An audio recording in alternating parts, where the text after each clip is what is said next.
Aglaya, with all due respect, this trial is taking far too long.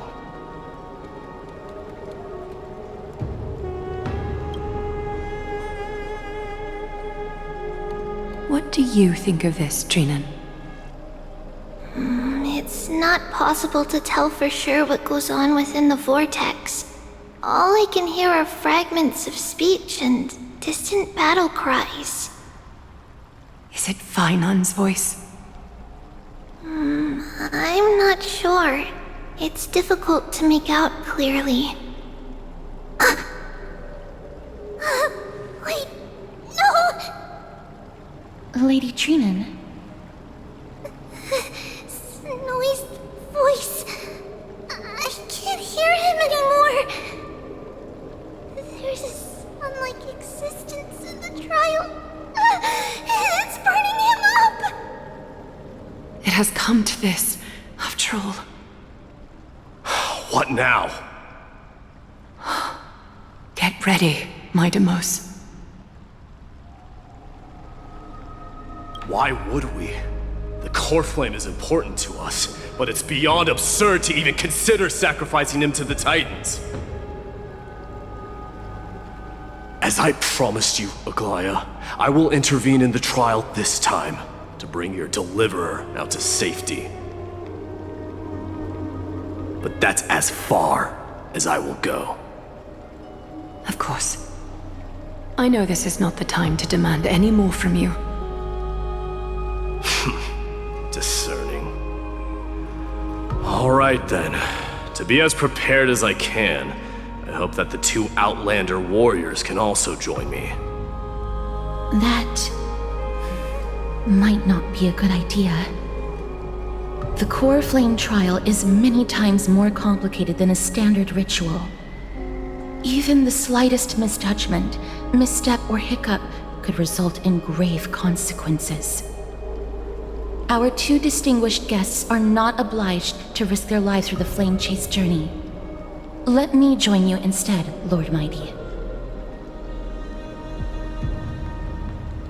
No. Someone should stay outside in case we need help.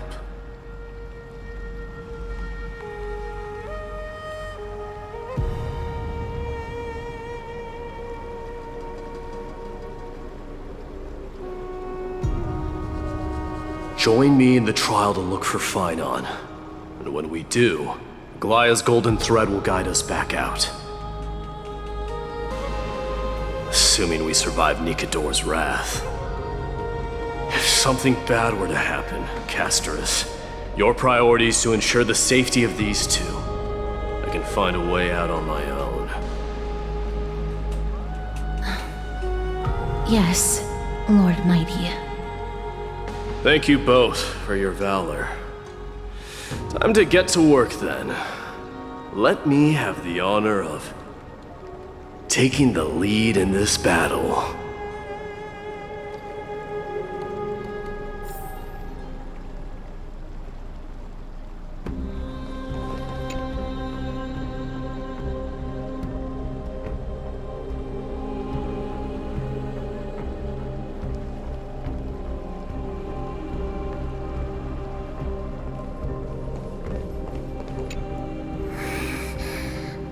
We can't get rid of all the noise.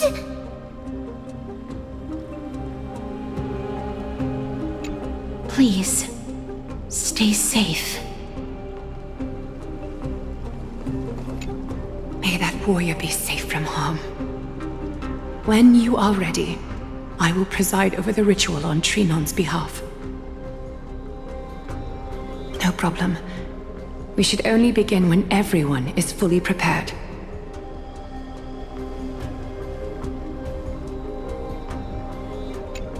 May that warrior be safe from harm. When you are ready, I will preside over the ritual on Trinan's behalf.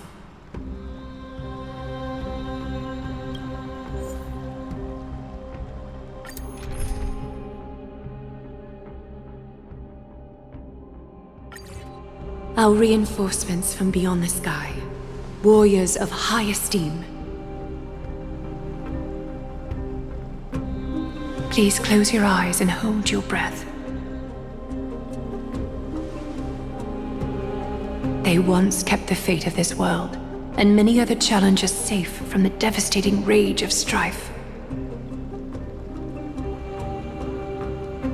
They now seek to venture deep into the trial of divinity and prove their will to destroy our enemies, as foretold by the prophecy.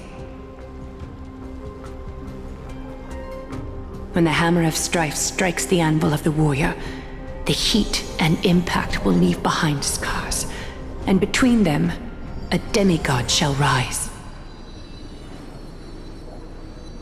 Very well.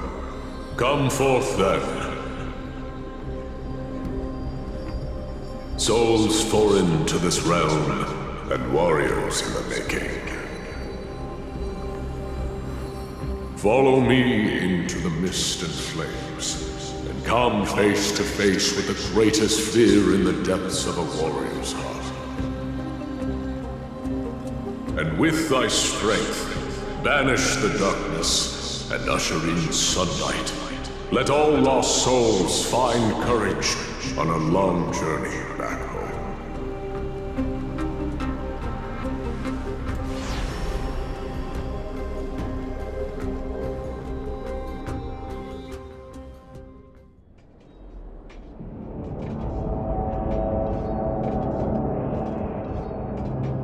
What's the matter? Surprised?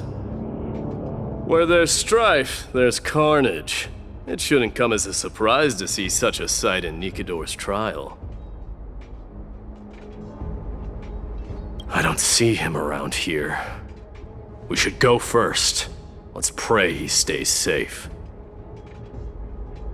Huh. The greatest fear in the depths of a warrior's heart, huh? So, this is what he fears the most.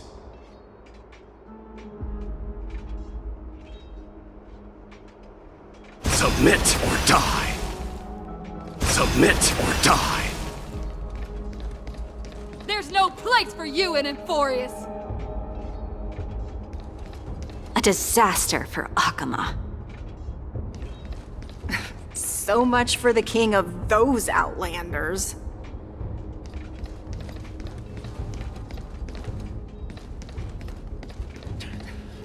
You won't get away, Crumnoan vermin!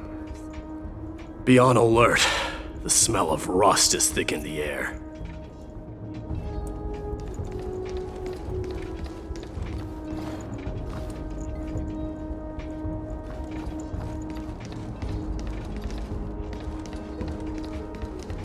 Tell me your name, brute. Your demise shall be a tale I boast about at the feast table. My name is Perdiccas, and I am here to avenge my people. Crumnoans and Akamans are at war? Perdiccas? Even the tragic cries of beasts at the slaughterhouse sound better than your name. Say whatever you like, despicable Akaman. Better to die in battle than return even in glory. May the Crumnoan spirit always watch over me. Foolish brute. I see you're eager to die. Very well then. I shall grant you just that.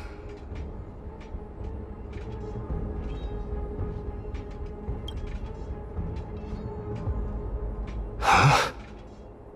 Die, you swine!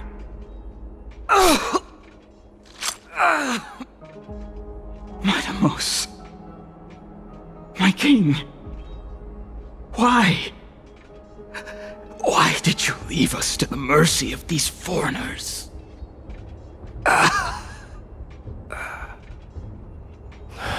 Is this? And you are... Oh. So the Alpha Brute has found his way here. You Crumnoans are all eager to die, huh? Then I shall grant you a swift death.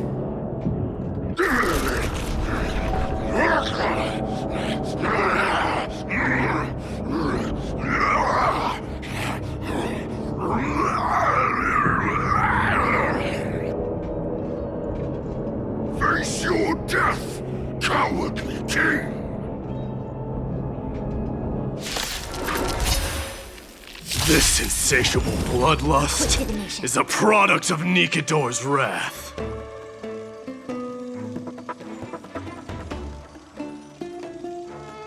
Converge and awaken! Destiny isn't true. Ill tidings manifest. Show me your courage. Forever do it!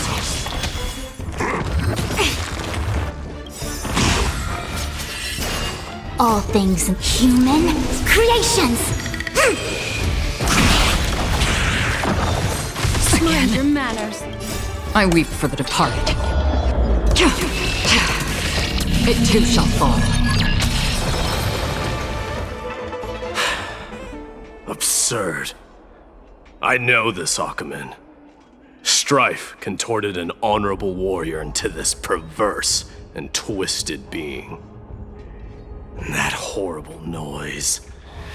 I can hardly suppress my bloodlust when it sounds. This battle cry must have gone to Finon. That's why he lost himself. What a useless fool.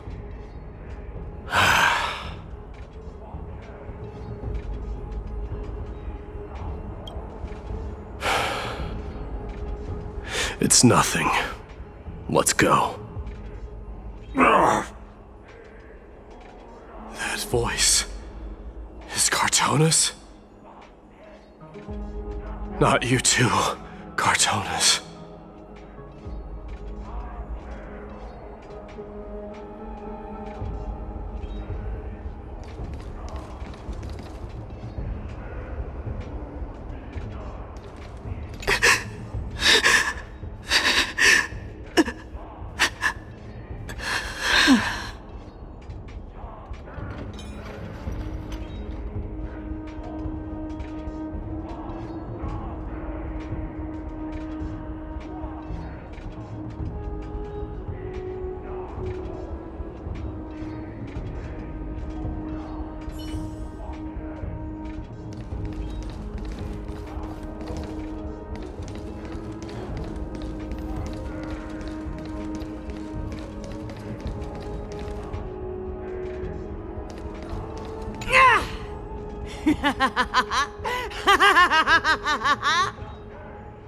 Please accept my offering, Nikador!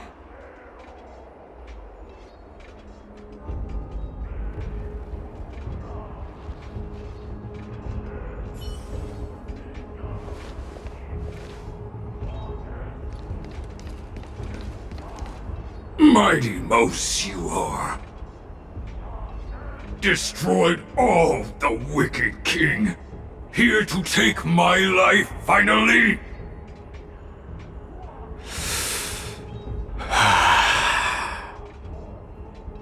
I won't ask how this happened, nor will I hurt you like you said. I just need you to tell me where Finon is. All of this you know very well. Leave our city, cursed son of Gorgo! I have no intention of hurting you, Cartonis! Humiliate me you shall not! Leave! Get out of Akima! Get out! Symbol of your sovereignty, take it! Signet of Kremnos, bask in blood-soaked glory, your kind alone! This is... Mother's signet? It's here again. I knew it. Ha! Finally gone mad, despicable vermin have! With your mad king, perish together in that maelstrom of battle! Enough! Be quiet! You were not at all Cartonis! Look out!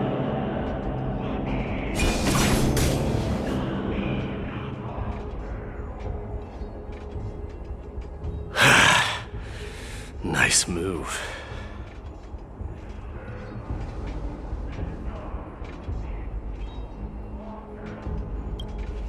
Wait. He seems calm and composed. unlike the rest.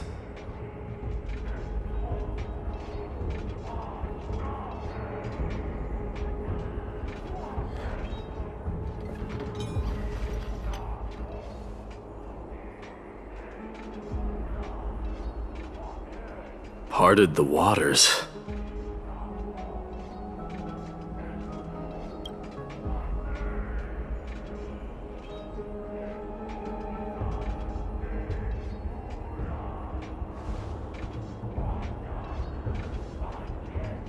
So, you are Dan Heng.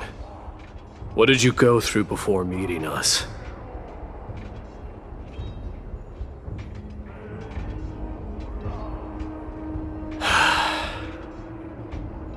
You mean you saw your past too?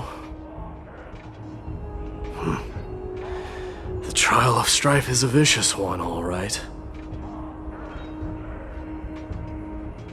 This might not be a single person's trial, but an arena for every challenger to engage their own delusions in a bloody battle. I saw someone from my past a while ago. Someone Finon has never met.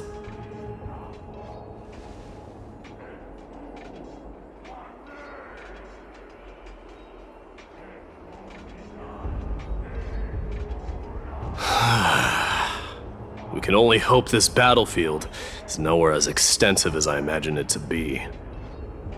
Let's first follow the sounds of battle to their source. The battle cries seem to be getting a lot louder.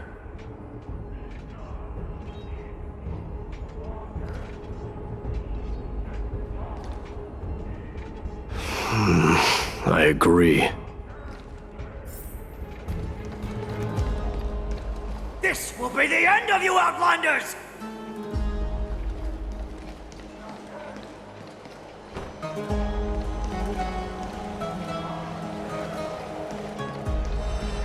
Find your friends in hell!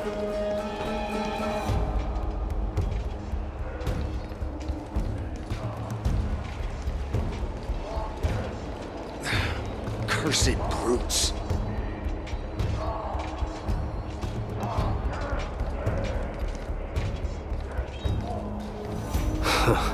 Just as I thought.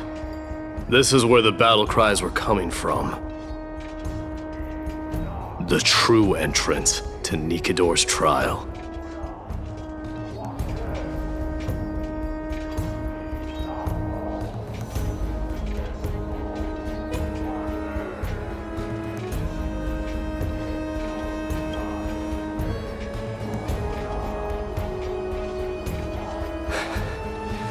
I'm seeing him for the first time, but there's no doubt about it.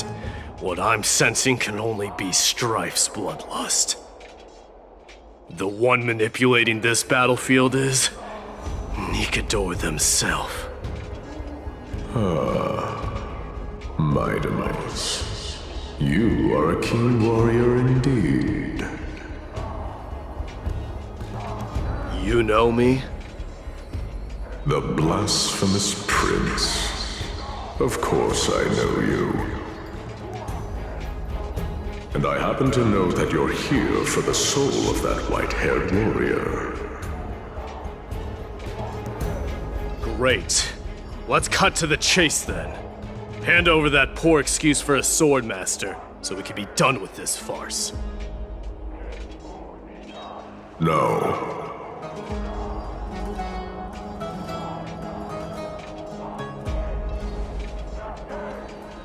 I applaud your courage and strength for coming this far, but you have chosen to besmirch the dignity of one who has fallen, and I cannot turn a blind eye to that.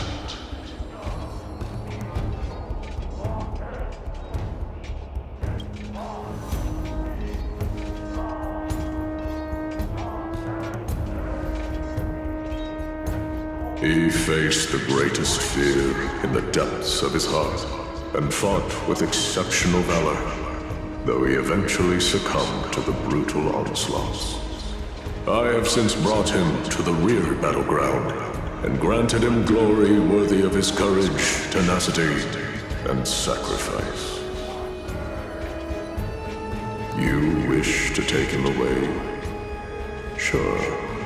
Pick up a spear and prove that your resolve can rival his. Of course, cowards who hope to avoid bloodshed are better off disappearing from my sight this instant. Your opinions are of no interest to me, Mad King. If it's a fight you're looking for, then you will get one, Titan. I will put you to rest once more with my curse of immortality. Commendable. Your noble mother displayed the same spirit with a spear in her hands. Don't you dare speak of her! Why not? She challenged the former Kremnos king to a duel, even knowing that it was a deadly trap, all to protect your dignity. Are you suggesting her efforts were for naught? Her death was caused by you, the incarnation of strife. How dare you talk about her past? Enough of this nonsense. You should be wielding your weapon at the god of strife. Battle me and put a swift end to this!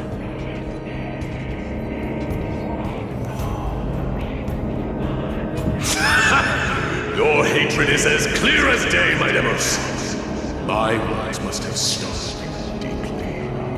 But thanks to that, I have also come to realize.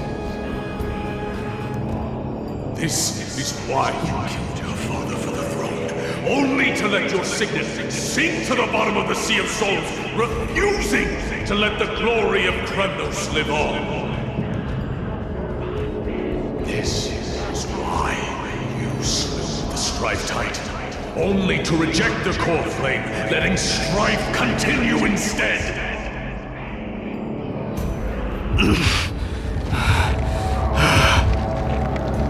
Oh, child abandoned by fate, show me what you are capable of. Show me if you have the power to put out the flames of your very own destiny.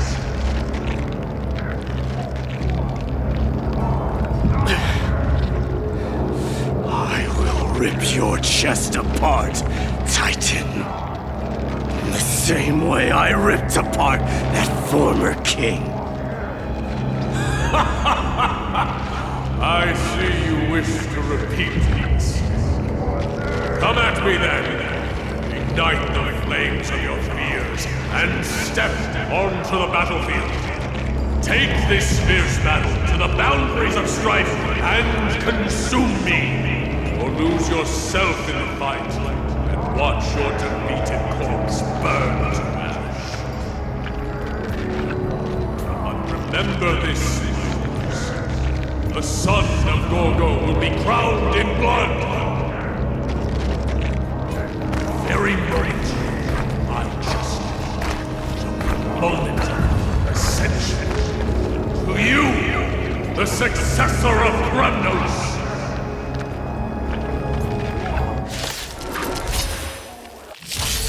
White warrior knew he was no match, yet he chose to fight till his very last breath. What about you, my Demos?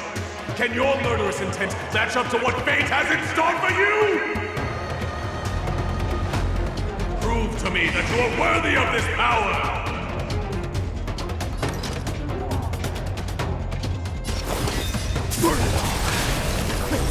Mournful cries. Miserable wails. Kings of Kremnos, this is the power you desired? Hesitation only together as one. Ill tidings manifest. Let this place witness glory. Forever doomed!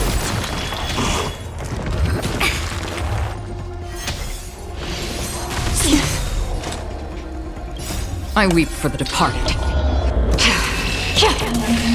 It too shall fall. In the name of fairness, I grant you the blood of strife!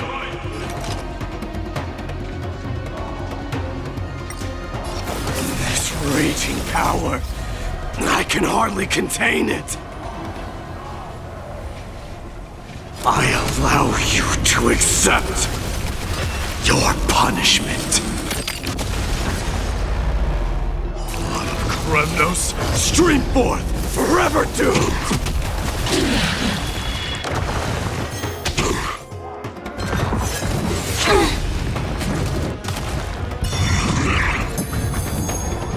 The Omniscia sees through with all my power. Scry the future! All things in this world have their laws.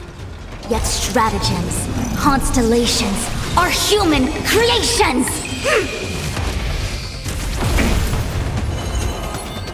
The seal of ill fate descends. Burn it all!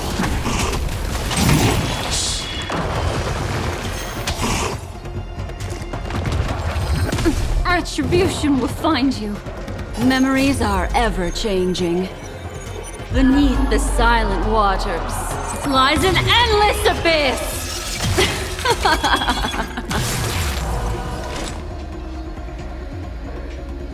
On the still waters of oblivion, I guide the wandering souls.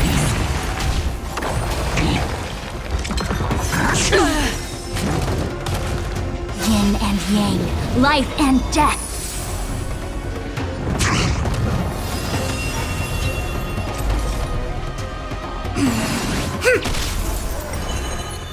Ill fate descends! Forever doomed! Another journey begins.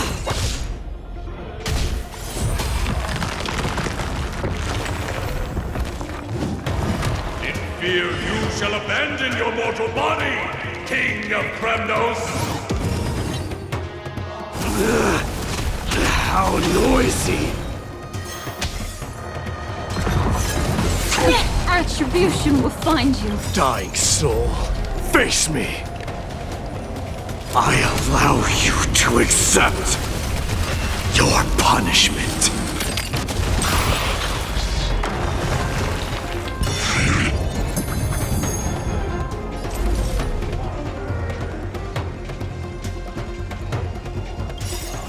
I weep for the departed. It too shall fall. Burn it all! What do you want to know? Ill tidings manifest. Destined for oblivion.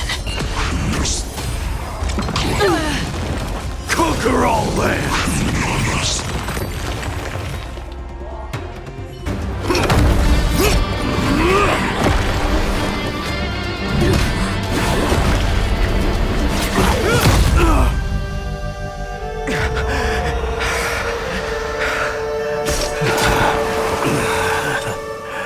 Found you.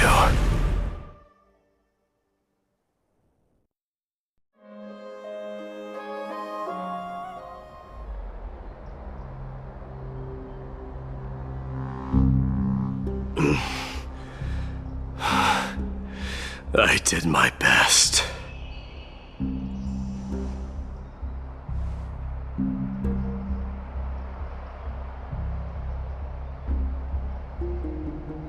There's no need to worry. His soul is in a stable condition. With ample rest for both body and mind, he'll be up and about in no time. The greatest fear in the depths of his heart. Lord Finon must have been forced to relive his past during the trial, and revisit his homeland that had fallen to the Black Tide. In all likelihood. That is correct. He was willing to entrust the core flame to the Chrysoseers, because he was also pinning his hopes on us to succeed him in shouldering the responsibility of resisting the Black Tide.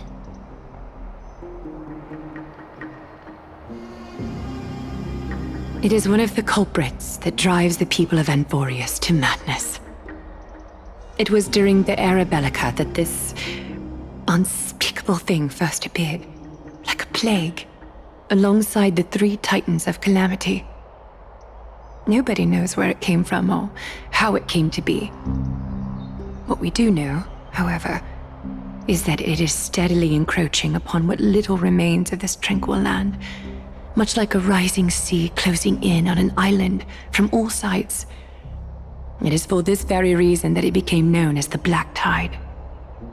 Those who succumb to it lose their reason and humanity, becoming vicious, mindless monsters. Mortals are not the only ones susceptible to its influence. Even gods and titans cannot escape from it. According to Naias, Nikador, though one of the embodiments of Calamity, also bears the responsibility of fending off the Black Tide. Perhaps that is also why Lord Finon threw himself into the trial of strife so readily. But now, we must look for alternative means of igniting the flames of strife. So, Aglaya, what should we do now? You know very well the decision doesn't lie with me. As the successor to Krymnos, Mighty, you know better than anyone that if it was simply about emerging triumphant on the battlefield of strife, you and your people could manage it with ease. But ultimately, the heavy burden of divinity can only be borne by one. It is foolhardiness and indecision, not the unclaimed seed of divinity, that pushes this world into the deathly fog.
Don't worry, Dee.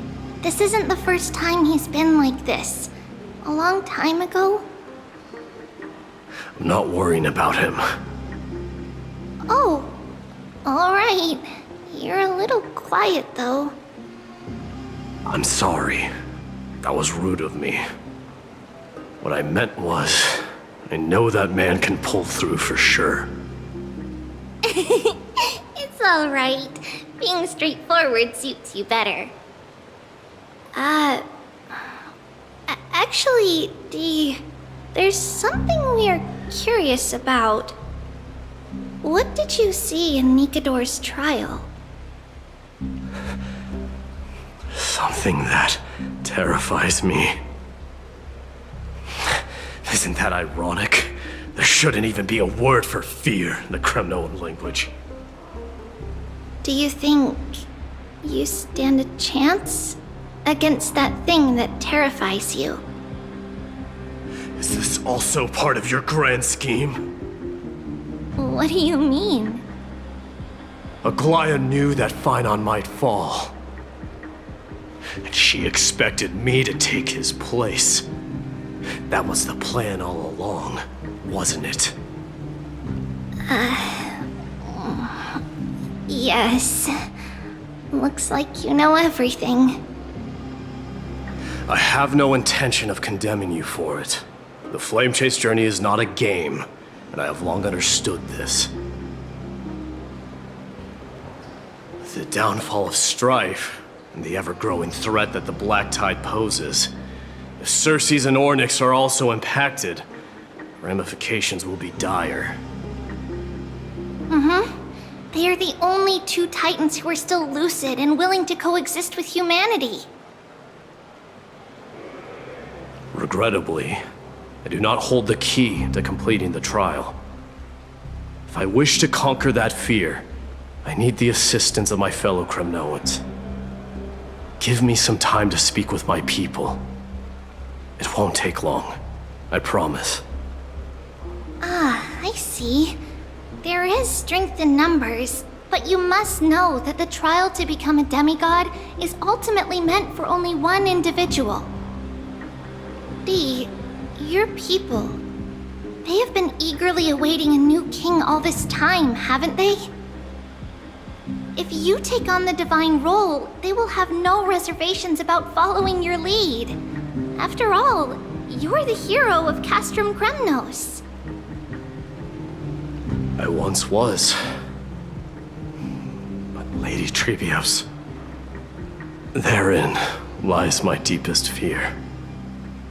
We'll talk again later. I'll be back. Dee?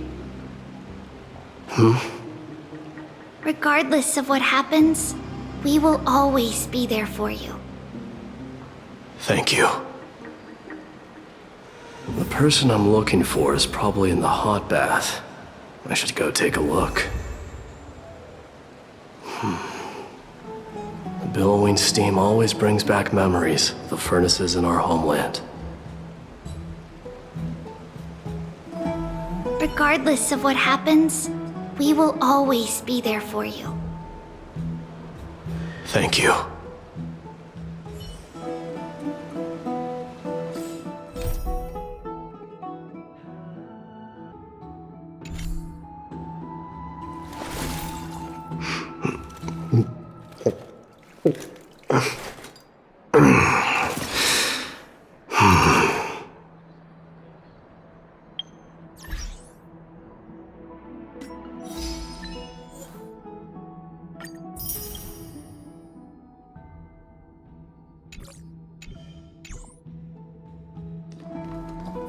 Children left unattended by their parents?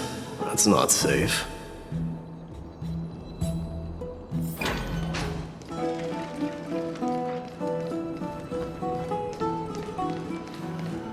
You shouldn't run around in here, kids. Hey, it's the Crown Prince! Are you also here for a bath? I want to hear stories about the feats on the battlefield.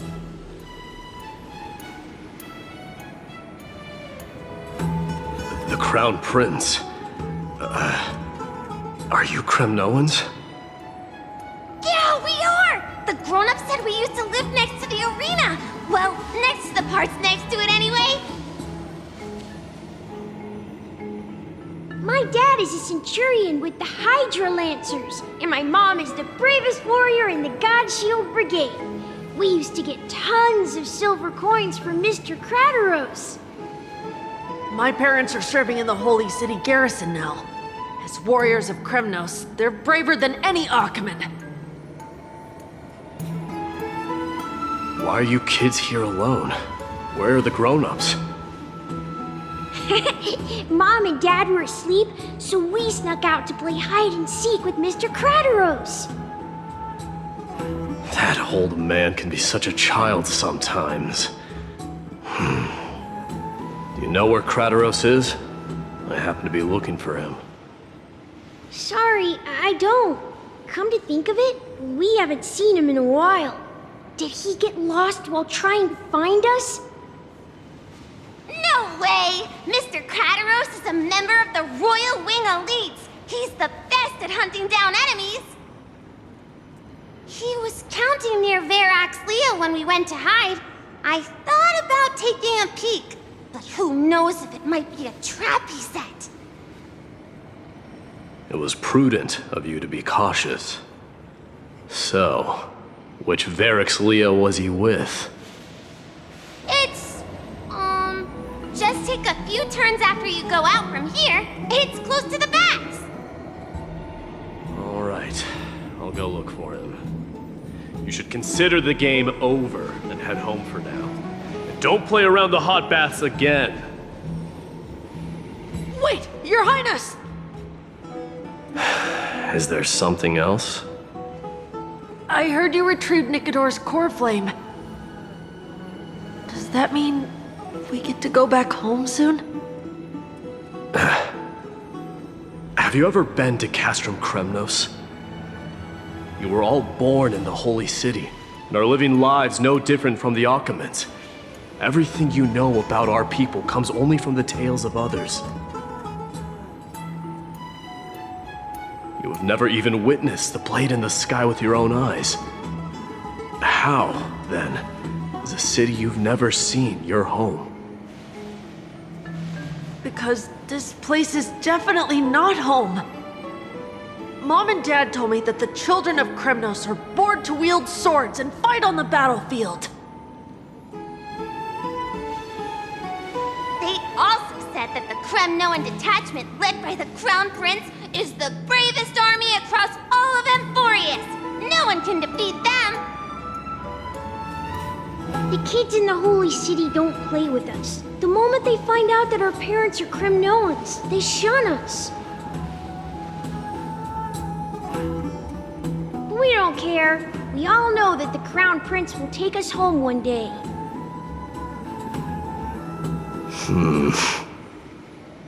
That time has not yet arrived.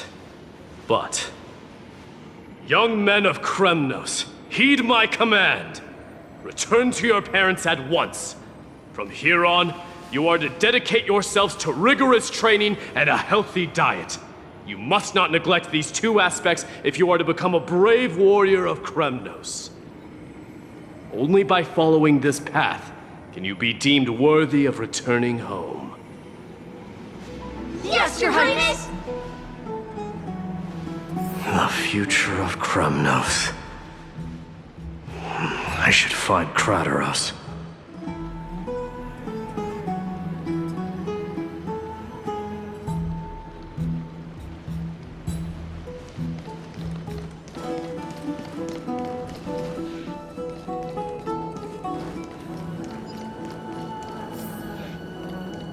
There he is.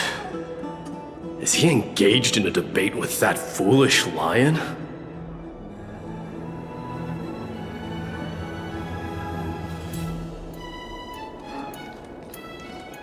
Rat! Oh, it's the Crown Prince of Castrum Kremnos. Get a grip. We're here by order of the Council of Elders. Even the Chrysos heirs have to think twice before doing anything to us. Out of my way, lackeys of the Council. The Civil Guard of Akama is on official duty. Please keep out of this area. Calm down, my lord. Play nice. Don't make me repeat myself. I'll allow you to pass this time, but just this once. So, you think yourself knowledgeable? Then here is a question for you. Do you know how Chrysius Leo in Castrum Kremnos came to be mounted on the wall? I don't know, my lord. How did it come to be? Let me enlighten you. A long time ago, the founder of Castrum Kremnos, led a group of warriors to hunt down a lion on the outskirts of the city of Tritos. That vicious beast had been a menace for years, and the bones in its den were stacked even higher than the peaks around Akama. But do you know what happened? Nary a moment had passed after the beast's head peeked out of its den, when the Kremnoan warriors surged forward and brought it down within the blink of an eye, shattering its knees with a single strike. And then... Why are you red-faced already? We haven't even gotten to the best part yet. It's your storytelling, my lord. You're weaving such a captivating tale that it got my blood pumping. Please, go on. Well, if it isn't Lord Mighty, it's been a while.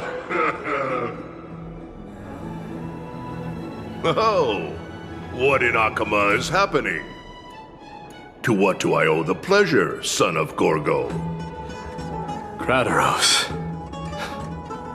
My esteemed teacher. Let's talk somewhere else, Mighty Mos.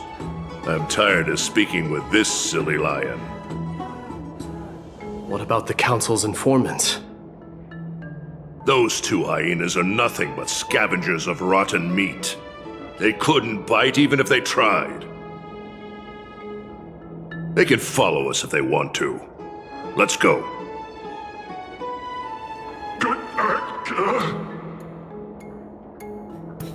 Wait, so how in the world did Chryseus Neo get mounted on the wall? Keep up with us, you hyena. Oh, sorry. I meant officers. Hey, old man, how dare you? Calm down. Calm down.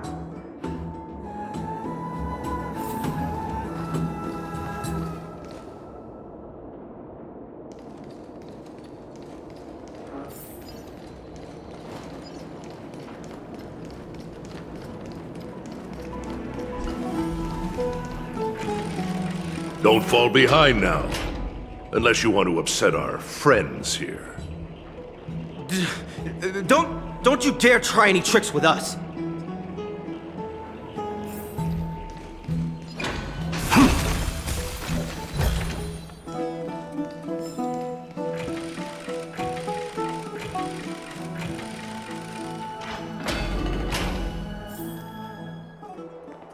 We're almost there.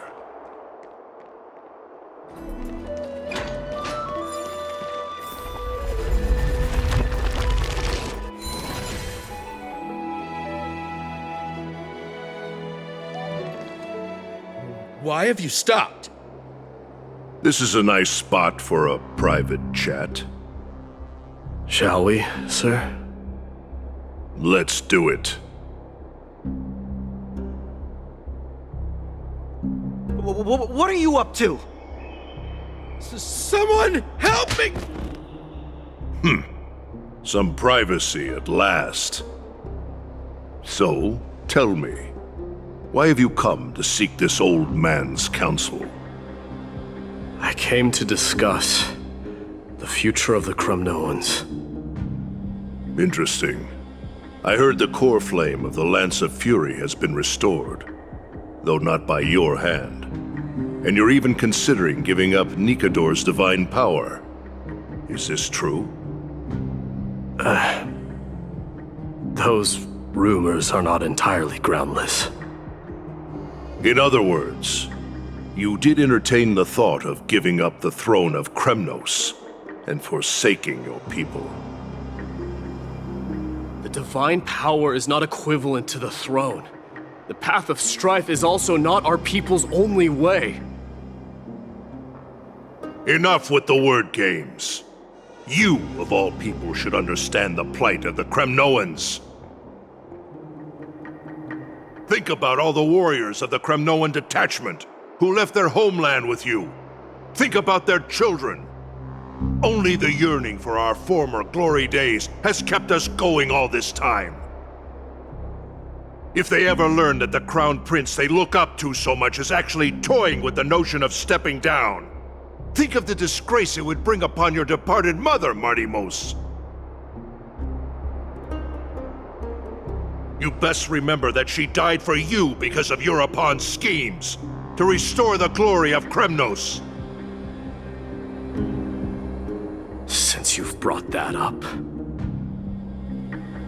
tell me, who is responsible for my father's death? Are you trying to shame me, Martimos? I may be old, but I haven't become so decrepit that I've forgotten it all. Of course I remember that Europon died when the Kremnoan detachment surrounded him.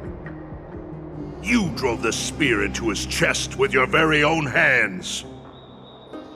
That was merely the final outcome. Do you still not see it?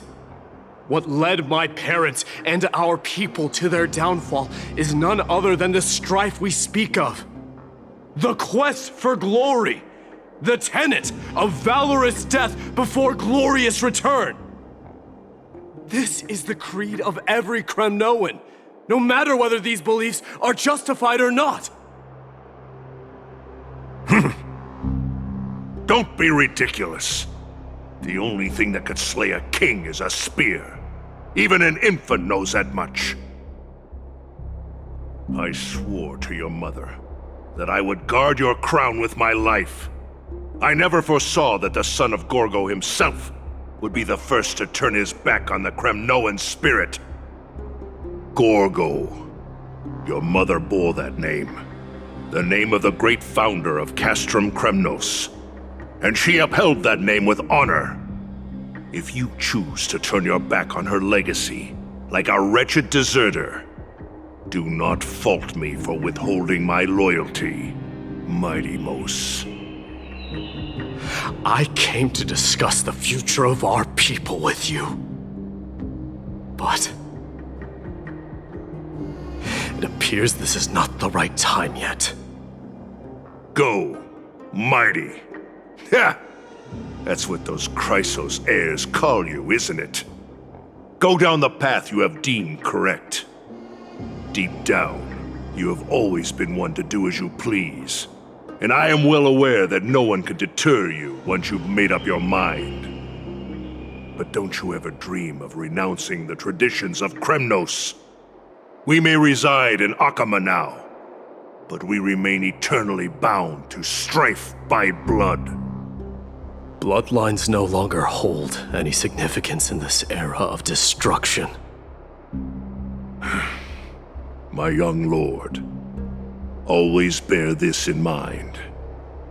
Never reveal your vulnerabilities to anyone. A lion should never dwell amidst its prey, especially when it wields power enough to dominate the entire hunting ground. Europon, the boy did nothing wrong! This is murder! Do not sully the noble name of Kremnos with the blood of an innocent child. You mustn't reveal your weaknesses to the enemy. Enough! My decision is final. We must use this child's life to preserve the soul of the great Nikador. We must save Castrum Kremnos. Don't be absurd! Those tiny hands lack the strength to even lift a spear. Do you truly believe him a threat to Castrum Kremnos? You'll be ending the bloodline of Kremnos if you do this. Our millennia-old glory will become nothing more than a joke! Have you forgotten that we Kremnoans place no value in bloodlines? It is through pure bloodshed and slaughter that the kings of Kremnos have ascended to the throne. As for our millennia-old glory, it has always been a joke in my eyes. Glorify it all you want, but it will not alter the nature of slaughter. Those who revel in it are but murderers. They are no more noble than the most monstrous beasts in Amphoreus. Enough with your words! Among all the kings of Kremnos, Which one did not inherit the crown only after plucking it from the lifeless body of his father? But listen to yourself now. Do you truly believe you can cleanse the blood from your hands through mere words alone? Nay, quite the contrary. I will end this cycle of bloodshed. Starting with this child. With these blood-stained hands, I will end it all. Your failure is inevitable, Eurepon.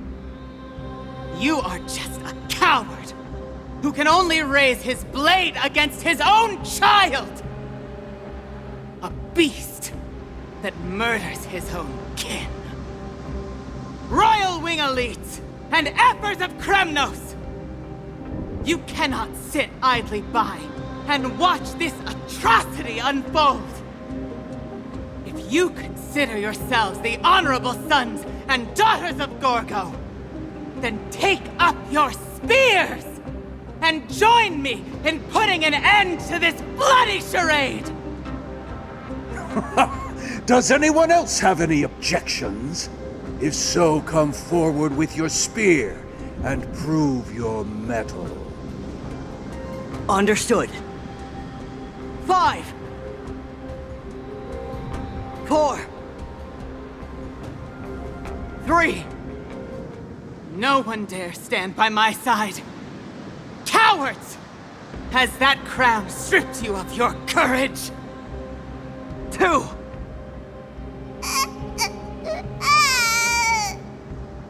One. It appears there are no objections.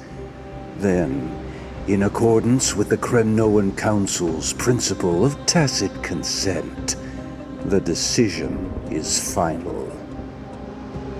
With all present as witnesses, this child shall descend into the Sea of Souls, where he will nourish the Lance of Fury and join the fallen heroes.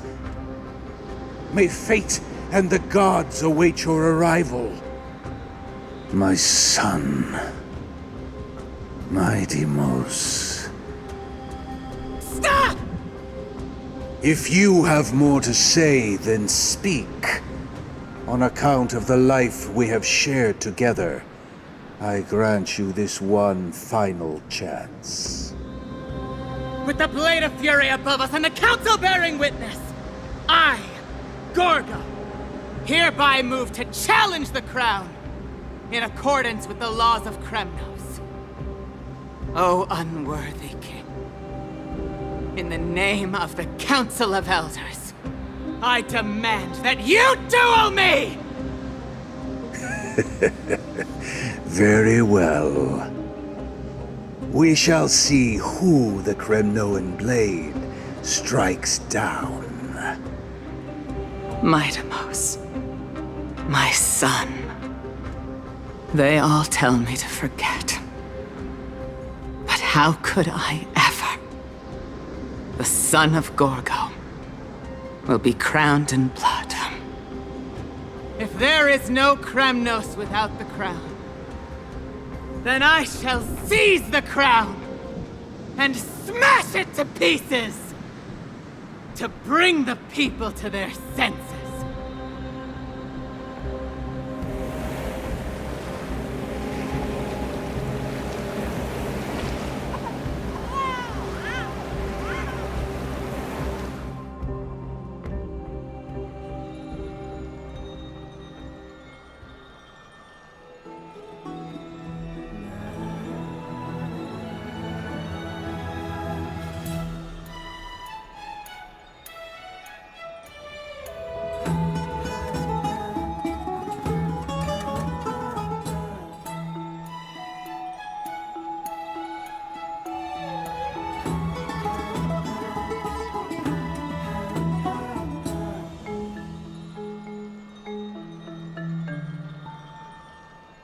Miss, you're awake.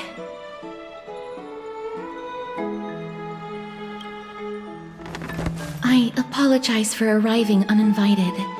I saw that you were still asleep, so I took the liberty of waiting nearby. I bring a message from Lady Aglaya. She has prepared a gift for you and Dan Hong, and wishes to present it to you in person.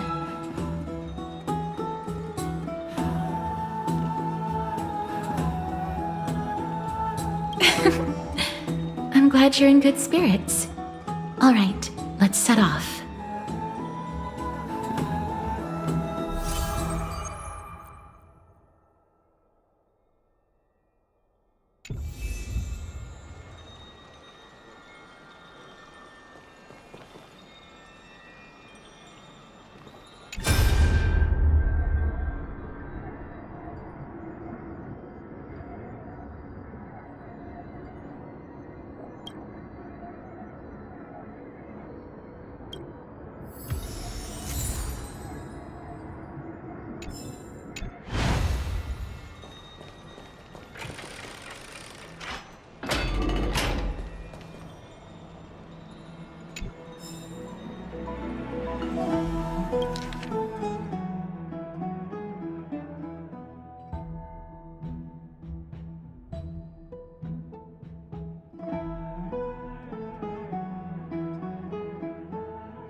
Are bustling. Now that Nikador has fallen, the soldiers in the city can finally catch a break. I'd love to go in and take a look.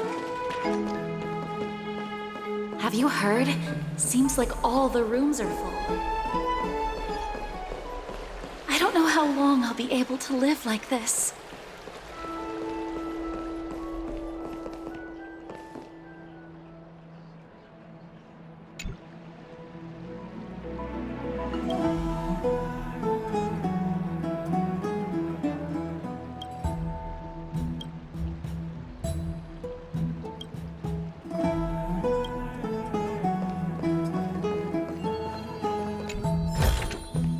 Is that all?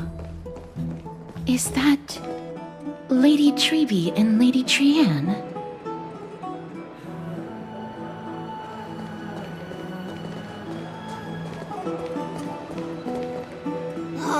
You must have forgotten. This is a precious relic from our hometown. We definitely all saw it back then. Trianne, this is a counterfeit. We both know it's impossible for something this fragile to have survived all those years in one piece. Nothing is impossible. We are fragile too, but we still got through those sad times. Ugh, look at that color and how it glitters in the light. It's exactly as we remember it. Why won't you buy it? If someone else gets to it before us, we'll miss our chance forever. Calm down, Trianne. You need rest. Please, there's no need to fret. If you need more time to make a decision, I can put this aside for you until tomorrow. Or until you're ready? No, it's all right. Trianne is just... She'll come to her senses tomorrow. We'll be off first. Trianne is just... what? Trianne is super mad, that's what! You've forgotten all about Mama! Mama gave us something just like this before! Trianne...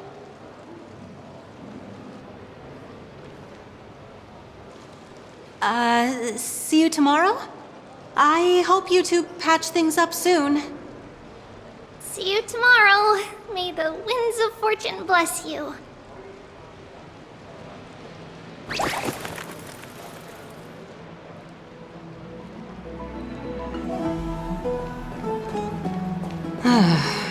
so hard to understand what they're thinking sometimes. Excuse me, if you don't mind, could you tell me what Lady Treby and Lady Trienne were discussing just now? Oh, it's Miss Castorus. It's been a while. Well, honestly, I'm not quite sure myself. See, I have a little hobby of collecting handicrafts. Some time ago, I found this trinket being sold at the Marmorial Market and bought it to use as decoration at my stall. When Lady Treby and Lady Trienne walked by earlier, Lady Trienne happened to catch sight of it and promptly insisted that it was a precious memento from her hometown. But Lady Treby believed it to be a counterfeit. She said it couldn't possibly be from Yanisopolis. The likelihood of such fragile glassware surviving the Chrysos War is simply too low. For some reason, Lady Trienne became awfully upset after hearing that. I see. Madam, would you mind selling this trinket to me? Certainly. It's just, if it truly is a relic from Yanisopolis, it could be worth a small fortune. Miss Castorus, I'm running a business here after all, so... I understand. Feel free to name your price.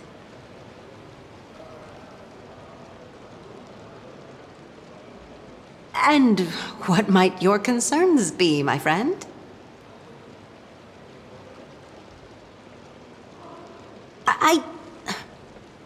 Fine.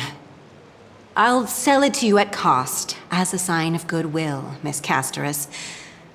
Just promise to support my business in the future. Much appreciated. Thanks for helping me out. I'm not one to venture out often, and while I have some savings, it takes a lot out of me to even talk to people, let alone haggle. Had you not been here, I would have been set back plenty. The authenticity of the piece isn't important. What matters is that it holds special meaning for Lady Trienne and reminds her of her hometown. I've long wished to show my gratitude for Lady Trienne's care, but I haven't been able to come up with any ideas for a suitable gift. This chance encounter today feels like divine intervention. Perhaps this is the gift I've been searching for. Still, this trinket is admittedly rather fragile. I will have to make some adjustments and stitch it onto wool felt to protect it. That way, no matter how much Lady Trienne runs around, it won't break easily. Alright, back to business after that little detour. Let's keep moving. Don't stray far now. We've already kept Lady Aglaia waiting long enough.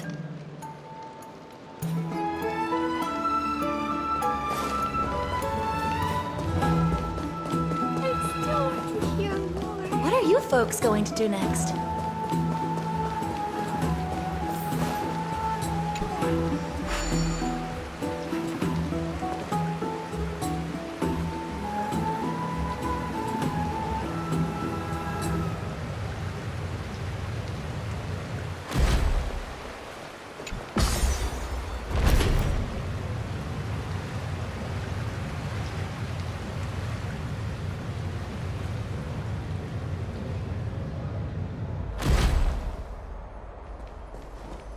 It seems your friend arrived before us.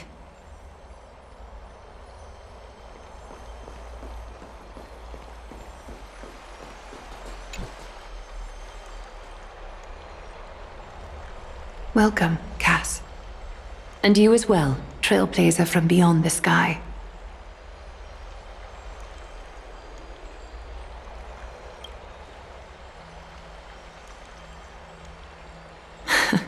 Not at all. It's good to see you bouncing back with such energy after that tough battle.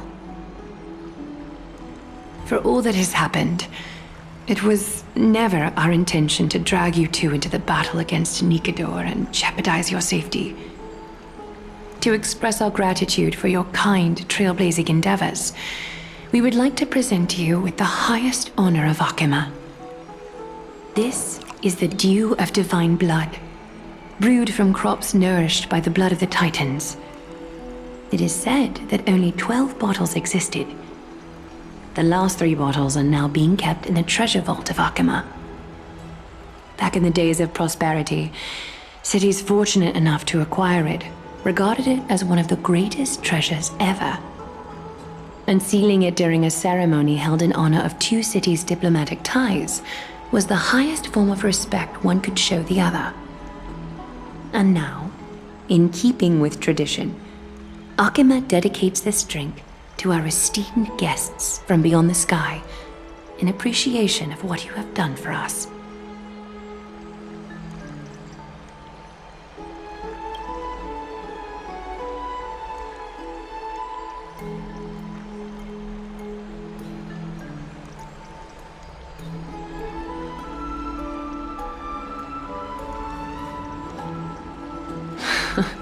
Very perceptive, Mr. Dunhung. Your heroic deeds have proven that you come in good faith. With the dew of divine blood as testament, we wish to forge an alliance with the Trailblazers.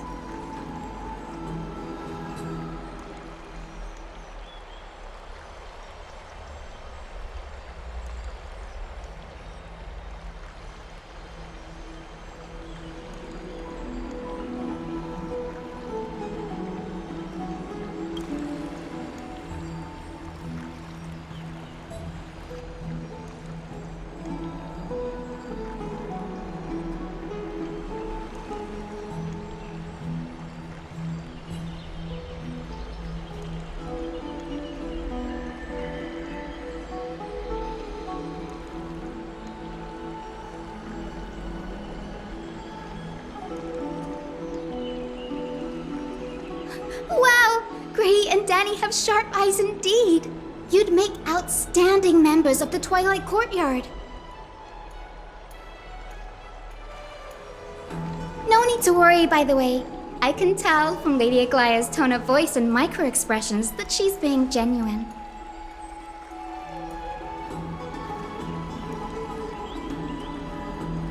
Not only are you guests from beyond the sky, but you've also done so much for Akima.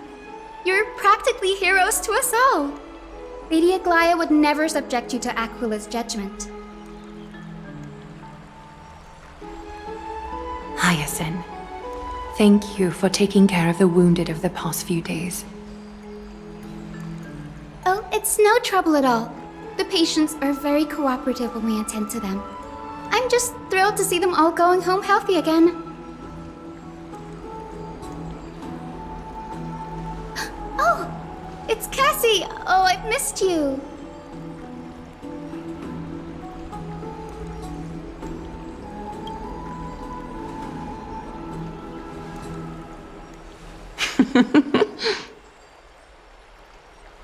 Miss!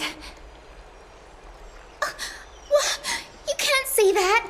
Lady Aglaya should always be Lady Aglaya.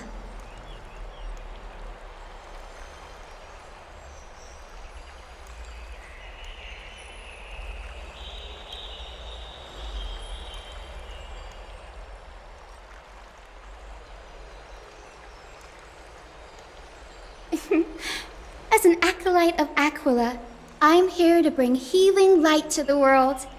Plus, I've heard you're also children of the distant skies. Fate must have brought us together.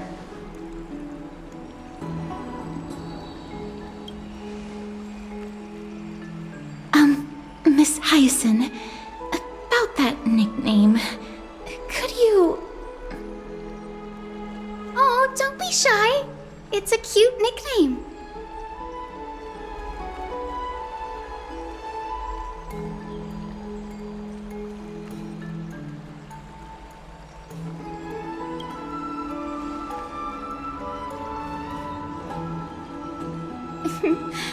As an acolyte of Aquila, I'm here to bring healing light to the world. Plus, I've heard you're also children of the distant skies. Fate must have brought us together. Can we be friends? I'd love to hear your tales of the sky. And oh! It's a rare occasion that Akama presents such an invaluable gift to guests. Lady Aglaya, may I have the honor of tasting it too? Of course you may. Esteemed guests of Akama, please believe me when I say that this gift carries no hidden agendas. As for the matter of the Alliance, you need not give me an answer here and now.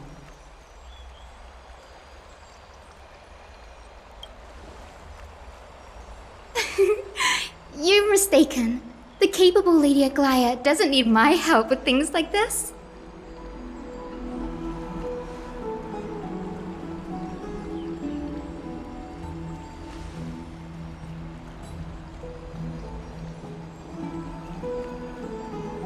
Oh, yay! Then I'll get started on my questionnaire.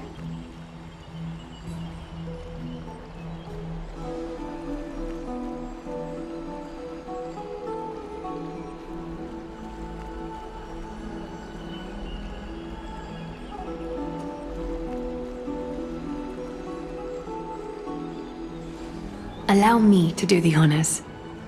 This young lady is Hyacinth, assistant lecturer of the new sporists at the Grove of Epiphany and head nurse at the medical institution known as the Twilight Courtyard.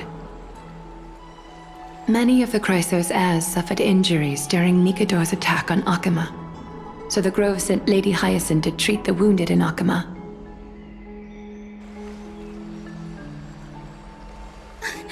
But what I'm really good at is helping people sort out what ails their mind and spirit. If you're ever feeling troubled, come find me. A little sunbathing in the courtyard will chase all your worries away.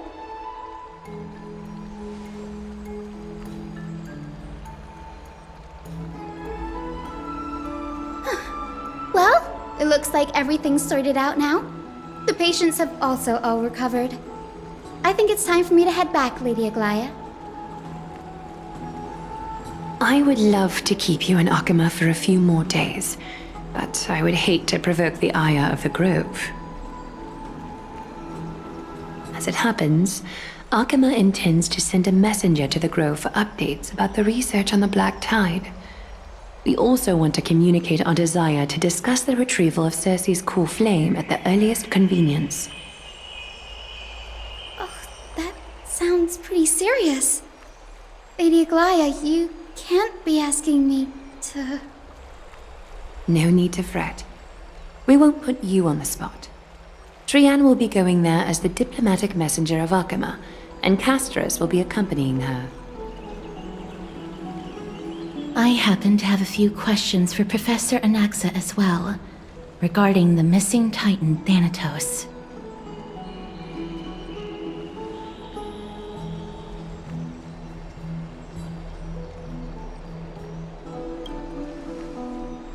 If you're not keen on just sitting around, Miss Trailblazer, why not go with him? The Grove is a picturesque place, perfect for sightseeing. That's a wonderful suggestion. Come visit the Grove, Grey. I'd be delighted to show you around.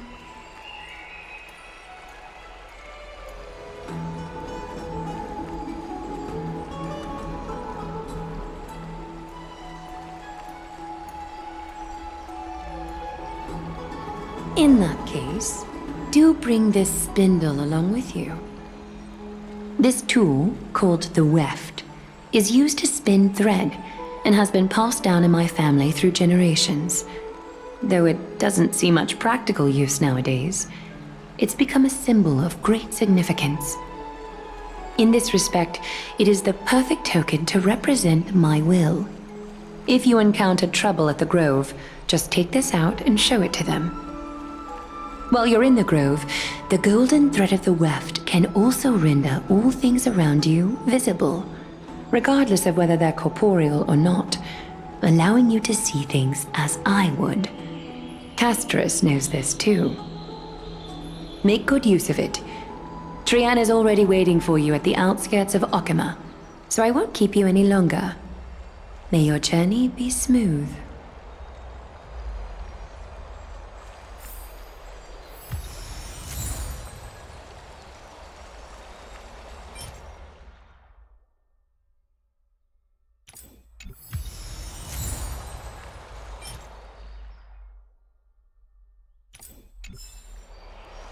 Make good use of it.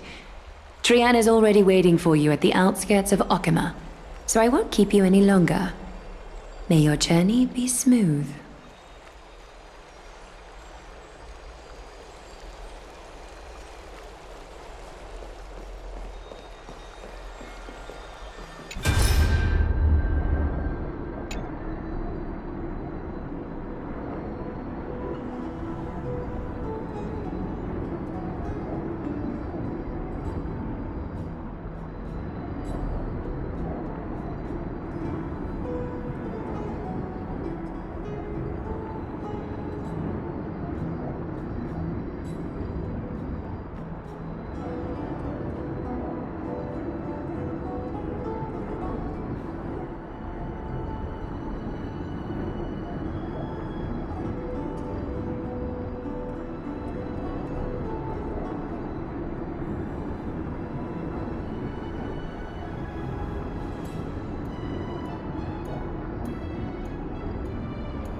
I'm glad to be in your company again, miss. Thanatos controls my fate, in a sense. The curse I bear came from them. And they have something of mine. Something of great importance that I must get back from them. When I was studying at the Grove alongside Phynon and the others, Professor Anaxa was responsible for teaching us about the Chrysos heirs and the Titans. That's also when I met Miss Hyacinth. She was Anaxa's teaching assistant then. The Grove of Epiphany is Akima's partner academy. They look after the core flame of Circes and are the organization at the forefront of researching phenomena such as the Black Tide and the Titans. They also provide academic research support for the Flame Chase journey. Several Chrysos heirs are based in the Grove, including Miss Hyacinth and Professor Anaxa.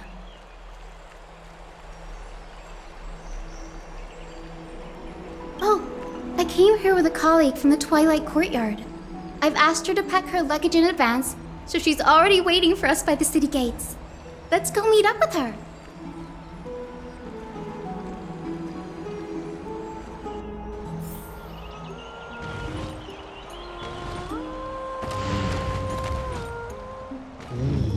Look, there she is! And Lady Trianne. But who's that they're looking at?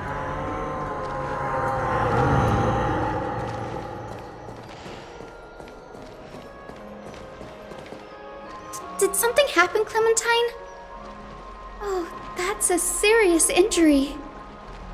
Miss Hyacinth, this man was discovered by Trianne! Trianne was in a bad mood this morning, so we went to the outskirts of Akama for some fresh air.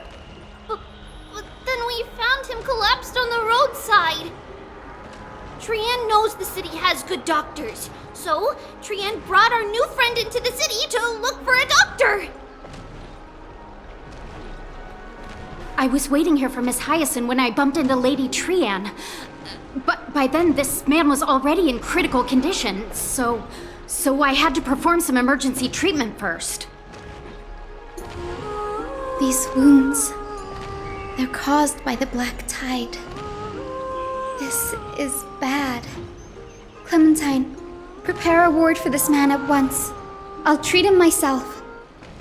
It's a miracle he's still alive, considering how badly the black tide injured him. Gray, Cassie, and Trianne, would you mind making your way to the grove first? Once this man is out of danger, Clementine and I will join you. As a healer, I cannot ignore those in need of medical attention. I understand. May fate have mercy on this poor man. Trianne believes he'll get better. Everybody, follow Trianne! Fly, fly, fly away from Akama!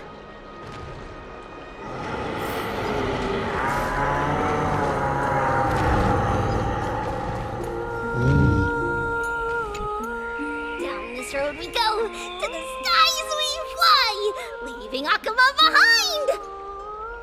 Little Cass, little Gray, are you ready?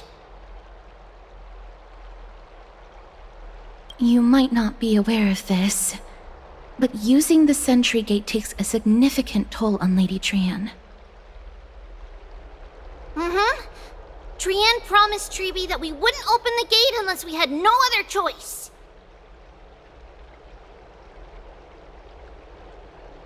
The grove is far. It's important to be ready.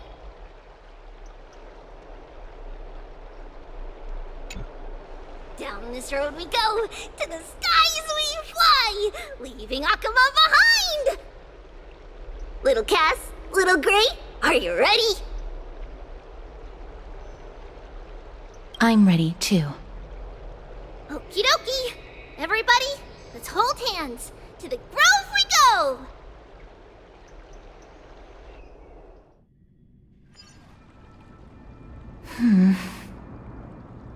It's harder than I thought to sew gemstones onto Wolfeld.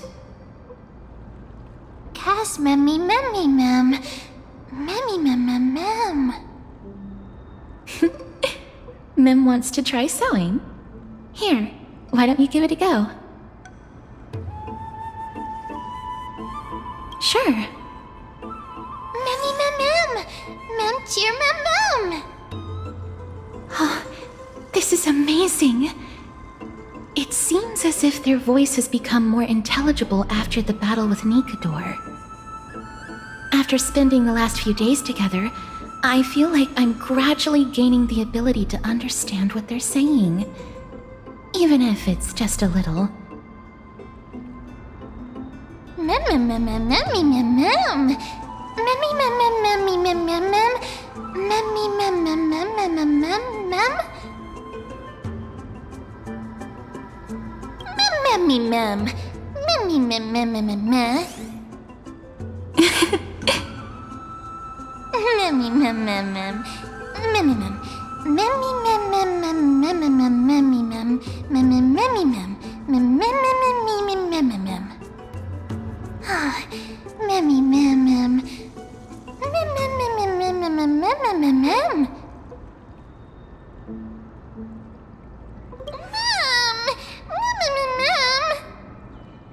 Cute.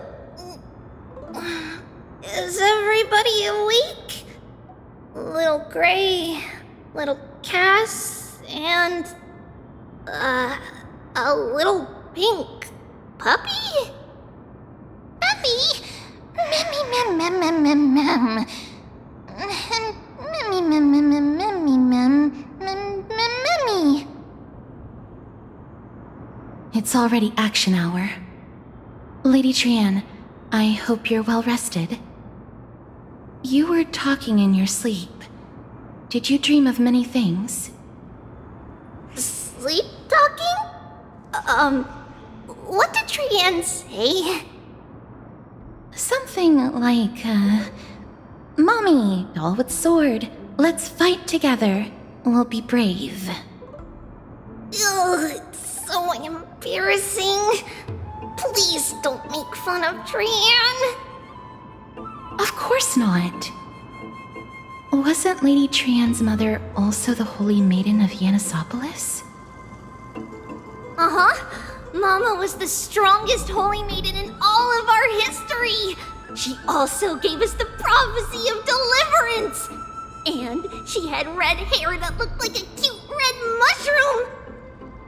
But Trianne can't remember what Mama looked like anymore. Not even in the dream just now. Memmy mem. Memmy mem mem mem memmy mem mem. Memmy mem mem mem. Memmy mem mem. Memmy memmy mem mem memmy memmy mem mem. Memmy memmy memmy mem mem memmy mem mem mem. Memmy mem memmy mem mem mem memmy mem mem mem mem mem mem mem mem boom. Mem memmy mem mem mem mem mem. Memmy mem mem mem mem mem mem mem mem. Trianne thinks that's a great idea. Can the pink puppy help Trianne out? Memmy mem mem mem mem mem mem mem. Yay! Then I'll call you Little Memmy from now on. Mem mem mem mem. Memmy mem mem mem mem mem. Mem mem mem mem mem memmy mem. Mem mem mem mem mem mem. Me mem mem mem mem memmy mem. Mem mem mem mem mem mem. Memmy mem mem mem mem. Okie dokie. Trianne remembers that we need to help Aggie ask the big tree whether Cersei's would be willing to visit Akama. If we follow this woven trail and keep going upward, we'll reach the grove in no time! Mem. Memmy mem mem memmy mem? Legend has it that whenever they requested an audience with Cersei's, Nestia would always come to the meeting in a long white dress. As the warps and wefts of the dress came into contact with the ground, they turned into paths and stairs. May this romantic path bring good tidings to Akama.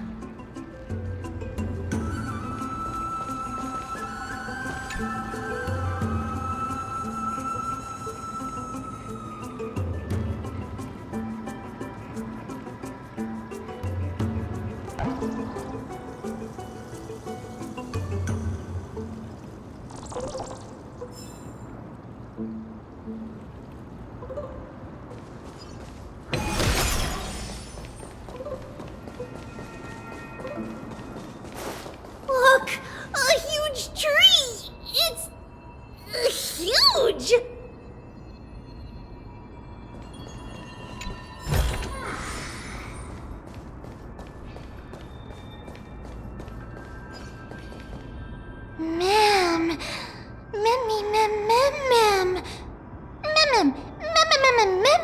mem.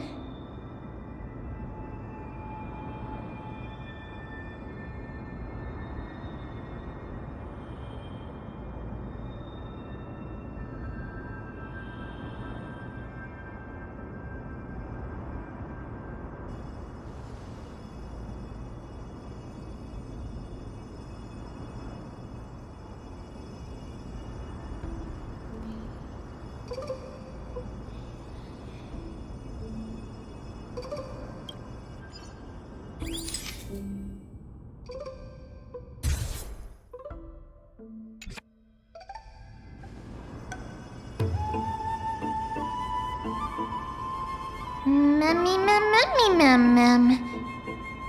It's the Bough of Rift, the divine body of Circe's. Flora began to grow where they planted their roots, and this flatland basin upon which we stand gradually became a large, verdant forest. A long time ago, Thelesis, the first scholar, led the masses to build a garden and courtyard in the forest, naming the site the Grove of Epiphany. There, people sought mental clarity, knowledge, and enlightenment. Trian knows this.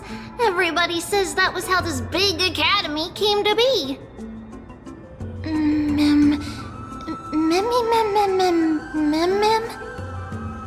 Something feels off. The Grove has always welcomed scholars. So too would Circe's give us her delicate leaves and extend her branches in greeting.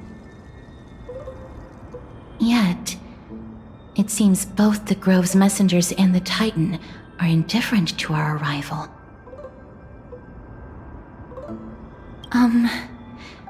Please don't speak such words once we're in the confines of the Grove. Maybe everybody's still asleep because classes haven't started yet. They don't want to be disturbed, so they shut the entrance.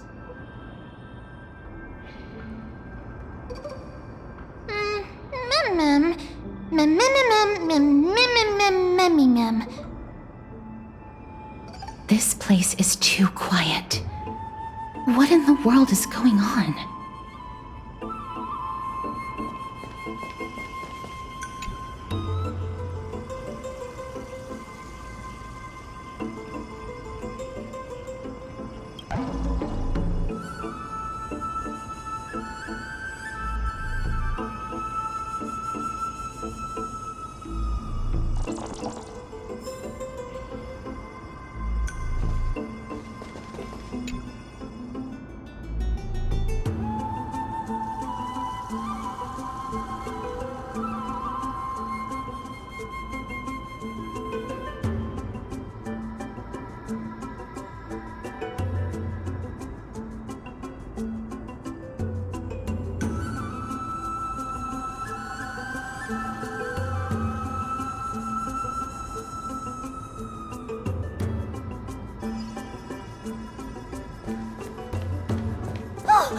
Trian found it! Everybody, fly across to the other side!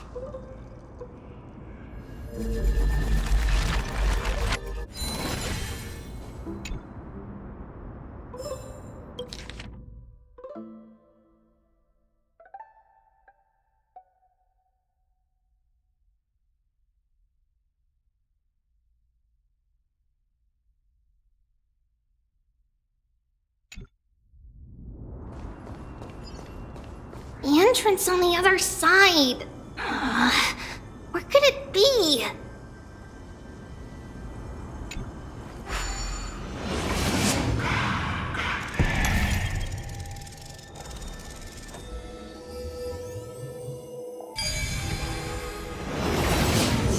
Lumber's eyes are so sharp! I knew you would find it. The courtyard of Storgi should be just ahead of us.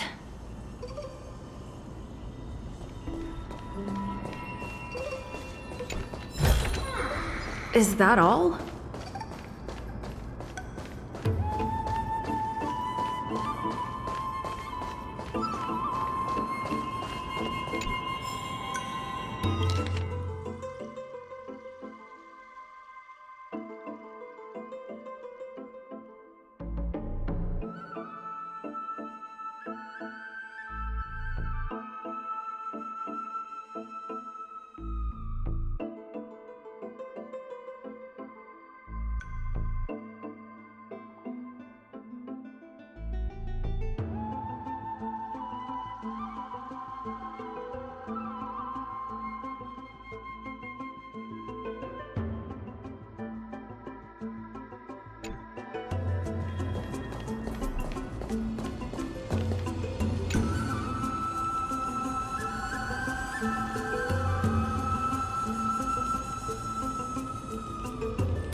As I expected, something's not right here.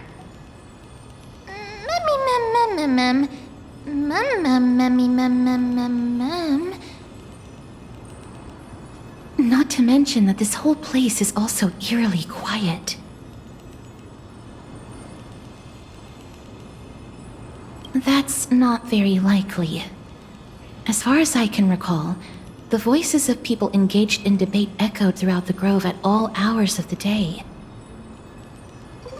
Hello? Is anyone there?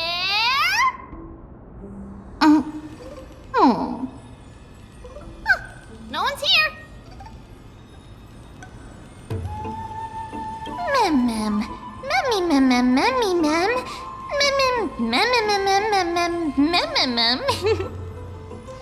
I have an idea.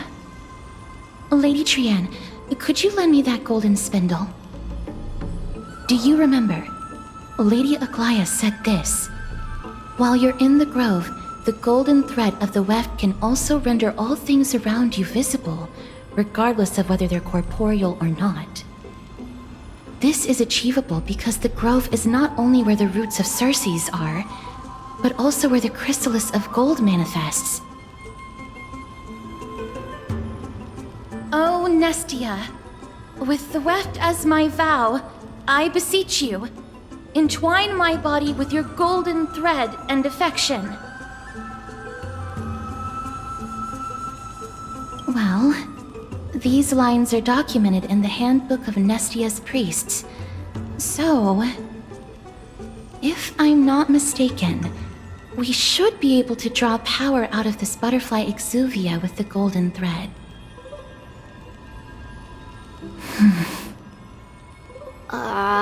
There isn't a reaction. Did it not work? But that shouldn't be.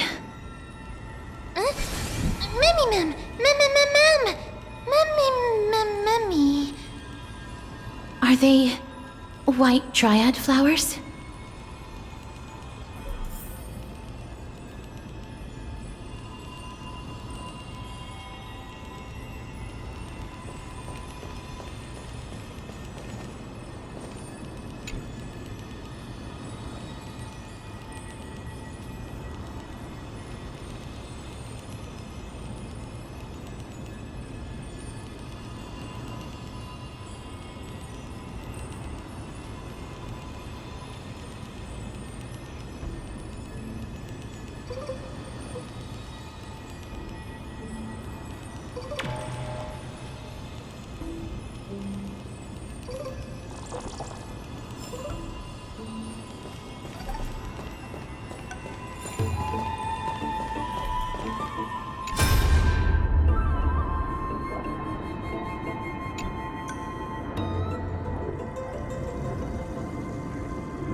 No, these aren't white dryads.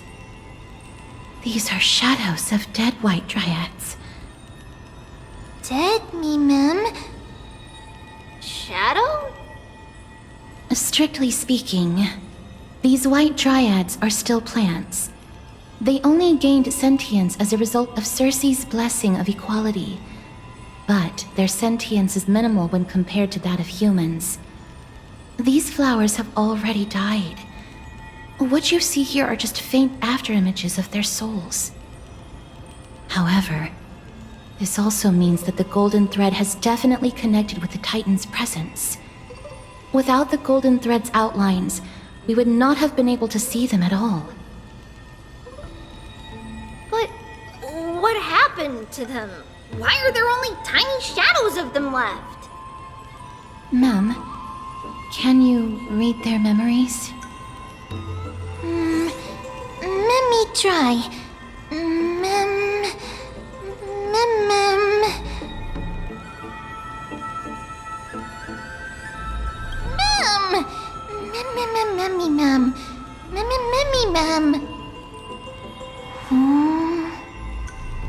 Black cloak,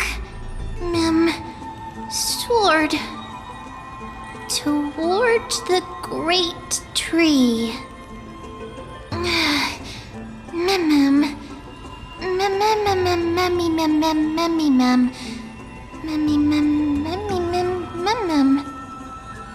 I have a bad feeling about this. The deathly fog of Thanatos is fast approaching. Oh! Trianne will be on high alert!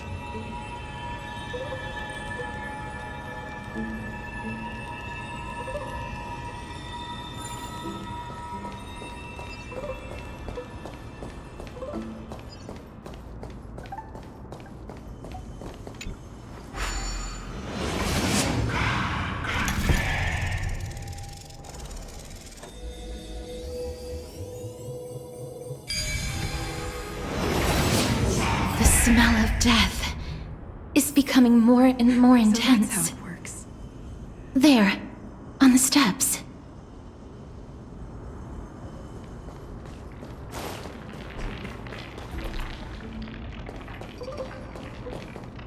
This looks really scary.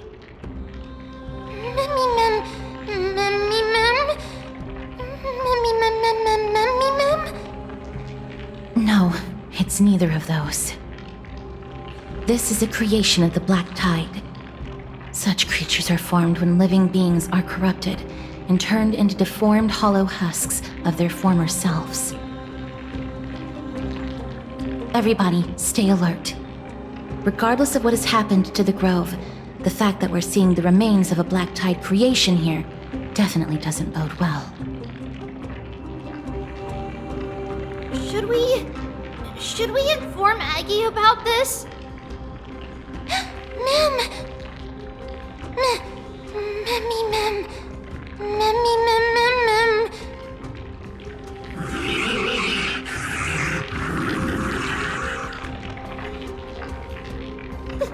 The monster is alive! Trianne will protect everybody! Trianne, please hide behind us. Miss, let's do this.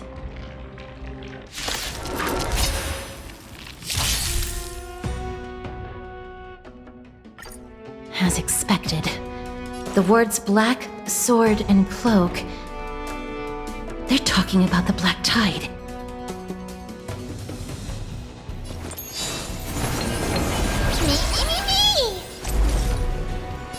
Converge and awaken!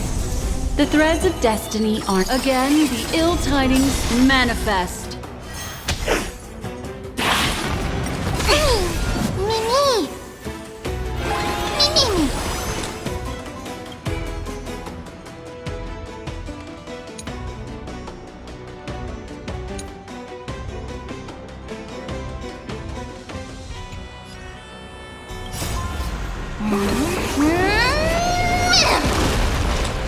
Memories are beneath the waters lies an endless abyss.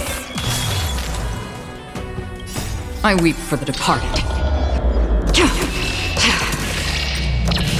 Dusk's reign, it too shall fall. You defeated it! Little Gray, little Kaz, you're so strong!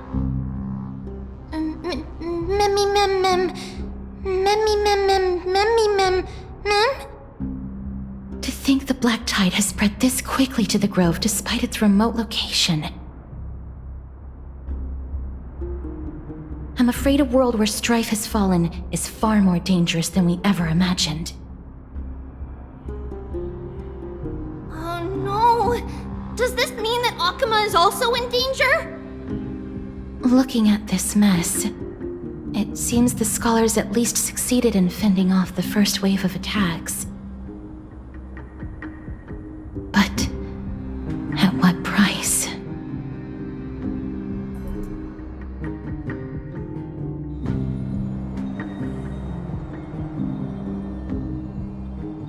Lady Aglaya, after a few days of surgeries, both major and minor, we were able to save the life of that patient found on the outskirts of Akuma. Thank you again, Hyacinth, for your hard work. The scarring of his organs was especially severe, a result of the Black Tide's corruption. It's a miracle he's even survived. I can't say for sure when he'll regain consciousness. Don't stress yourself out over this. You've already done everything in your power to save him. There's no need to hurry to the grove either. You deserve a good rest now. Tribi, I have some things to tell you as well. There's something strange about where that patient came from. He is not Akuman. The way the stitches on his clothes are hidden is quite unique. Such craftsmanship is undeniably from the Grove. The Grove? You mean... Now that I think about it, Castrus and the rest should have arrived at the Grove by now. Trianne just got in contact! The Black Tide has invaded the Grove. We haven't detected any survivors, even with the help of the Golden Thread. What should we do, Haggy? The Black Tide is posing an even greater risk to us now. I did not expect the Grove to be the first to be impacted, though. Can they tell where the core flame is right now? We see it. The core flame is still there, but... But what? But they can't say for sure whether the Titan has also been corrupted by the Black Tide. Please let them know that for now, the most pressing task is to identify the core flame and transfer it to a safe place as quickly as possible. We must also search for survivors and find out exactly what happened to the Grove. Oh, and find Anaxa. Unless something went terribly wrong, he should still be alive. They've set off.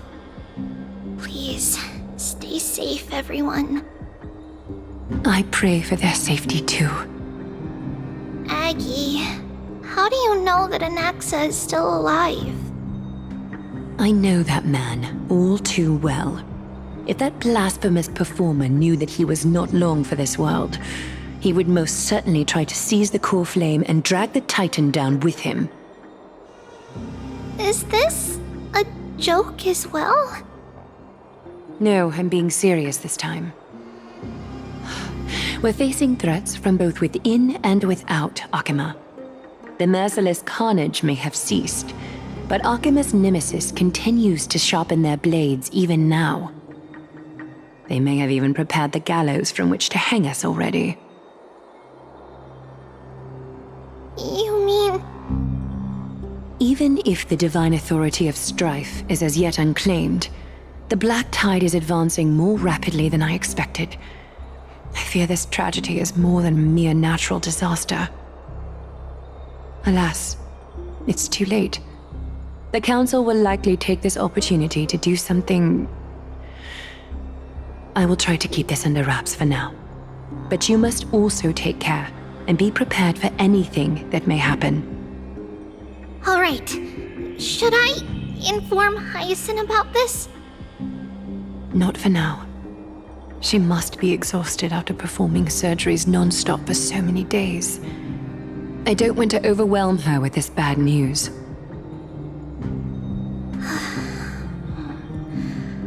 We can only hope that the Grove weathers this crisis with as many survivors as possible.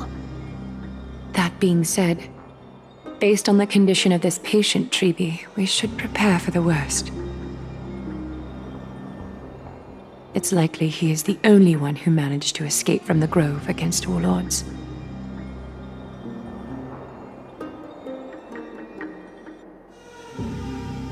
Everything will be fine. The people at the Grove are really smart. They'll definitely be able to chase away the Black Tide.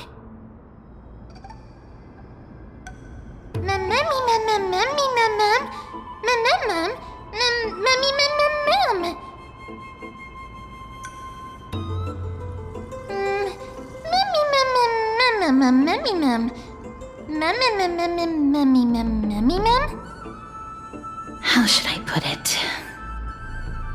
Lady Aglaya doesn't trust Anaxa at all, I'm afraid.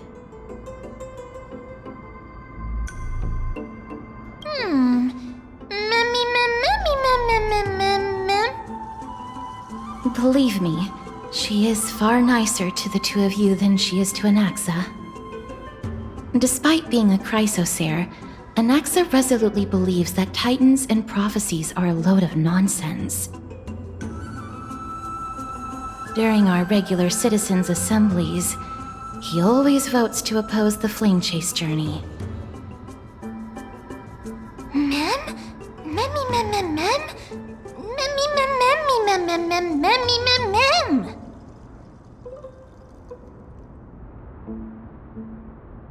Trianne knows the answer to that. Everybody says that Circes, who symbolizes reason, is the most tolerant of novel ideas. Apart from Kefali, they're the Titan who treats us the best.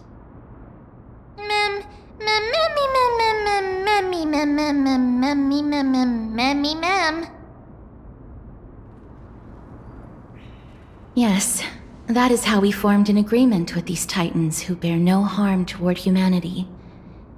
If they agree to support us on our Flame Chase journey, we will wait till the final moments of the journey to restore their core flames. With the exception of Voronix, that is, they didn't lend us their power willingly.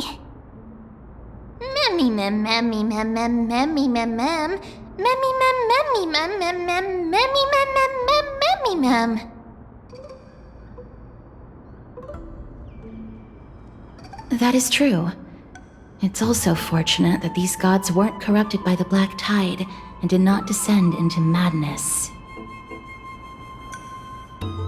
Trianne believes Circes will be alright.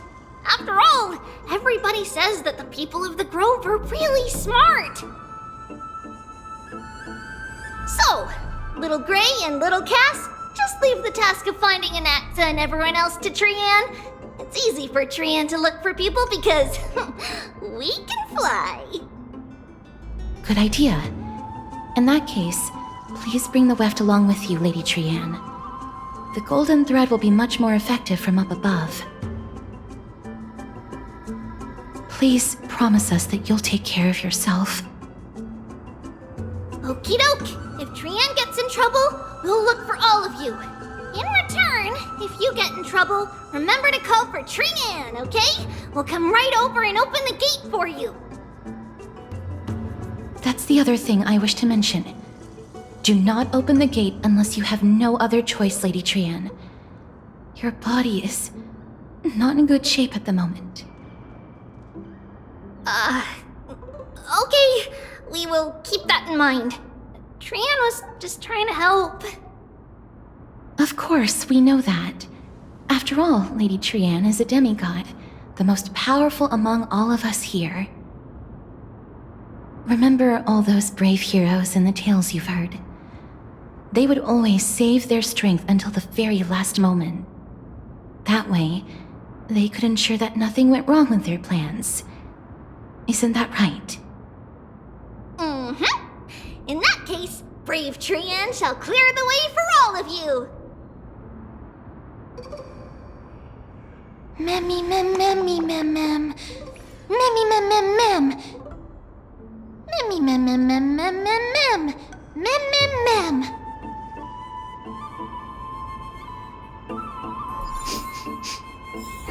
Memmy mem mem mem. So many monsters. Memmy mem mem memmy mem. Memmy mem.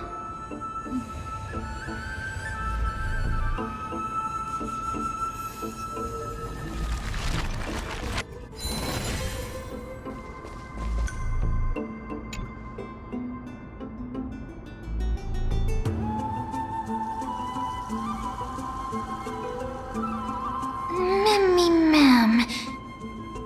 Mem mem mem. Memmy mem.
Is that all?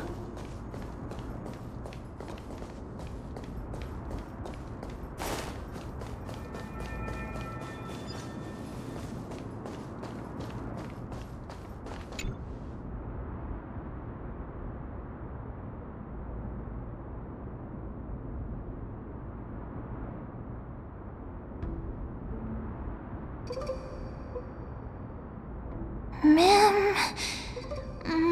Memmy mem. Memmy mem. Memmy memmy mem.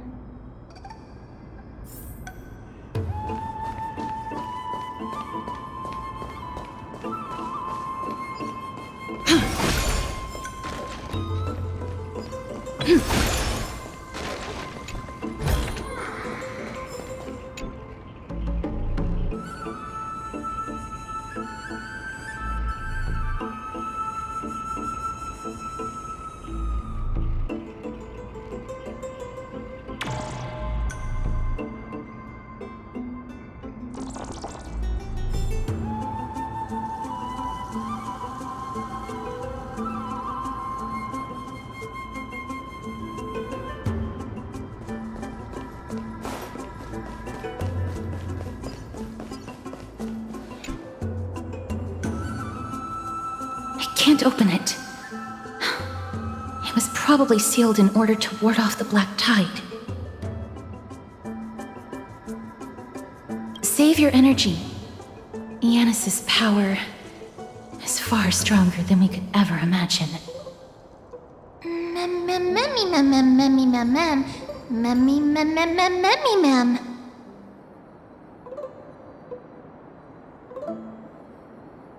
Are you serious? Just a mere door, and your first instinct is to call on the gods? Memmy! Before you try unlocking the door, perhaps you should first find a way to clear the fog that clouds your vision. Memmy!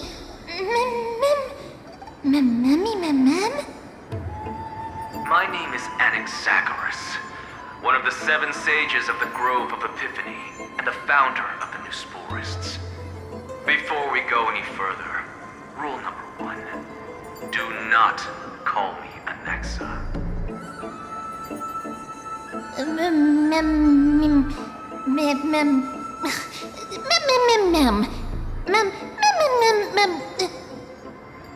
Rule number 2, never interrupt me.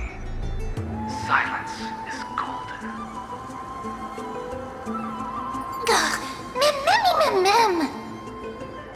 The person standing here and conversing with you right now isn't the vestiges of a memory. Rather, it is the culmination of the greatness of science and the pure, irrefutable, and undeniable exalted truth. Through the wonders of alchemy, I have shattered my soul and transmuted it into gold before burying it in this spot. I have recorded these words so that visitors may learn where their next destination lies.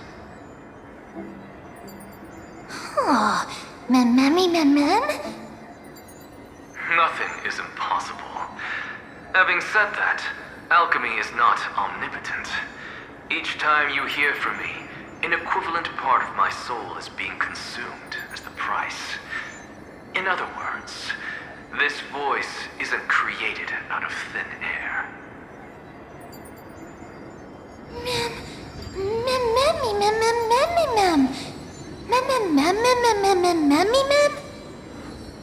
That's because my precise calculations account for every possibility.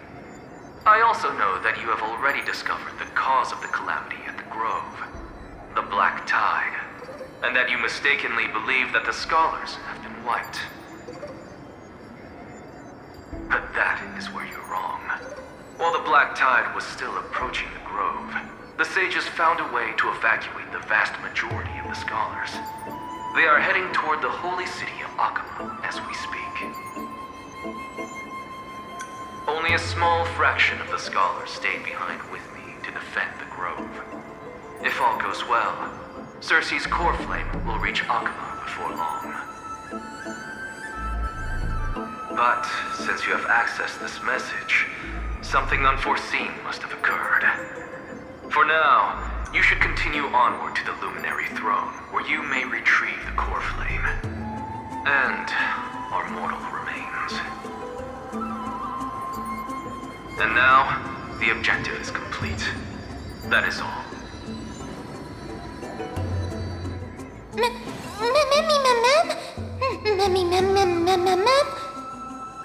Miss, judging from your reaction, you must have found a useful memory. Professor Anaxa? That's a lot to digest at once. I'm sorry. Please give me some time. You don't have to take that too seriously. For some reason, he's especially particular about his full name. Professor Anaxa theorizes that all beings originate from the same source and have a similar composition, which in this case refers to the soul. He calls this theory Neusporism.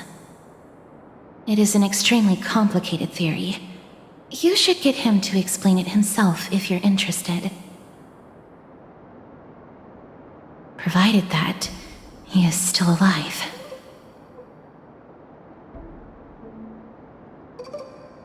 Yes, that seems like the only good news so far. We can just focus on retrieving the core flame then. I do not wish to consider this possibility. Perhaps they were just unable to transfer the core flame, but managed to escape.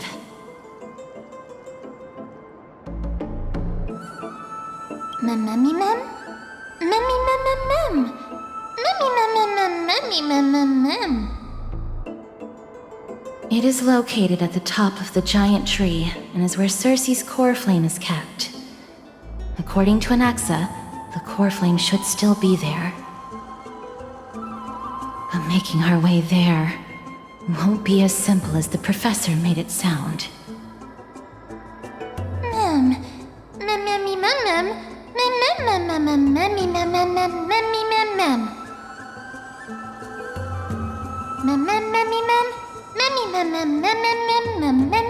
All right.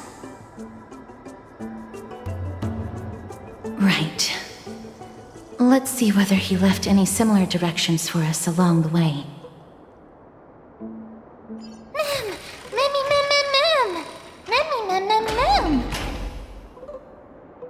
Alchemy is truly incredible.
No, you didn't imagine it. I heard it as well. I'm afraid that someone's probably nearby, as we are unable to ascertain whether they are friend or foe. We better remain cautious.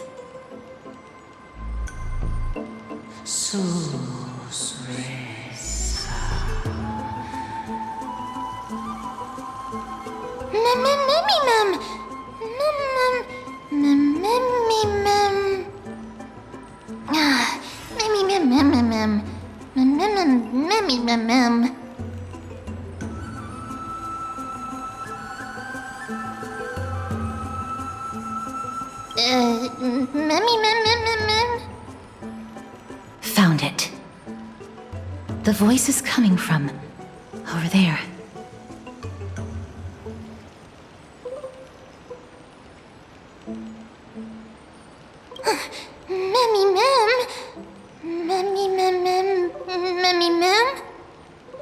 No. It seems to be coming from somewhere even further that way.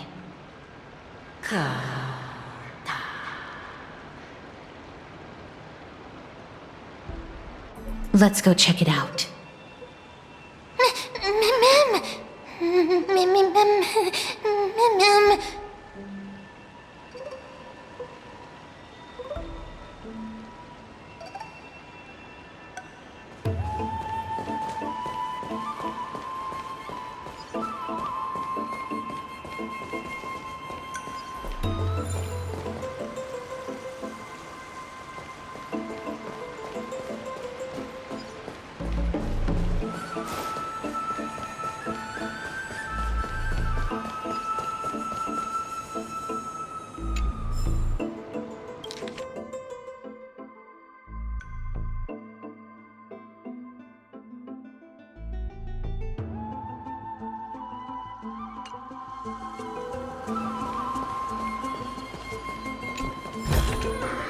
Looks good.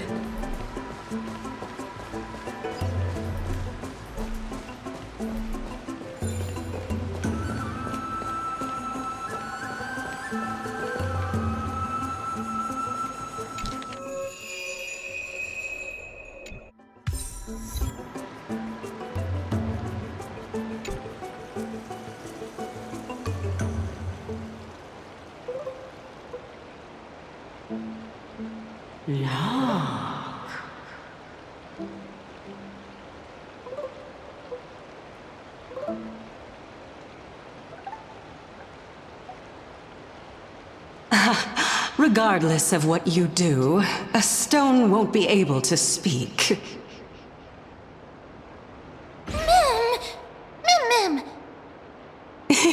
Such a lively little bunny. You even smell a little familiar. What an impatient child. Don't you know that haste makes waste? Who are you? Keep your distance and identify yourself.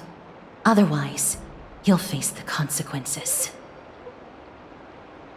The scent of Thanatos. I recognize you. Idonia's renowned goddess of death.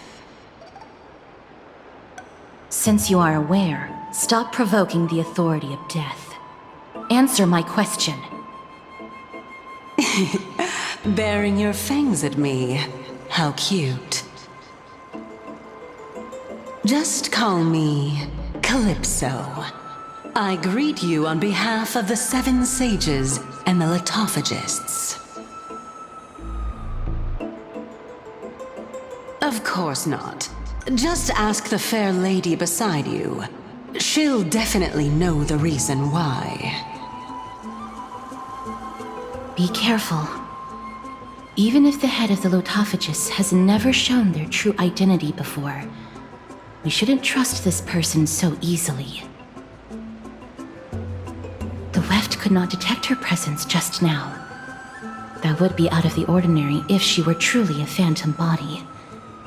But if she is someone who has passed on, I should be able to tell. Let me test her.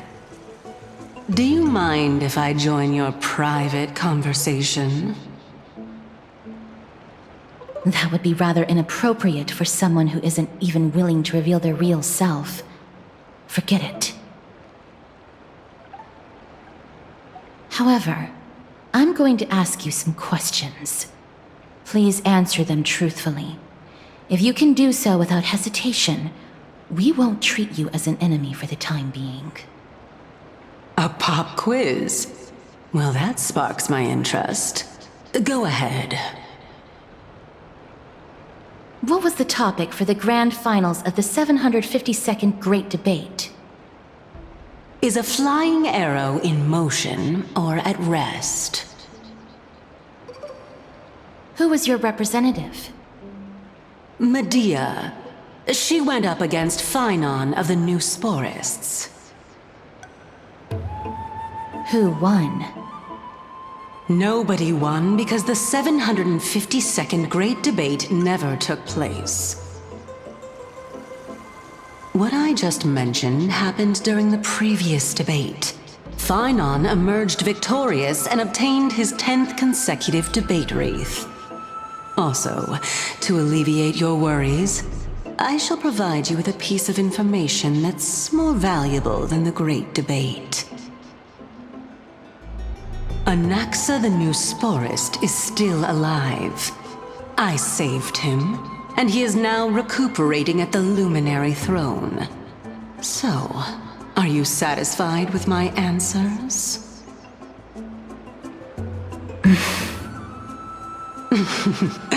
This dumbfounded expression of yours is much more adorable and likable than the previous one. As the saying goes, seeing is believing. Why don't you follow me to the throne and take a look for yourself? I'll keep my eyes on you at all times. Oh, that's truly an honor.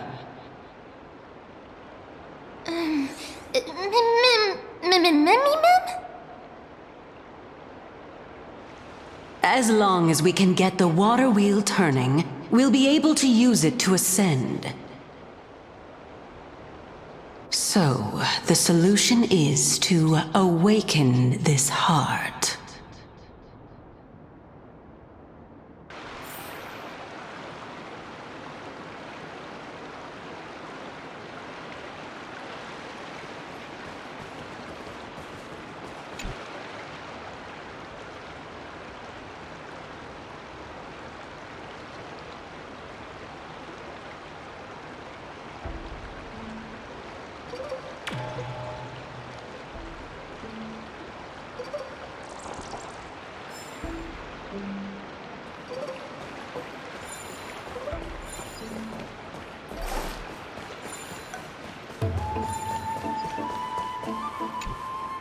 This heart is the source of all water in the grove. Indeed. When the sparks of inspiration burst forth within the grove, dewdrops fall and land within the pool.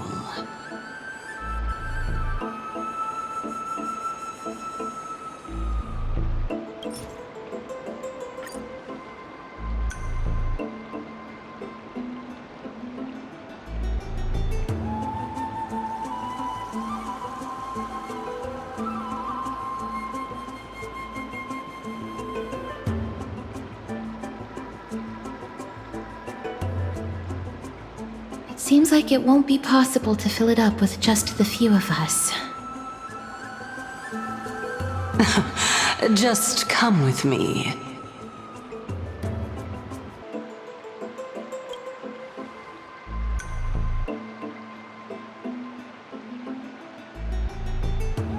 Huh. Can that really work?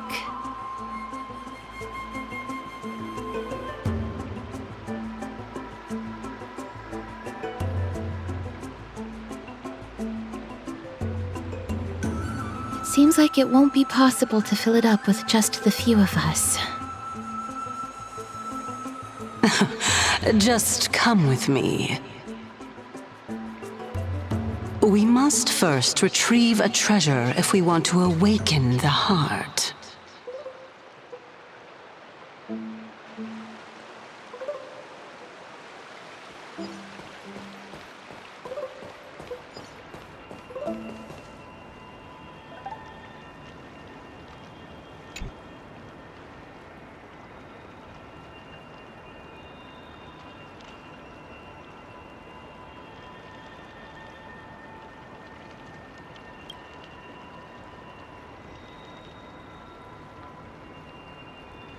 Why did you suddenly freeze? Do you have another way to make the water wheel turn? Can you really do it?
I'm not.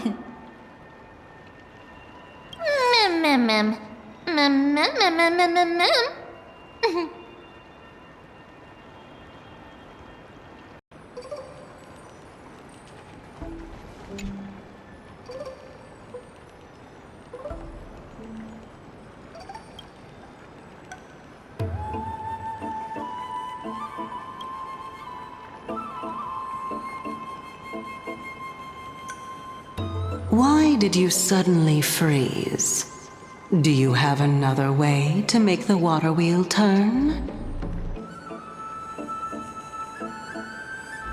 Can you really do it?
I'm not.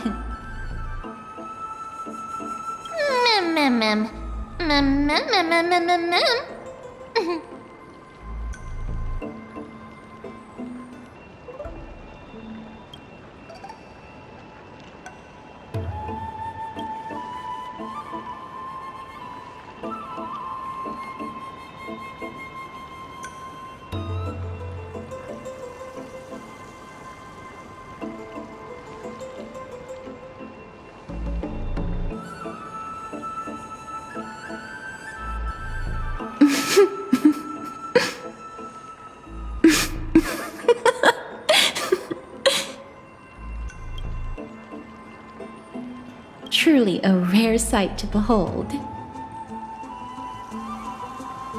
Mammy, mem, mammy, mem.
Truly a rare sight to behold.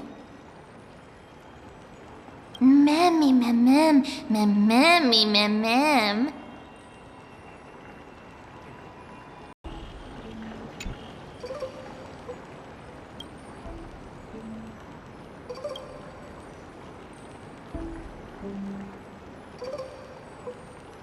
Why did you suddenly freeze?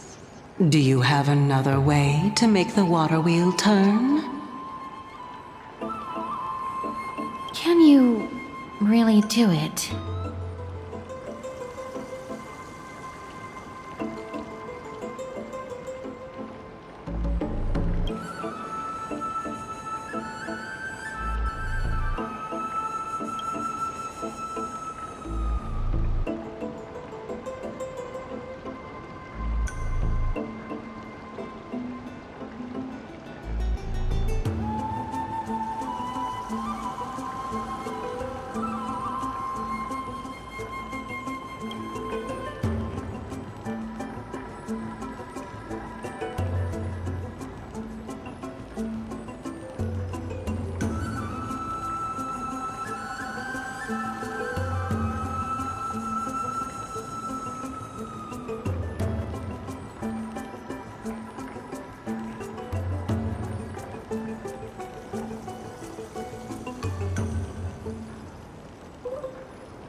Indeed, you can only do so much by yourself.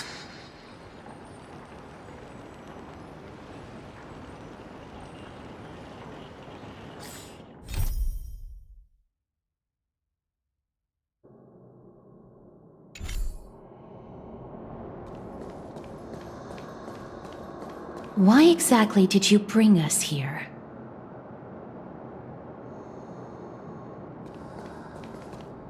My intention should be obvious. See that shallow pond over there? Water lilies grow there. Initially, Circes watered them with their tears, while Nestia nurtured them with affectionate love. They are a token of the eternal companionship between the two gods. All the two of you have to do is to cross the deep well and retrieve the golden bough of vows for me.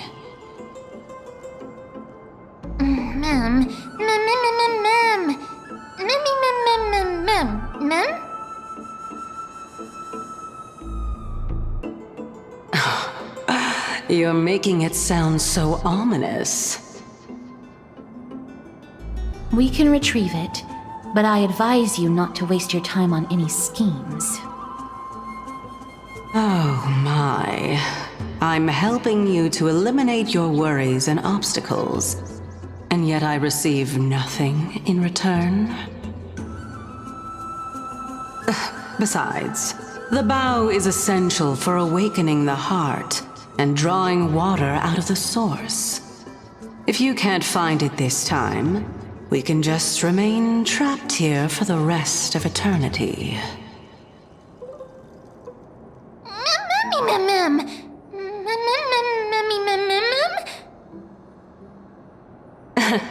You're overthinking things. We're all in the same boat. Although it would be absurd to say that I have no other motives. Since you've brought it up, I might as well take this chance to explain. I'm simply making use of this opportunity to see what you two are made of. So, is that truthful enough for you?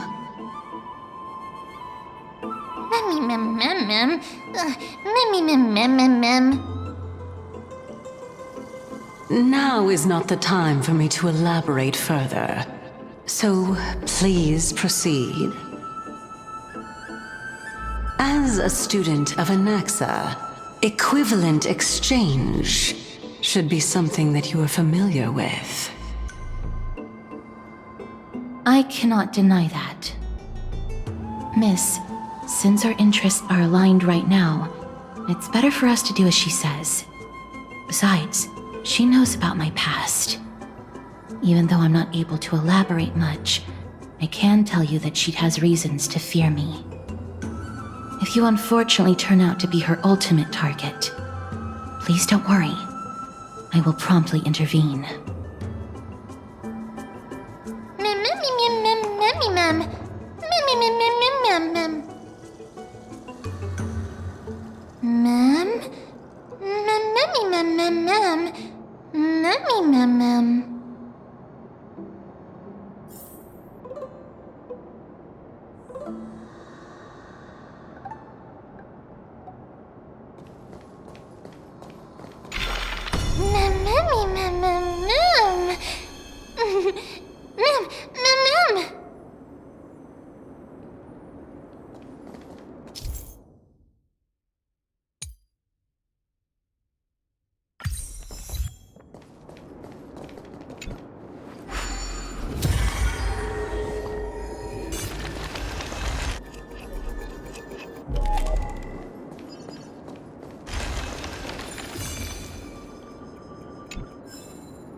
Stream forth the gleam of old blades.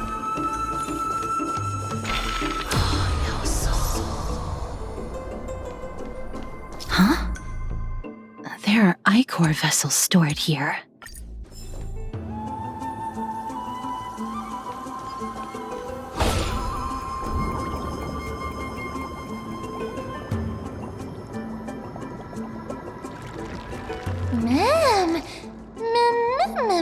Flowers, mem.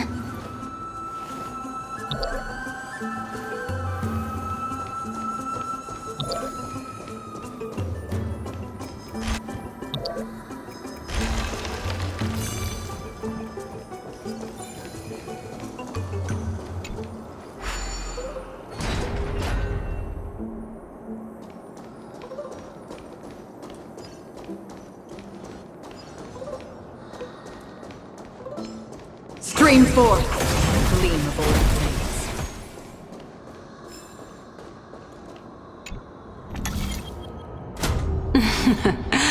How smart.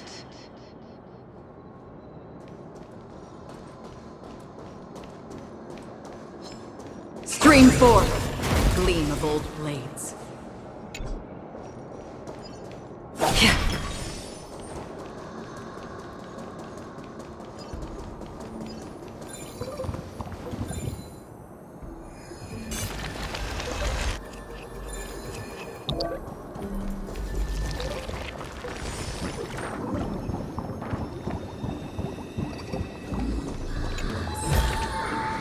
Don't forget to let your friends in on the action. Let's hope that this is not a trap set by her.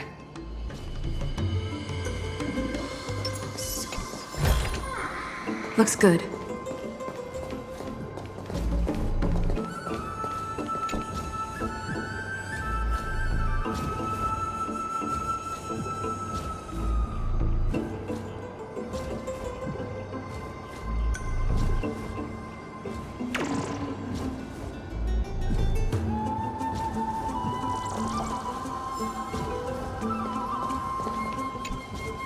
So this is the Golden Bough of Vows.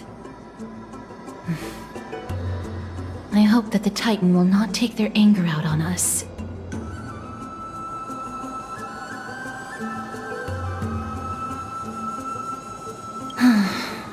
If only they could interfere in the affairs of the Titans. So lustrous and beautiful. It's even more magnificent than before. Mem Cal. Memmy mem. Memmy mem. Memmy mem. Understood. My apologies, Pink Bunny. Memmy bunny mem. Memmy mem. Is this the legendary Golden Bough of Vows?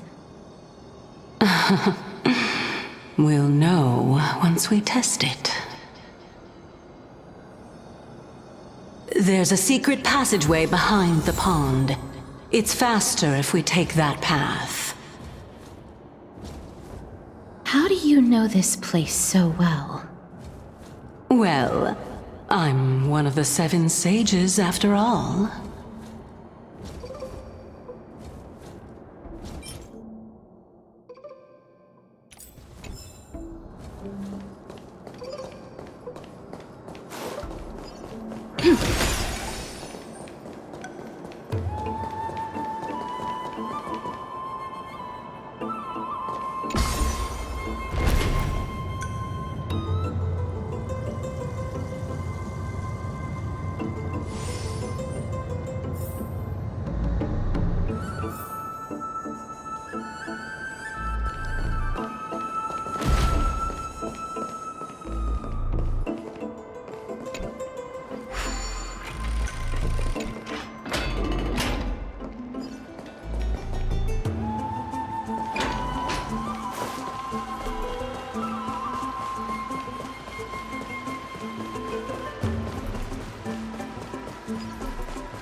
we're here.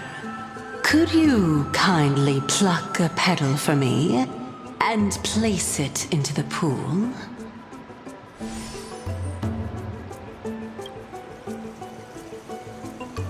Now, can our little goddess perform that again?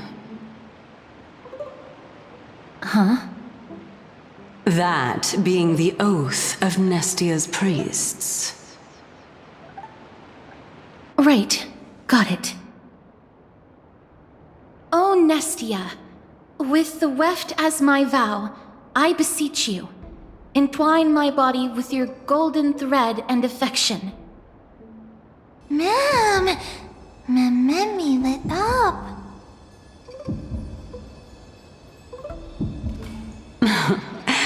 It's just an ancient promise between the Titan and humans. So, what do you think? It really is the Golden Bough of Vows. And I did not set any traps for you, right? That is...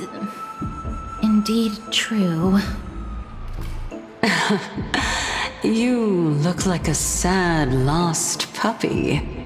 Even if this is indeed a scheme to get you to lower your guard, you don't have any other choice but to play along, do you? Therefore, why don't we just put everything aside and work together? We can always determine who's right and who's wrong once we overcome this. Yes, I agree. Great. Then, let's ride the water wheel. However, giving us half-truths is not the right attitude for cooperation. Furthermore, according to the principle of equivalent exchange, since we have passed your so-called trial, isn't it time for you to make your intentions clear to us? Ah. I really can't bear to look at your sad expressions. Although you only cleared a simple trial, I'm willing to make an exception and treat you with sincerity. I'll allow each of you to ask a question. But not the little bunny. So, ask away.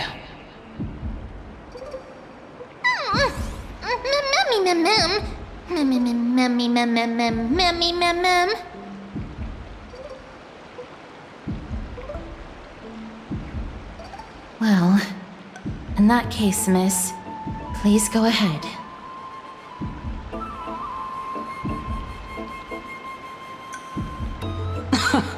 That's no good. You asked 2 questions. Let's not get into a game of semantics, Lady Calypso. Miss, I will observe her reaction based on your question to determine whether she is being truthful. So, don't worry about it. Go ahead and ask your question. Oh, straight to the point. The Titans have cast a net over this place because of the Black Tide. If we want to escape, I'll require your help to reclaim my true form. Well, it's your turn now, little goddess of death.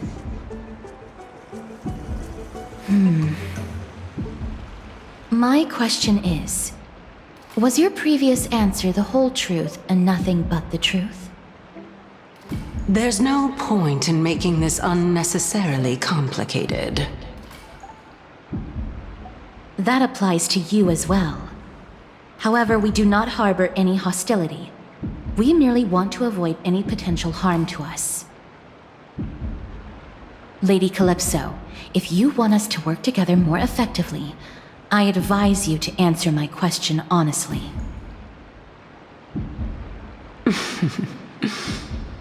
All right.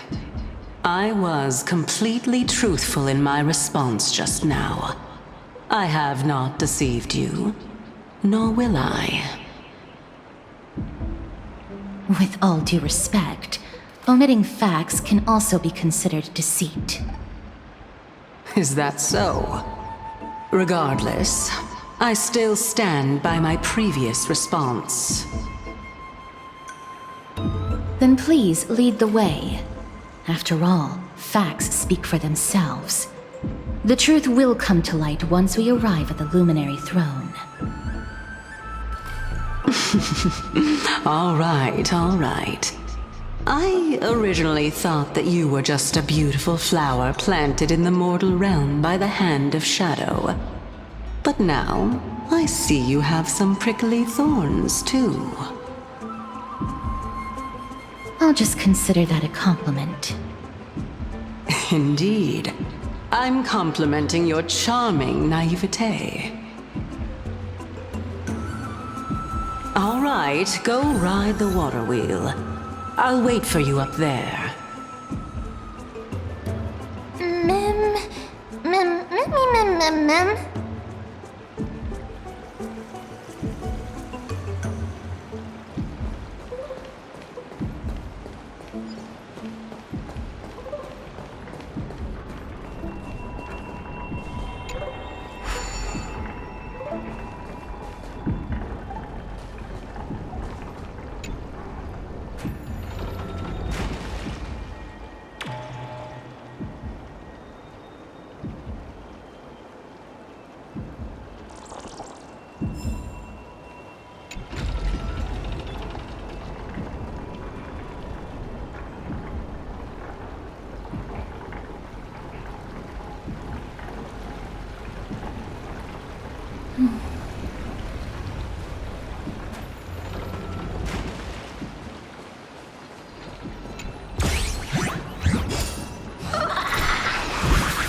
Speaking of which, don't you also have a red-haired companion? Mem. Not too much. It's just that I seem to hear the sound of a bee buzzing around. Lady, your metaphors are not worthy of praise at all.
Stream forth the gleam of old blades.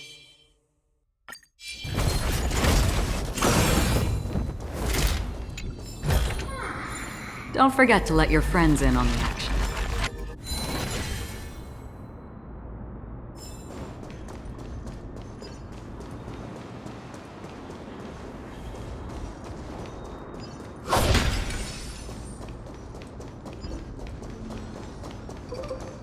Stream forth, gleam of old blades.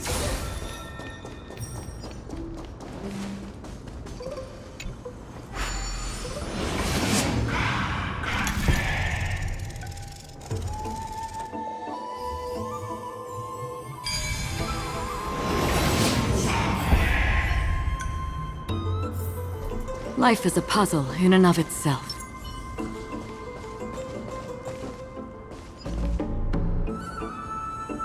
Whoa! It's little Gray, little Cass, and the pink puppy!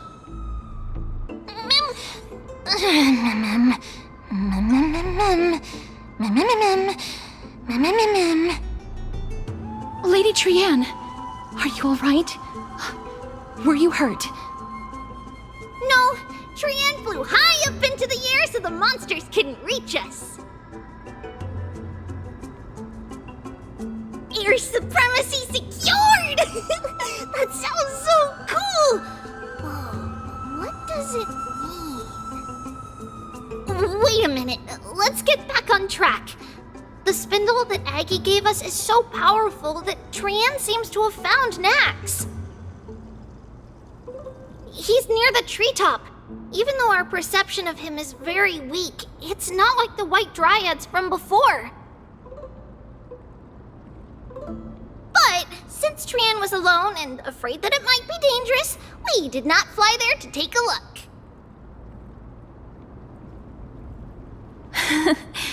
It seems like Lady Trianne did not forget our promise. Anaxa is indeed still alive, and he's at the Luminary Throne right now. It seems like Lady Calypso did not lie regarding this. Huh? Calypso?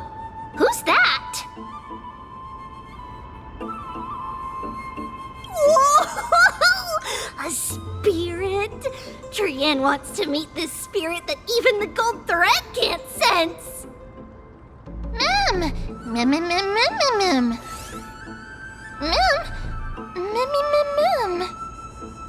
Coming and going without a trace. She's such a strange person. Oh!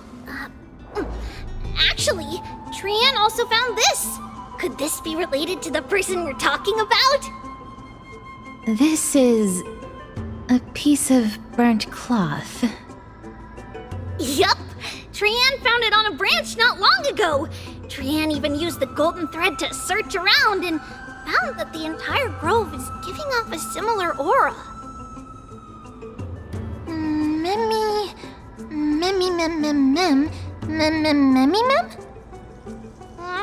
Trianne doesn't think so. Because when Trianne picked it up, we didn't see anything at all. And judging by the golden thread, the aura seems to be all around. Lady Trianne, where is the aura gathered at right now? It seems to be... Oh! A little higher and a little ahead of us! The Dome of Devotion. Calypso, just what are you hiding?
Make a wish.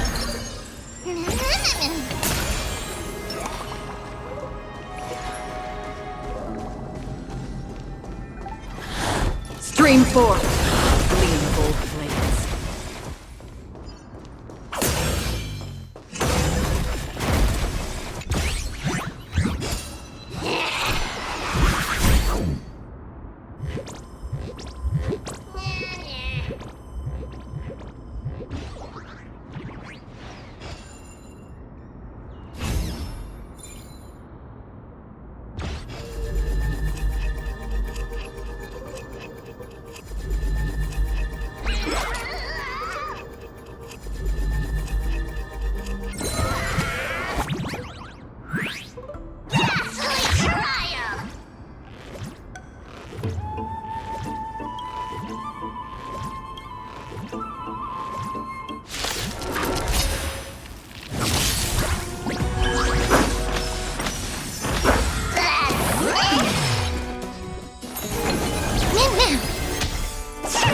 I see through you. Together as one. What do All you want to things know? human creations.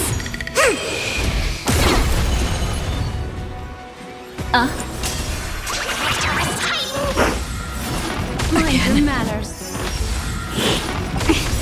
Mimi! I weep for the departed. It too shall fall.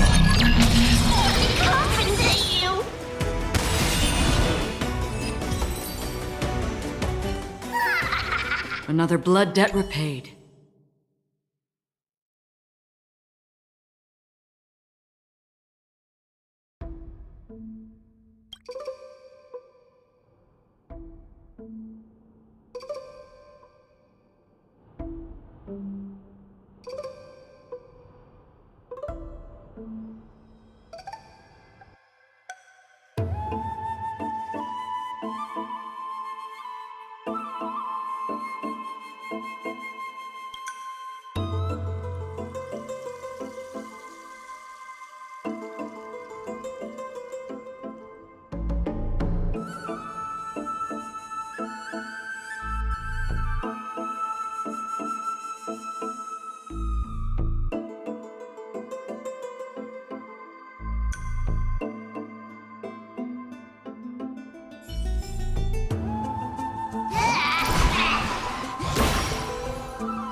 Seek, and you will find.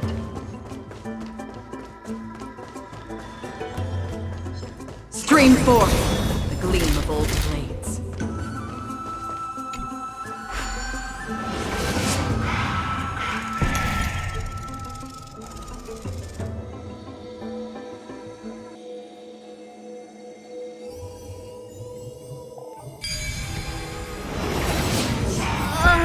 The golden thread is vibrating more and more violently. Everyone, let's be even more cautious.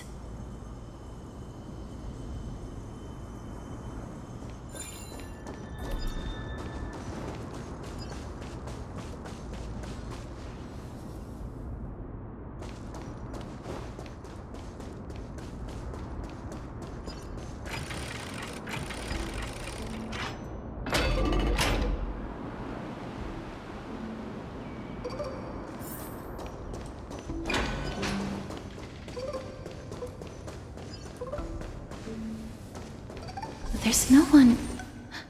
Hold on. The butterfly of divine mind is gone?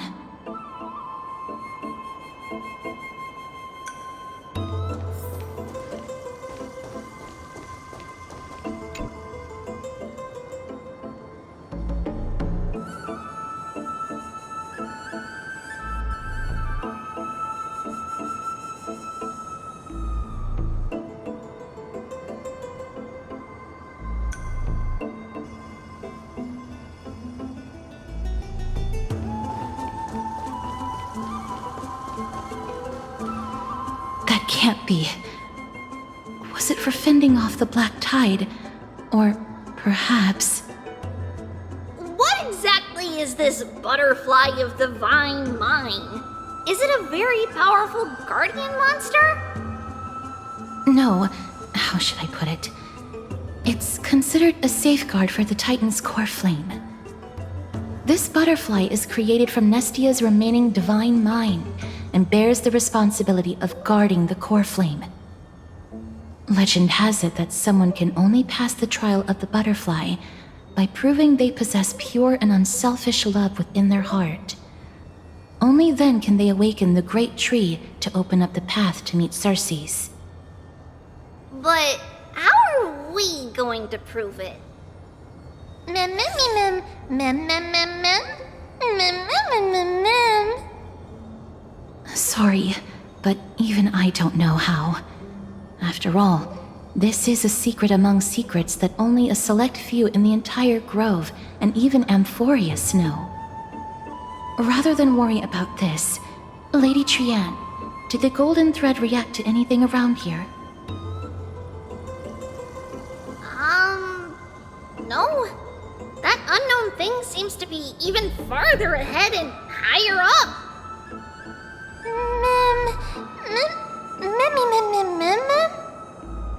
Perhaps we can try again. Let's see if the butterfly will still react to the golden bough of vows despite having dissipated. If it's indeed the token mentioned in the legends, there should be a reaction.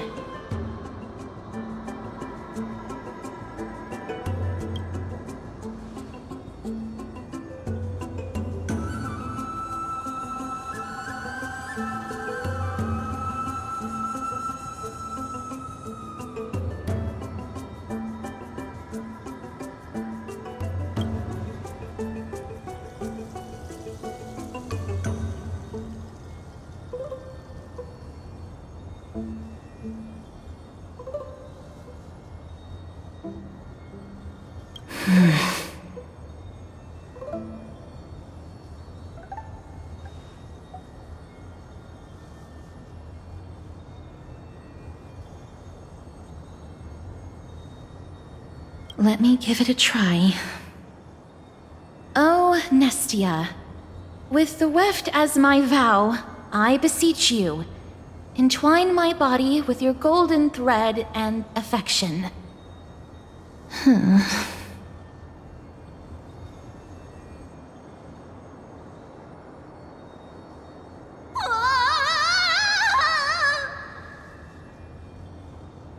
Lady Trianne, and even Mem? Where have they disappeared to? Little Gray, little Cass, look over here, quick! Mummy, he's about to burst into flames! The voice seems to be coming from the Star Chase atrium.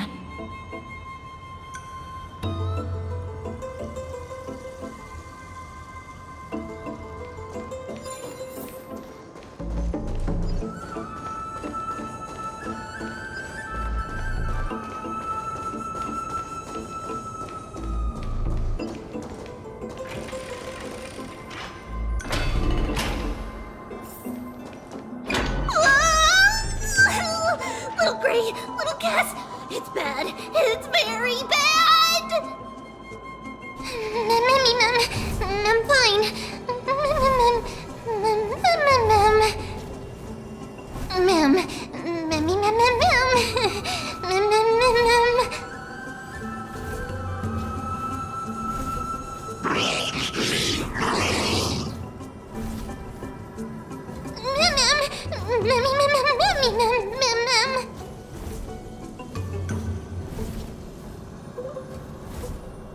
Lady Trianne, what exactly happened just now?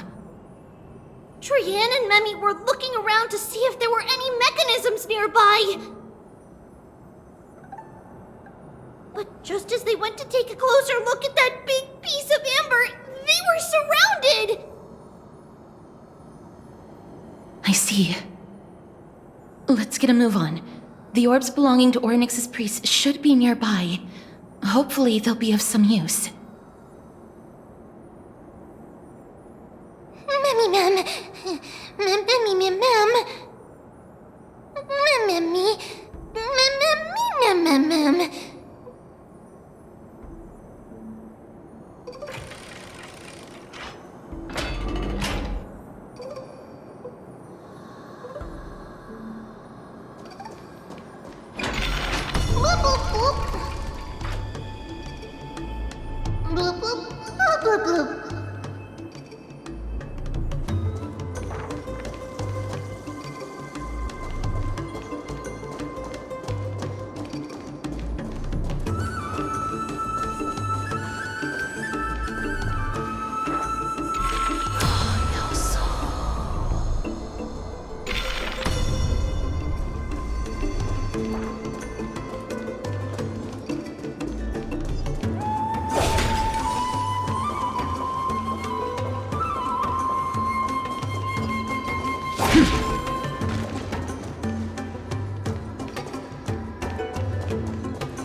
Oh no, I'm starting to smell something delicious.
Converge and awaken!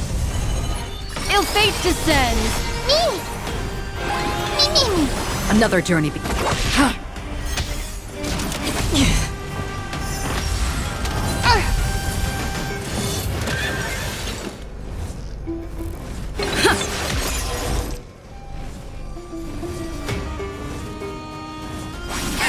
What do you want to know? Ill tidings manifest! I weep for the departed. It too shall fall.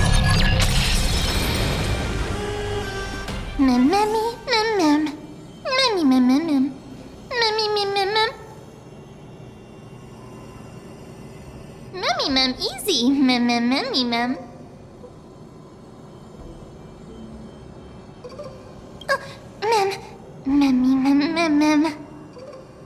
It's alright. Trian only just flew down. I'm glad that everyone is all right. Speaking of which, this piece of amber is...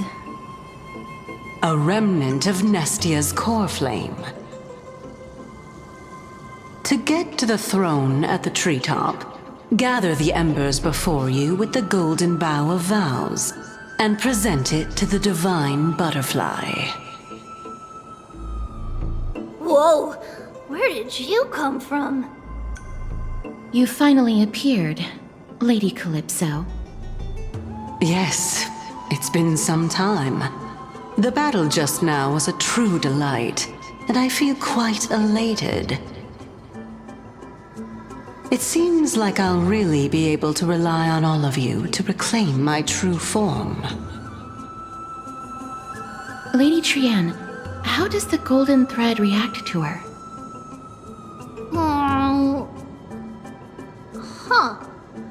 There's no reaction at all. Obviously. After all, the fragment that you picked up just now is completely unrelated to me. All right. Just do as I say. If you're able to pass the trial, I will tell you everything truthfully. Another trial.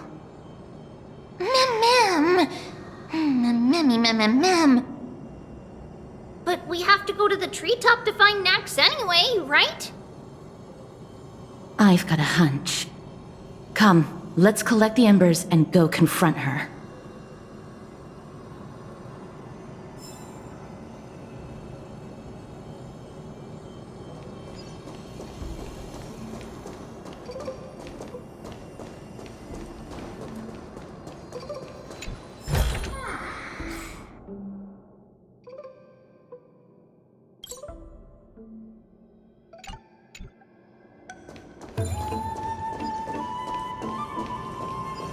According to Calypso, we just have to gather the embers before us with the golden bough of vows.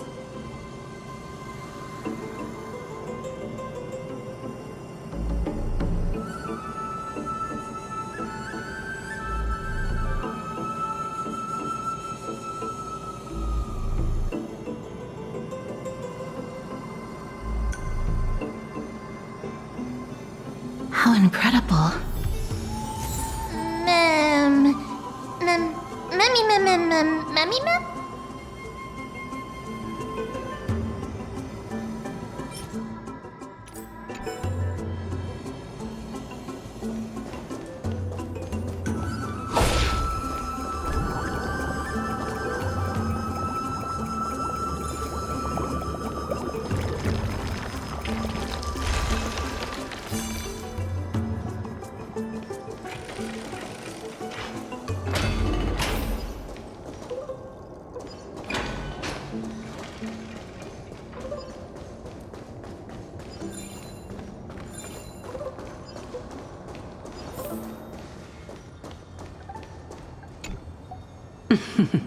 It seems like you managed to gather the embers. In that case, just offer it to the divine butterfly. It'll be fine. Let's just do as she says.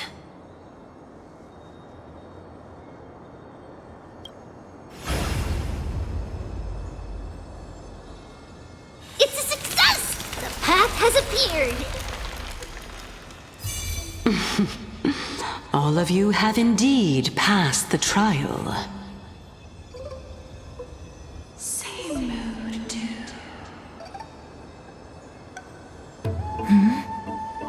The sound of a butterfly's wings.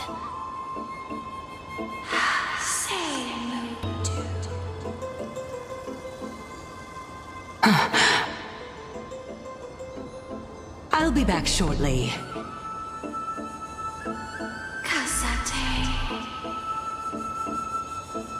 Of course, our promise still stands. But now, it's time for me to sacrifice myself.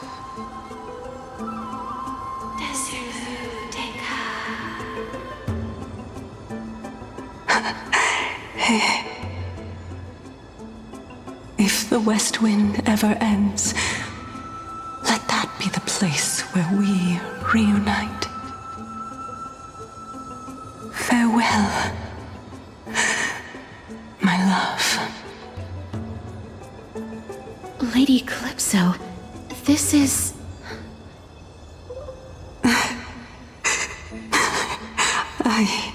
It's nothing much. Thank you so much for your help. Now, it's time for me to fulfill my part of the promise. Well, in that case, I can start. You're actually Cersei's, right? Mem. Oh my. The children of humanity have passed the final trial at last. I was wondering when you were planning to expose me. How did you know? The riddle-like trials, your distrustful yet sincere character, referring to Nestia as your love, and... The head of the Litophagus is actually called Medea, and not Calypso. Since you knew from the start that I was not who I said I was, why did you wait until now to expose me? Because I did not believe that Cersei's would walk this world in a human form. I was also afraid that the Titans were under the control of the Black Tide, and would do us harm. Also, to make a claim, one must have evidence. This is the precious knowledge that I acquired during my time at the Grove. Excellent. To think we were able to gain a new chance at life in the midst of death. Fate truly is a mysterious thing. Well, shouldn't you also tell us why you went through all the trouble of setting up these riddles? Oh, the reason's quite simple.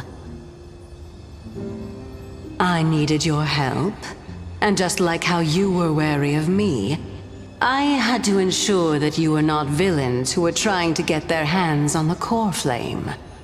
I also had to ascertain that you were capable of dealing with the threat at hand.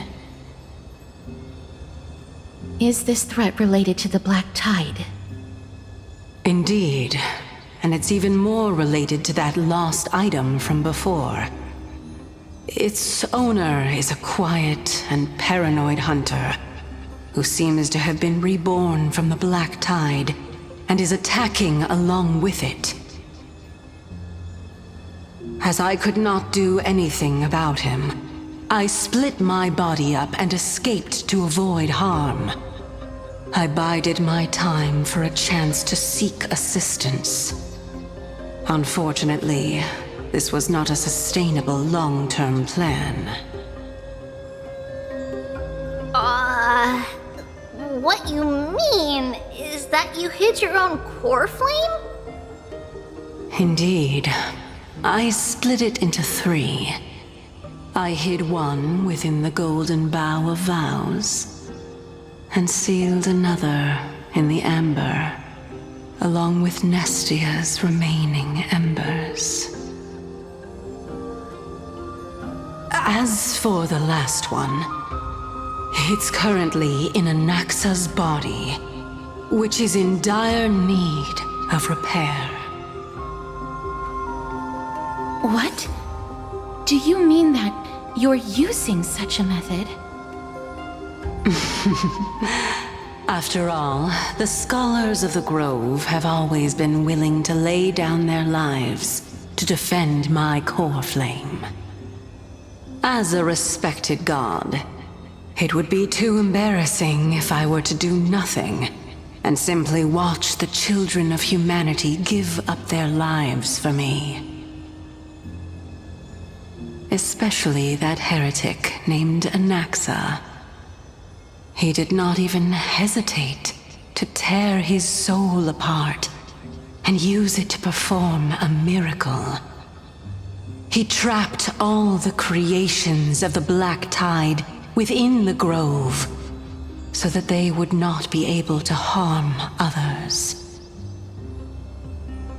His way of thinking was so out of the ordinary that I felt it would be a waste for him to meet his demise in the Black Tide. And so, I decided to save his life. Of course, this also meant that I was able to conceal myself and remain hidden. Well, that's also an equivalent exchange, right?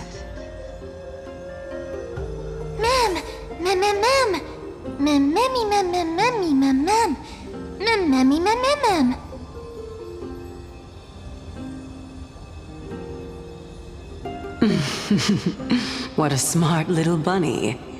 This way, I'll be able to regain my true form, and you will be able to bring the core flame and your teacher back to Alchema. We'll also take down the black-robed swordmaster at the throne, together in one go. But, Circes, aren't you the Reason Titan? Even if I do not have the authority of strife, I'm still a god. I just need you to buy me some time against the Warrior's Blade. Once the core flame is reformed, I'll be able to show my hand.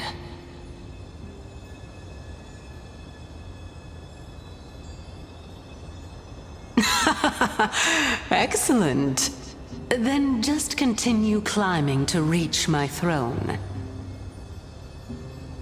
Turn the golden bough of vows into firewood to reignite the core flame of reason.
I'll leave it to you, children of humanity.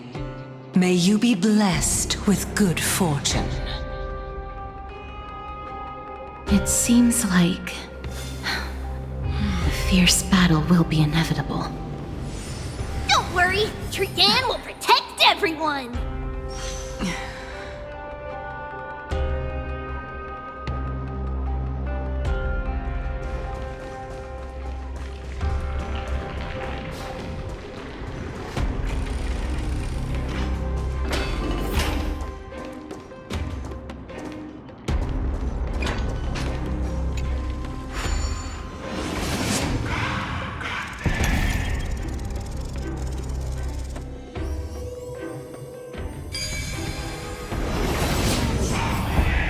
Ahead lies the Luminary Throne.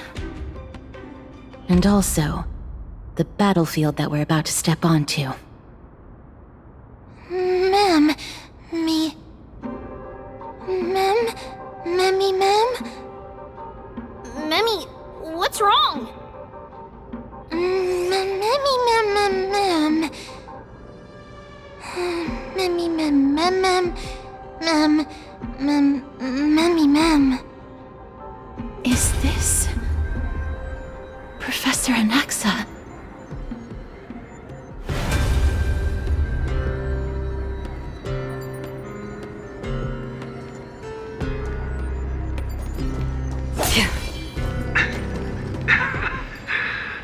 My eyes can no longer see.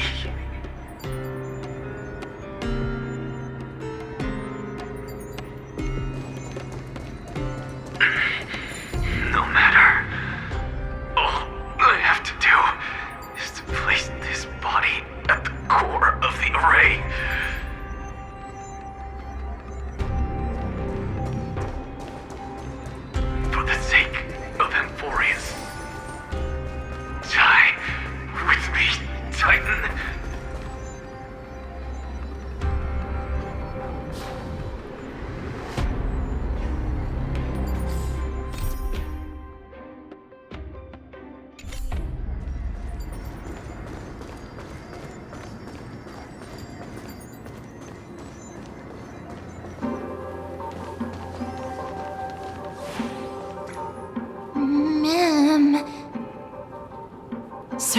was right. He's indeed here.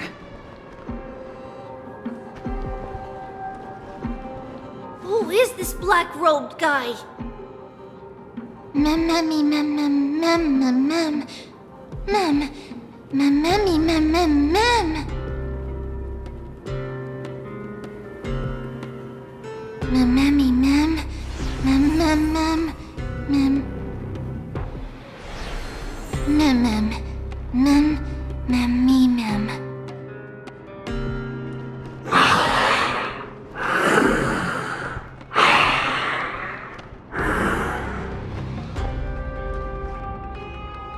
Everyone, brace yourself. This must be the hunter reborn from the black tide that Circes was talking about. The black sword and cloak. The owner of the piece of cloth. The north wind that sent over the deathly fog of Thanatos. You're not demigods. Stand down or die. Run! Mem.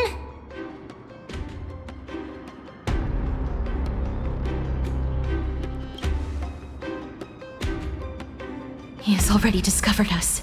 Let's do our best to buy time for Circes. Trian will also protect everyone! Trian is brave! Miss. Only this time, may death protect us.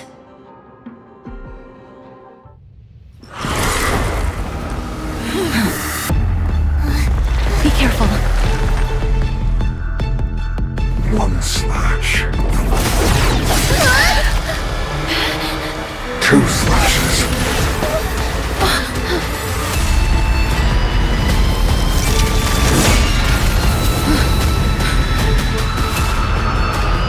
3 slashes are enough.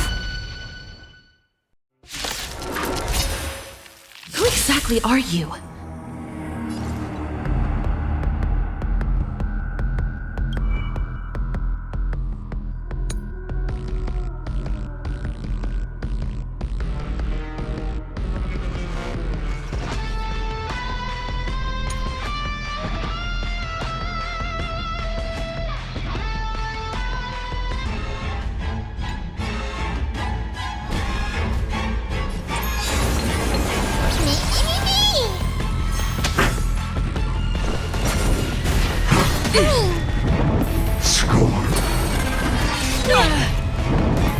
Allow me to make a divination.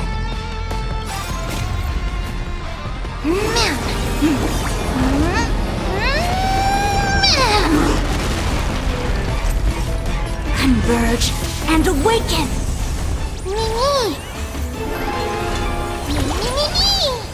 Another journey begins. Existence as fleeting as the dawn's dew, destined for oblivion. I weep for the departed.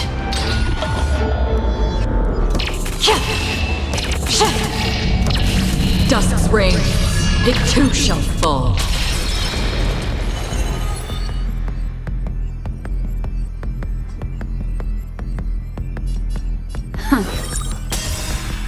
Memories are ever changing. Beneath the silent waters lies an endless abyss!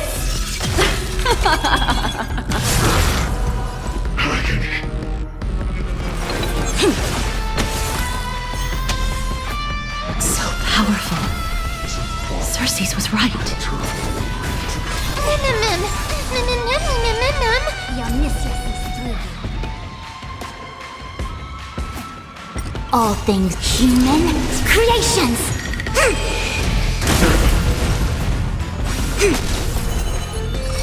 Ill fate descends! On the still waters of oblivion, I guide the wandering souls. Mimi!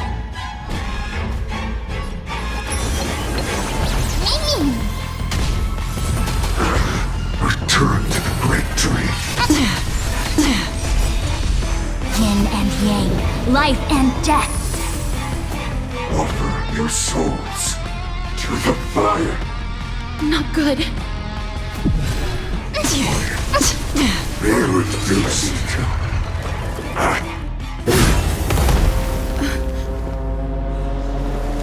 In that case...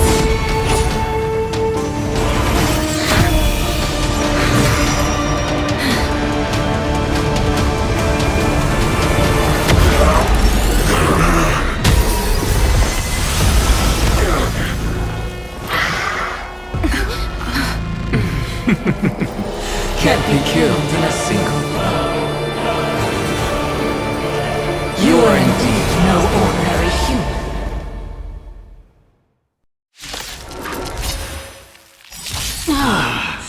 How annoying. Children, since the ambush failed, it'll be difficult to find another opportunity. What a pity. Professor Anaxa? No. It's Cersei's.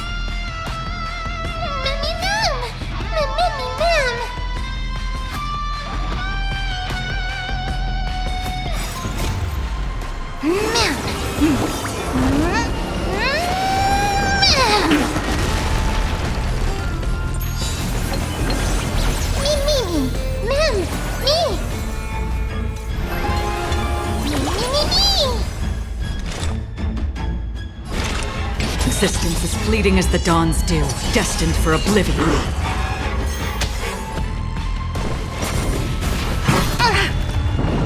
Bless me.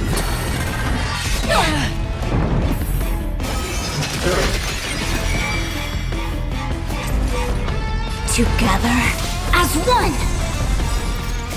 I weep for the departed.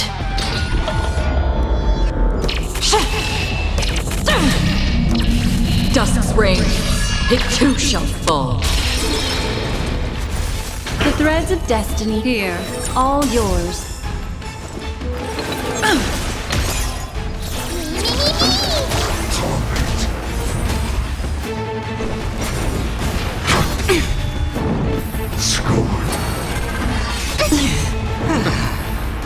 I'm about to be overwhelmed. Fighting is so much.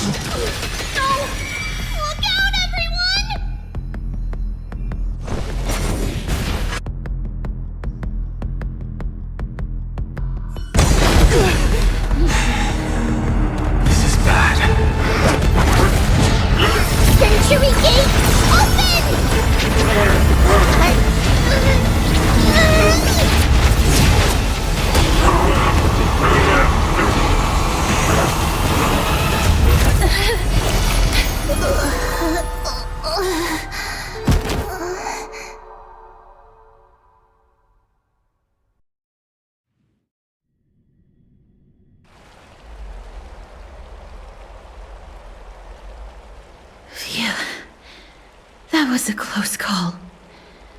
Thank goodness that we returned to Akama unharmed.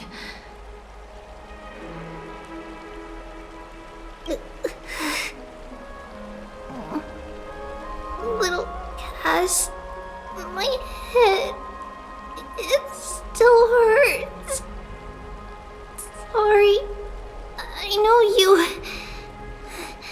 told me not to open the gate. Please don't blame yourself, Lady Trianne. If it weren't for you, we would have already met our end at the Grove. I feel awful. I need to go back to get some rest. Lady Trianne, you haven't been well since you woke up.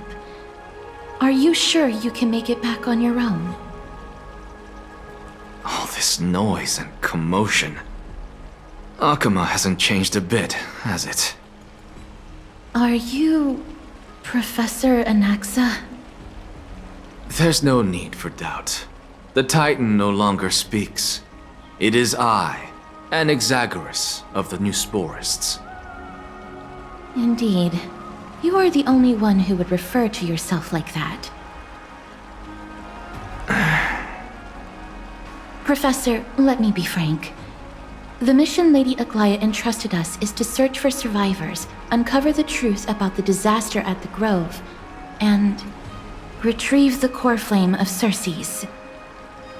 That does not surprise me. And now, I'm a survivor who witnessed the entirety of the disaster, as well as the defenseless bearer of a core flame. Are you going to bring me to Aglaya to fulfill your duty? That is indeed my duty, but I prefer not to present you to her as a captive or spoil of battle. Fine. There's no need to make your life difficult. I'm not against meeting that woman. But I have some things to take care of first. The families of some of my fellow Grove Scholars live in the Holy City. Before we meet Aglaya, I want to visit them. Because Lady Aglaya will probably be against it. Let me guess. That woman will not only prevent me from visiting the families of the deceased, but will also suppress any information about the Grove. She's always been that cold-hearted. My fellows at the Grove gave their lives defending the core flame and fighting the Black Tide alongside me. Their families deserve to know the truth. You intend to do it without her knowledge? Do you really think that woman would treat me well, even if I behaved and proved my loyalty? I wouldn't mind seeing a bit more anger on her face. Are you going to stop me, Castorus? I will accompany you, but please understand that Lady Aglaya has her own considerations. You truly have the makings of a fine scholar, putting yourself in other people's shoes like that. Let's go. I won't go overboard. So, after all these years, you and Lady Aglaya are still... Neither of us is narrow-minded. You should know the root cause of our conflict.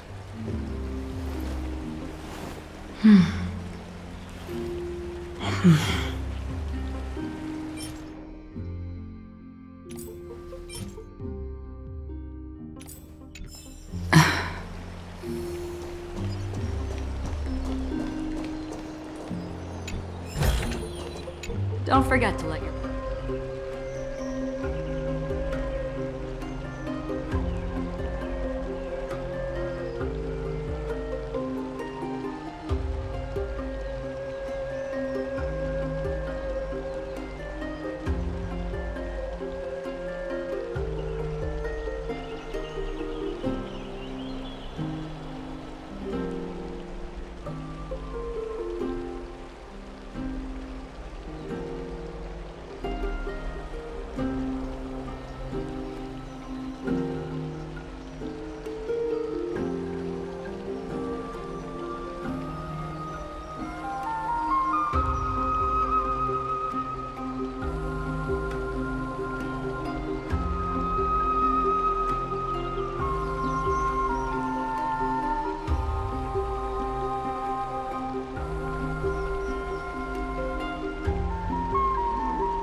Hello.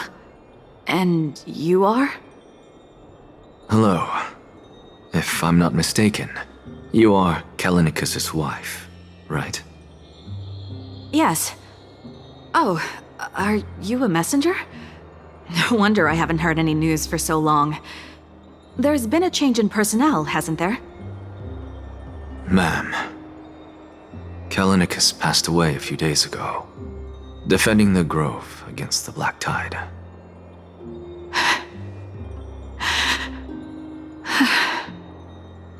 So, Did he manage to defend the grove? Huh? Yes. He managed to protect Cersei's core flame at the cost of his life. I see.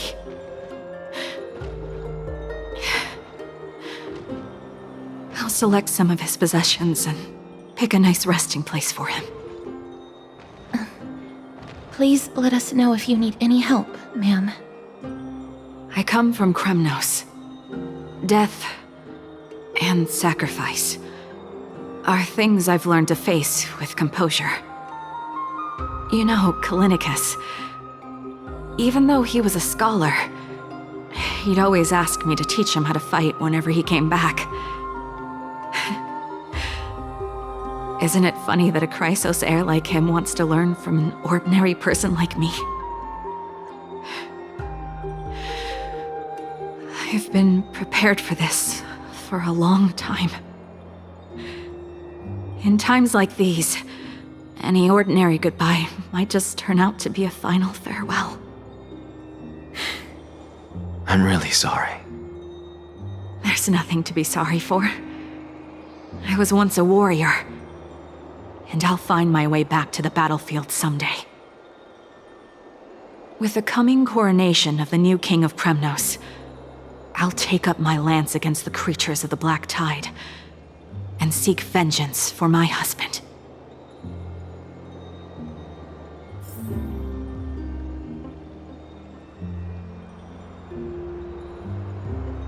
With the coming coronation of the new king of Kremnos, I'll take up my lance against the creatures of the Black Tide and seek vengeance for my husband.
Oh, hello, young ones.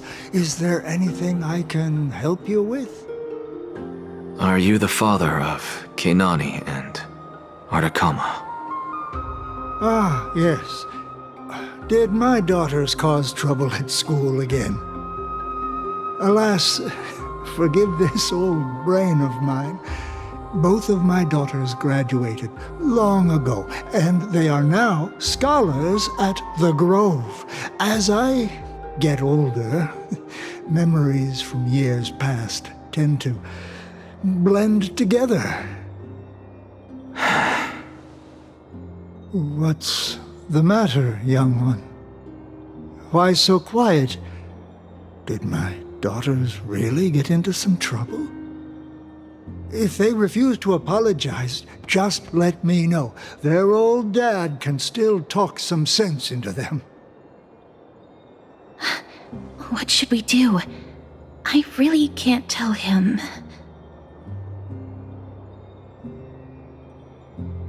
Mr. Fabio, the Black Tide took Kenani and Artakama. What? They fought until their last breath against the Black Tide to defend the Grove.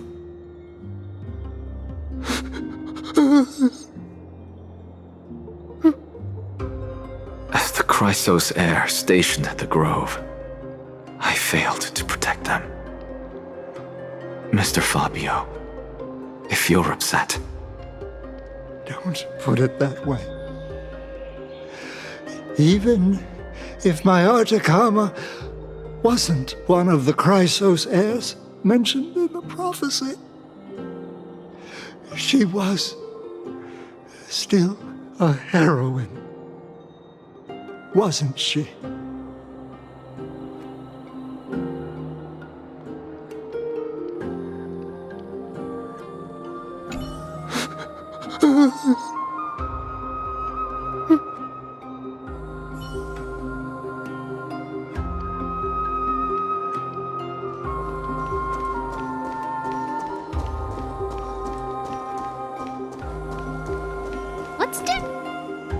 What's wrong? I'm busy.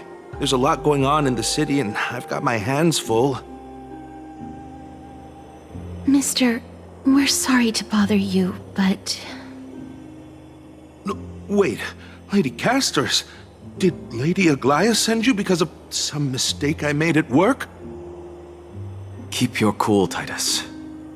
I'm Anaxagoras from the Grove of Epiphany, and a colleague of your father, Old Titus. A few days ago, your father passed away. Wait, what?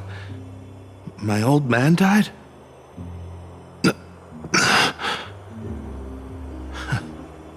That's no shocker.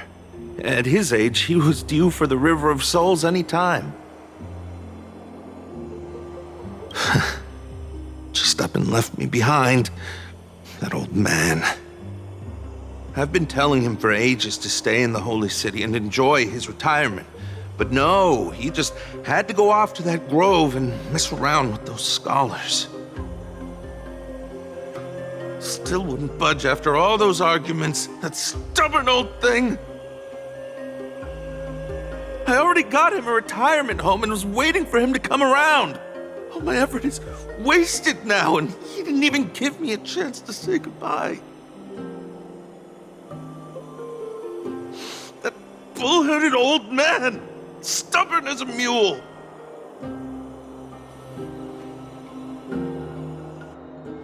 That is it. That's all the colleagues' families that I remember. Good work, Miss. And Professor Anaxa. Let's go. Take me to see Aglaia. All right. I'll lead the way.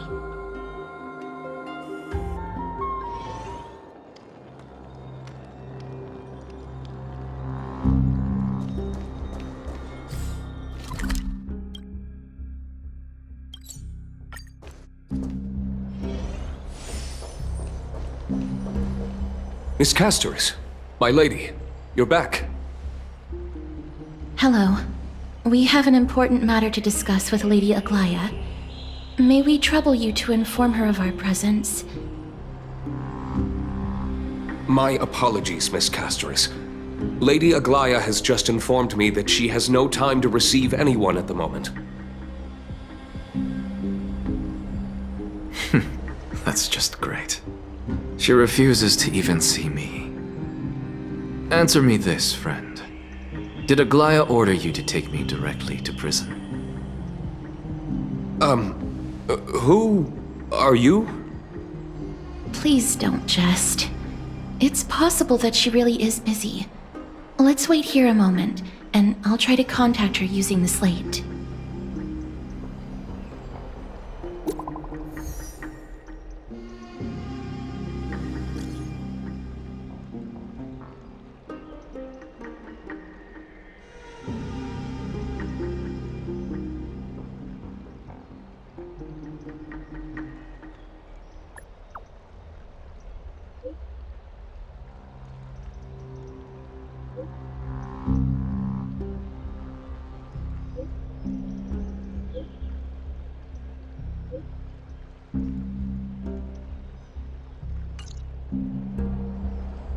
It's fortunate we don't have to confront that woman while I'm hauling around this sick body. Castorus, and this friend I haven't gotten the chance to know, I'll take my leave for today. That Titan made a myriad of adjustments on their own. My head still aches from that. I don't want to stay a second longer in this noisy city if I can. Please be careful. Akuma isn't the Grove. This place is covered by her golden threads. I know. That woman is extremely confident I won't escape her grasp. Don't worry. As I said before, I'll mind my behavior. Miss, so many unexpected things happened on our journey to the Grove. We truly had no intention of putting you in danger, let alone face the Black Tide head-on. Please do not underestimate the threat the Black Tide poses. The Black Tide is not just an enemy of Akuma, but all of Amphoreus. Even back when the forces of strife coveted the Holy City, their warriors still undeniably halted the Black Tide outside Castrum Kremnos. Nigador's core flame now sits vacant, and the Black Tide has returned. The Grove is an academic city with the best understanding of the Black Tide. It shouldn't have fallen so easily, and yet it was taken overnight, leaving the city in blood and tears, haunted by the spirits of departed heroes. The trial of strife is imminent. I pray Mighty will be able to steal his resolve soon. Lady Treeby once traveled across thousands of cities in Amphoreus to repel the Black Tide. But even they have no recollection of this powerful enemy in all their journeys. Perhaps the fall of strife has triggered even more terrifying events in unseen places. As for me, I detected a strong stench of death from that entity, but it wasn't because it had a connection with Thanatos. I'm afraid it's purely because it has sent countless others to their deaths. Speaking of Thanatos, Miss, there is something else I wish to verify with you. You must have an idea of the curse I bear by now. I was born as the shadow of death, a poison shunned by all living beings. Yet when you caught me in the Grove, I'm curious why you weren't affected by my power, Miss. My apologies for the abrupt question. For all my life, I've always wondered, what is my connection to death? And why am I inextricably linked to Thanatos? Miss, you must be tired after being on the move these past few days. Please set aside the tragedy at the Grove for now, and rest for the day.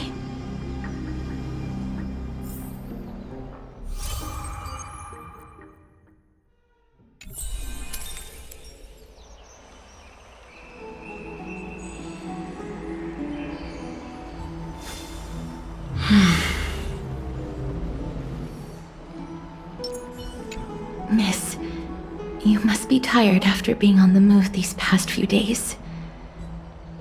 Please set aside the tragedy at the Grove for now, and rest for the day.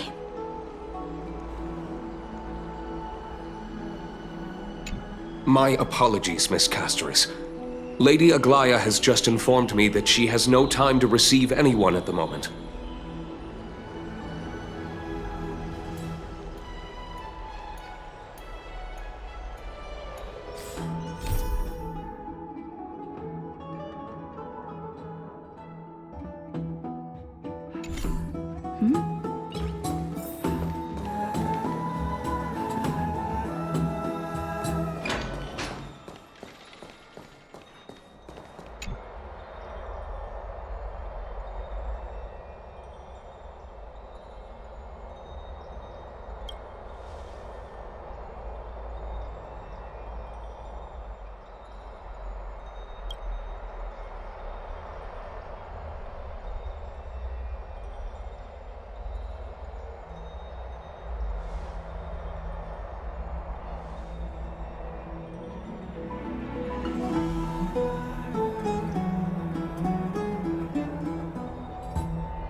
Trianne?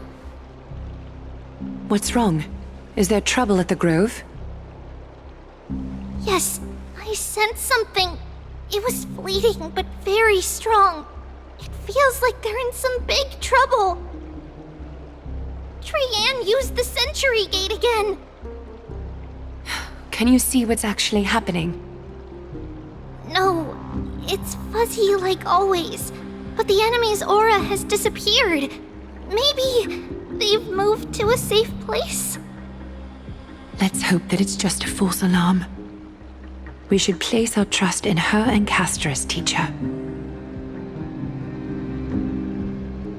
They will keep Trianne safe. Aggie, you're talking like we are little kids. One day, Trianne will reach her limit, and Traby will take on the role of gatekeeper from her. We are all aware of that. I am just a little concerned about her state of mind. Trianne was already unable to speak, even in short sentences when they left. We want to say a proper goodbye at the very least. I will pray with you. Thanks. And Aggie, it looks like we will need you to come with us to the baths this time to unwind. It feels like neither of us have laughed for a long while. It's time to head out with the west wind! All right.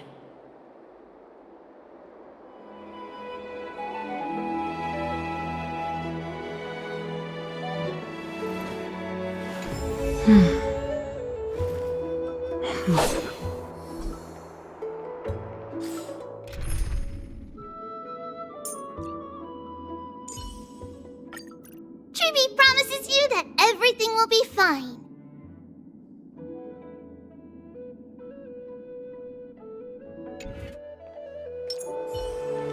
There's strength in numbers! There's strength in numbers!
Here's really hot and heavy. Has it always been like this?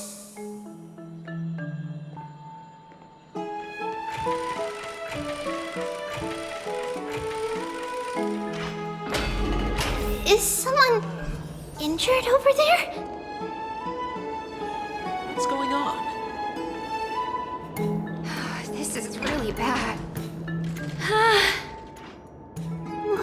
What happened here? Watch out! Watch out! For the Kremnoan! Kremnoan?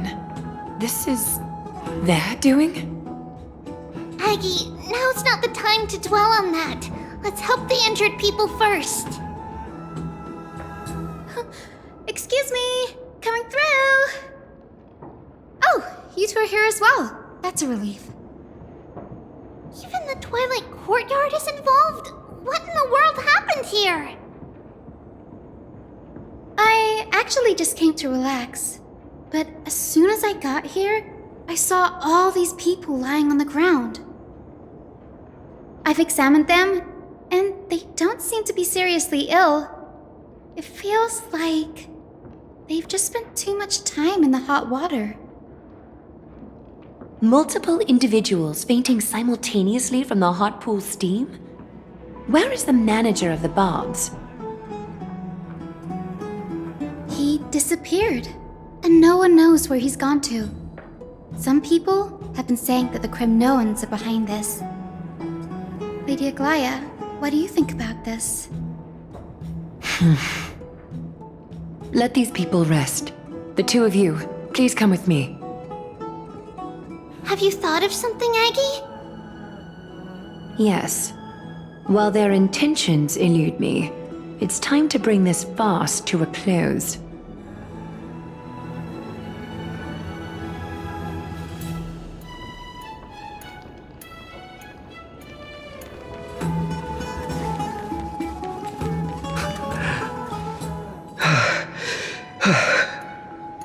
Snowy! Even Snowy! The culprit. The culprit is Mightimos. Oh. Dee! What did you do to everybody?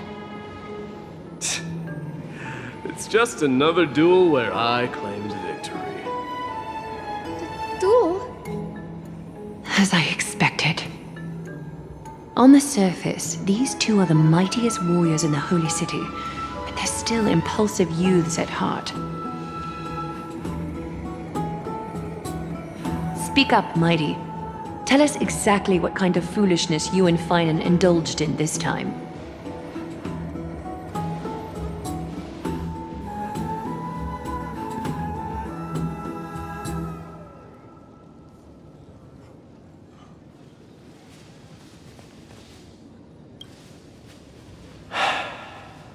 No, none of those sound right.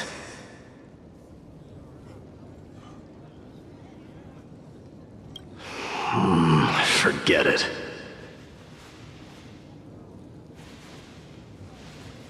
Am I seeing things? Is the magnificent deliverer finally deigning to step outside?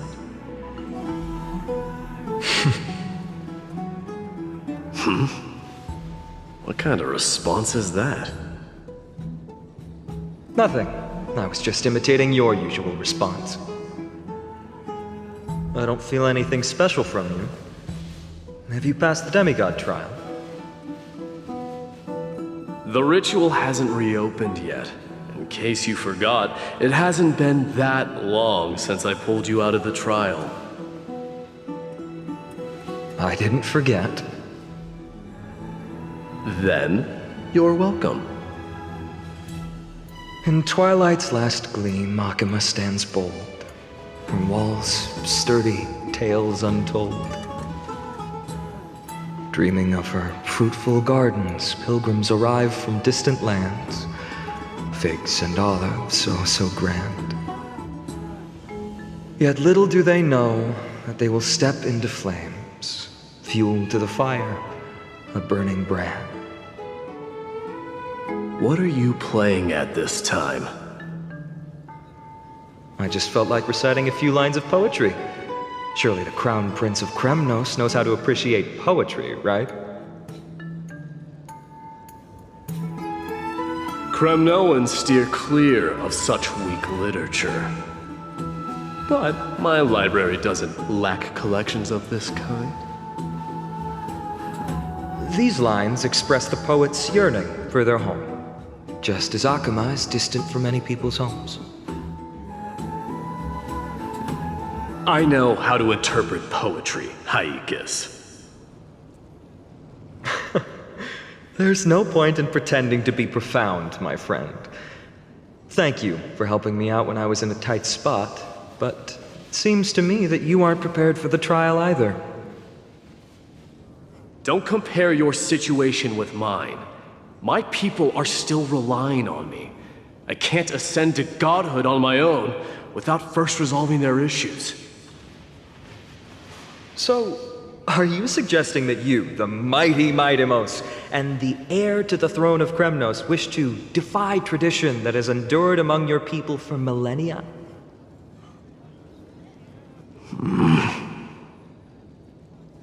I'm still thinking about what I should do. Never mind. It's probably not my place to offer you counsel. An idea does strike me, though. Go ahead. Let's see what terrible ideas you've come up with this time. Maybe we both need to relieve some stress. Come, Mightimos, let's recommence our previous competition. This time, we'll see who can stay in the super hot bath for longer.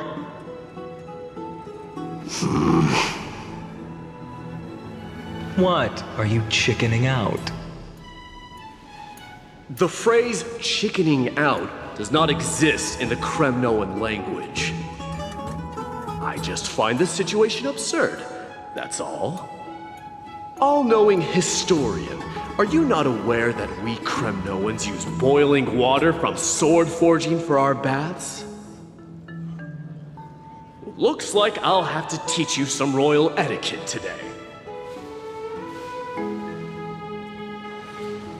And thus, an unprecedented sauna battle commences! With unparalleled resolve, the two warriors' determination even alters the very hue of the steam. Flames intertwine with scalding vapor, reaching toward the heavens, shrouding the sky and the sun. The spectacle is so magnificent that none dare gaze upon it directly. Since we can't see what's happening in the competition, why don't I regale you with a tale of kings to pass the time?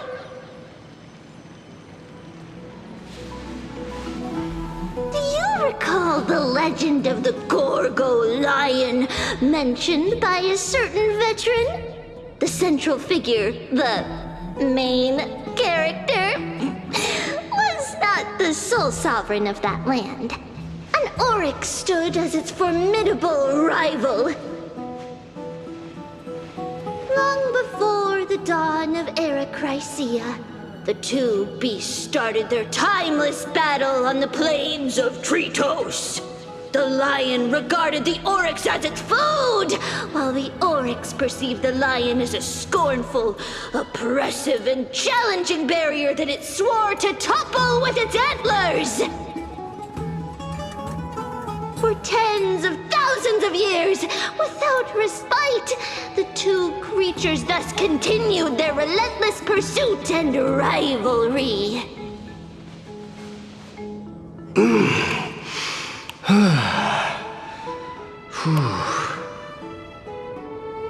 It fixated on its rival's fleeing form in the chase.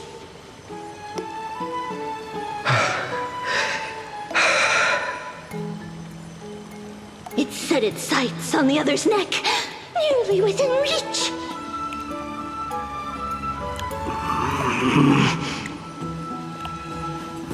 It was stuck in a corner.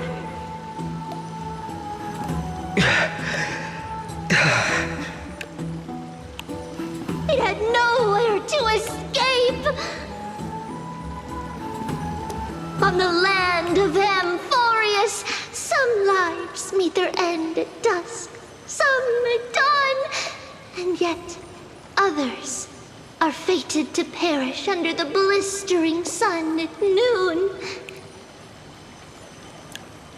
And at last, the most scorching moment of the day descended upon them. The formidable hand of fate heeded their call and arrived! My lords, would you like me to reduce the temperature a little?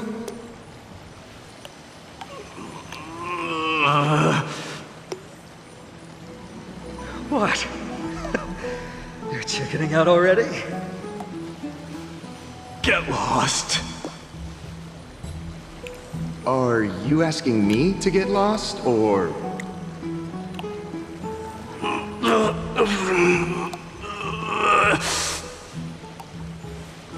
Do whatever you want. Oh, please forgive my presumptuousness, my lords.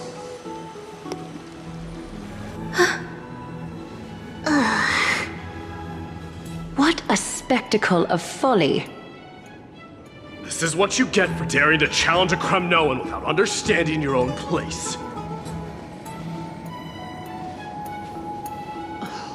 What I'm saying is, your little game dragged down quite a few innocent souls alongside you. We will personally escort back home the customers left awestruck by our formidable presence. This isn't fair. You are wearing way less than I am. Is this the latest trend now? Getting into the baths while dressed in full armor? Don't look at me like that. It was he who challenged me. There is no word for flee in the Kremnoan language. Very well. Let us bring this farce to a close, shall we? Warriors, it is time to get moving.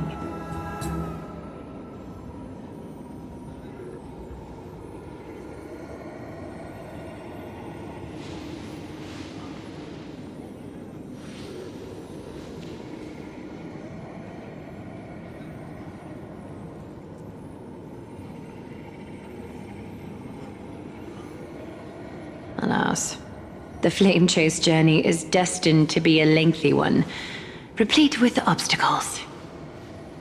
But thanks to those two, all the gloom has vanished into thin air. Oh, we just had quite the commotion. It's not every day we find the Marmoreal Palace this serene. Shall we continue with our previous plans? Hyacinth, would you care to join us? Such an empty bath is indeed a rare sight. I was looking forward to unwinding after work. I'd be delighted to accept your invitation, Lady Treeby. How about we go to the biggest bath?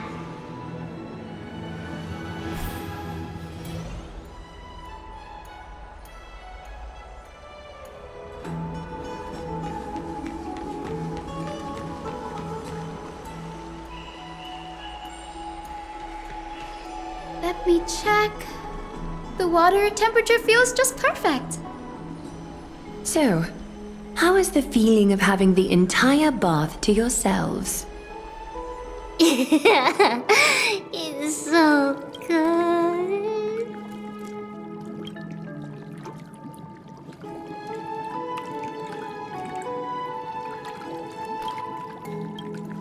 But, Lady Treeby, aren't you going to soak in the bath with us?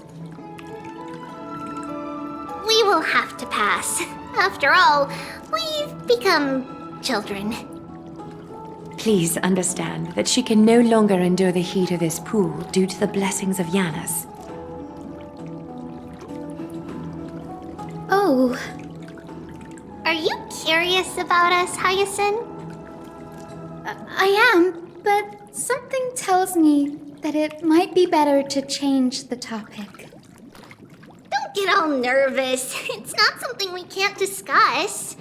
The truth is, A long time ago, we were a mature adult just like Aggie. Then, because of reasons, we inherited Yanis's divinity and gained the power of passage.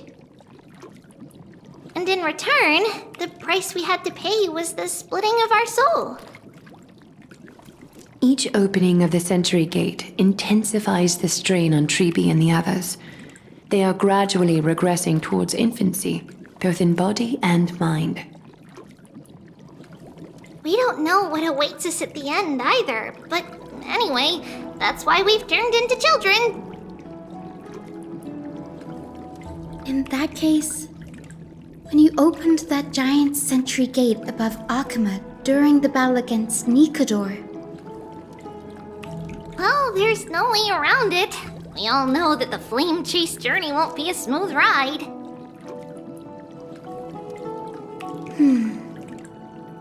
Maybe we can find a way to fix it. The primary research focus of Noosporists is the soul. We explore its depletion and methods to restore dispersed souls. As long as research continues, there might be a breakthrough that can help. We will do everything we can. So your first reaction is in fact denial. You're indeed an Access student. I look forward to your good news, Hyacinth. Now there's another reason to look forward to tomorrow.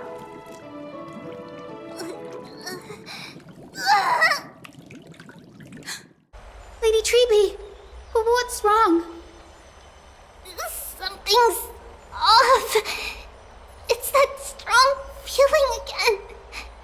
Is it Trian? Wait, no. It's not Trian this time. It's Trinan. Trinan is in danger.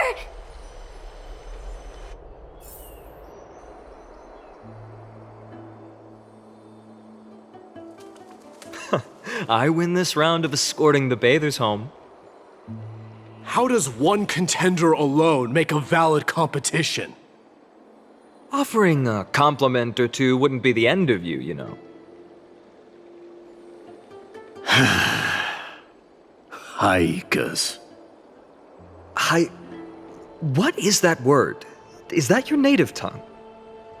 It means hyena. I'm likening you to a weak hyena. By the way, you emphasized the completely wrong syllable. Though we've been acquainted for some time, I have rarely heard you talk in the ancient tongue of Kremnos. It's because I'm not exactly a master at it either. I can listen and read just fine, but when it comes to writing... You can write?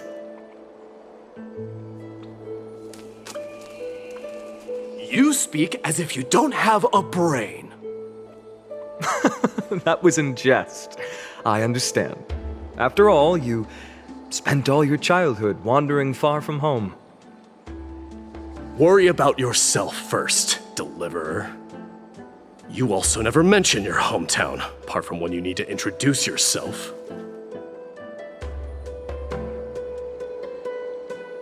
Well, it's because there isn't much to say. Ides Elysiae is simply a tiny village that disappeared many years ago in the flames of war.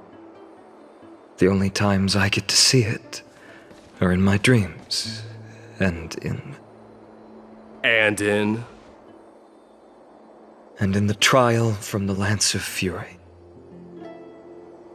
I knew it. Yes, I saw it all.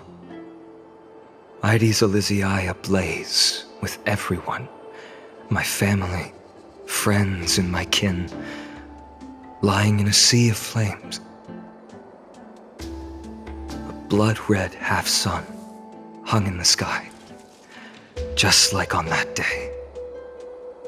And before my eyes, that murderer killed Cyrene. But I saw its form this time. A black cloak an eerie mask, and a broken giant sword that carried an ominous aura. I fought it in the trial.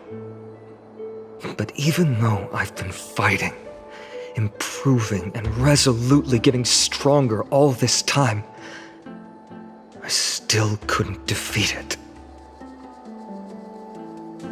You were blinded by hatred and almost lost yourself in that trial. That's right. And that's why I am truly thankful to you, Mighty Mouse. You finally picked up some manners. Better late than never. Then what about you, Mighty? What did you see in that trial? What do you fear? There is no word for fear in the Kremnoan language. I'm getting the feeling that your language has no words at all. But to answer your question, I saw Akuma in the trial. As well as... my old comrades. Hephaestion. Perdiccas. Ionius. Ptolemy. And Possesta. Ever since I returned from the Sea of Souls, these 5 have been by my side. We faced life and death together during our days in exile. Those 10 years were arduous, yet filled with moments worth treasuring. Each night, we would gather by the campfire, savoring honey brews and singing our hearts out. The wind in the wilds of Amphoreus smelled like rust. Hephaestion would always tease me about adding goat milk to the honey brew, claiming I ruined the blood-red color of the drink. He had a scrawny figure, but was a relentless force on the battlefield, dispatching foes without so much as a blink. Perdiccas was an expert in concocting medicines, delving into all those strange folk remedies. Ionius was a swift runner and our most reliable messenger. Ptolemy was a real bookworm, always spouting off in chapters and verses. When we left Kremnos, he made off with a stack of ancient tomes from the Grand Library. Not like it mattered, as my family owns the library. And then there was Possesta. He was the silent type, but a truly masterful musician. This is the first time I've heard you mention these 5, and their names. They died on the battlefield before the Kremnoan detachment managed to join Akuma.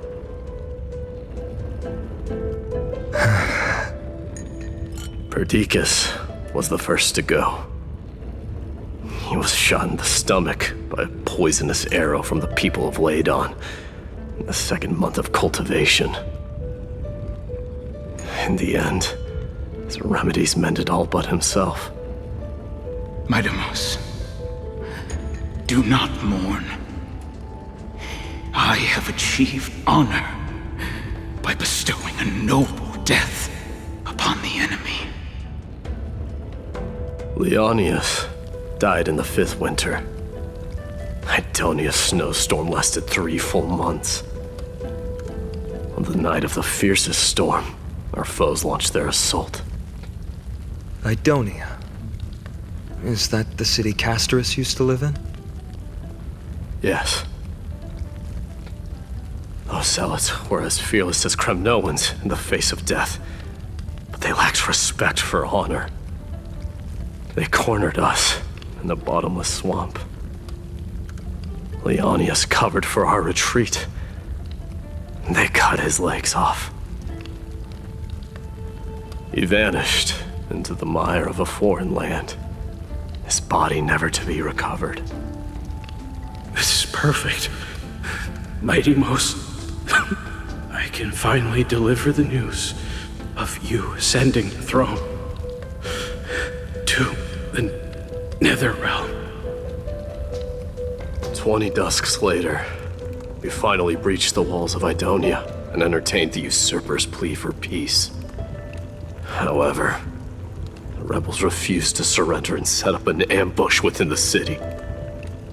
Ptolemy and his cavalry met their end before they could even relish our triumph. Those obelisks that collapsed after being set on fire became their final resting place. My Deimos, please tell my family. It was not cunning schemes that vanquished Ptolemy, but the immense weight of Amphoreus' entire history. Then, it was Pacesta. He lured the enemies into the city of Aenionis with his melodies, buying us invaluable time. Our enemies, consumed by indignation when they discovered the trick, set the entire city and my soldiers on fire. His final words were recorded on a small clay tablet, fractured by the flames. My Deimos, don the crown. And at last, my most trusted friend, Hephaestion. He was supposed to stand by my side through it all. But a sudden relapse of his illness hit him on the eve of my duel against my father. He hid his condition from me. By the time I returned victorious, he had but a breath left in him. A Kremnoan dying on a sickbed. I would be a laughingstock to everyone. Hephaestion, my dear friend. Spare your strength. I'll go get a physician. No need. Even if Perdiccas were here, he couldn't stop destiny from taking me away. No! None can take you away.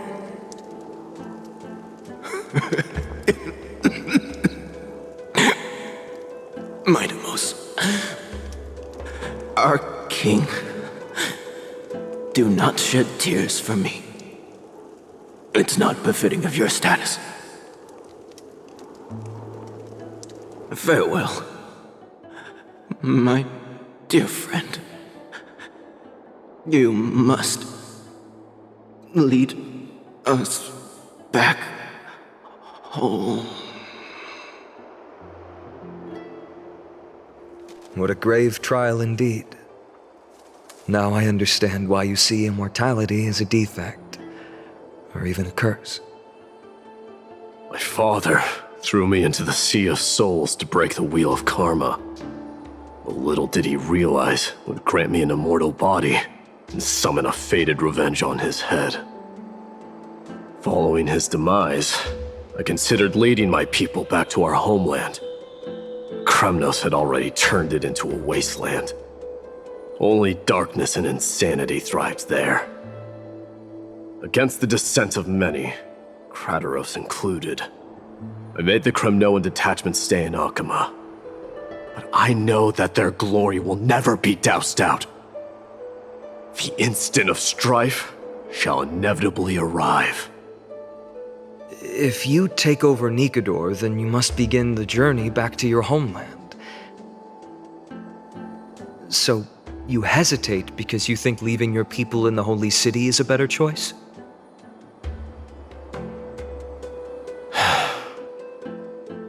I don't know. But I have never been crowned. Those 5 were never endowed with any titles. None is aware of their glory. Your predicament is truly complicated. I don't know how I can give you any useful advice. Maybe you could seek counsel from more people, such as the Grand Craftsman. Cartonis' people seem to have been through comparable dilemmas. And that teacher of yours, Krateros? Dee, we've got a big problem! Big problem! Lady Tribby, what's making you so flustered? Hurry up and go save Trinan! She got abducted by Krateros!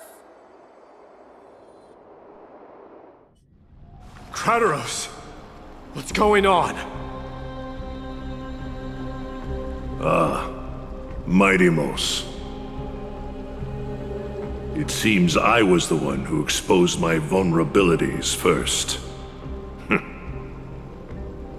Aglaya, I demand an explanation. This man abducted Trinan by force and forced her to bring him to the vortex of Genesis. He then brazenly stepped into the trial of the Lance of Fury, and naturally failed. Is she telling the truth? Why did you do that? Because I don't want to wait anymore. Your hesitation made me desperate. If you want to run away from your destiny to become king, then keep running. Someone will eventually stand up and fill in the gap left by strife. Then they will lead our people home. Age has blinded you, teacher. Can't you see that I'm hesitating because of this very recklessness seared into your blood? Kratos, do you truly believe you're worthy of entering the trial? To blaspheme against the prophecy? Does the mission we Chrysos heirs bear seem like child's play to you?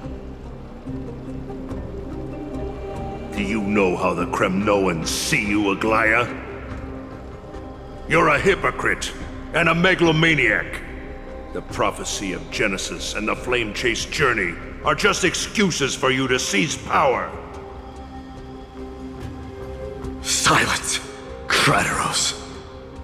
Do you even know what you're saying? Are you defending this woman, Mighty-Mos? How many wars did people start because of her and her so-called prophecy? How many cities fell in the past millennium, their people massacring each other?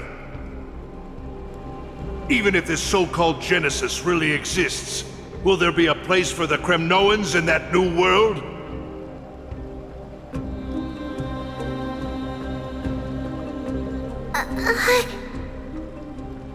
Are you done talking? By agreement between the Chrysos heirs and the Council of Elders, those who trespass upon the vortex of Genesis need not be tried by the Council. I am allowed to pass judgment alone. Kratos, your actions are unforgivable. I hereby sentence you. Aggie, wait! We have a proposal! Someone has to resolve this conflict between the cities. Lord Kratos did not use violence to harm us. We can sense that his anxiety stems from his concern for his people's future. Please, Aglaya, hear us out first.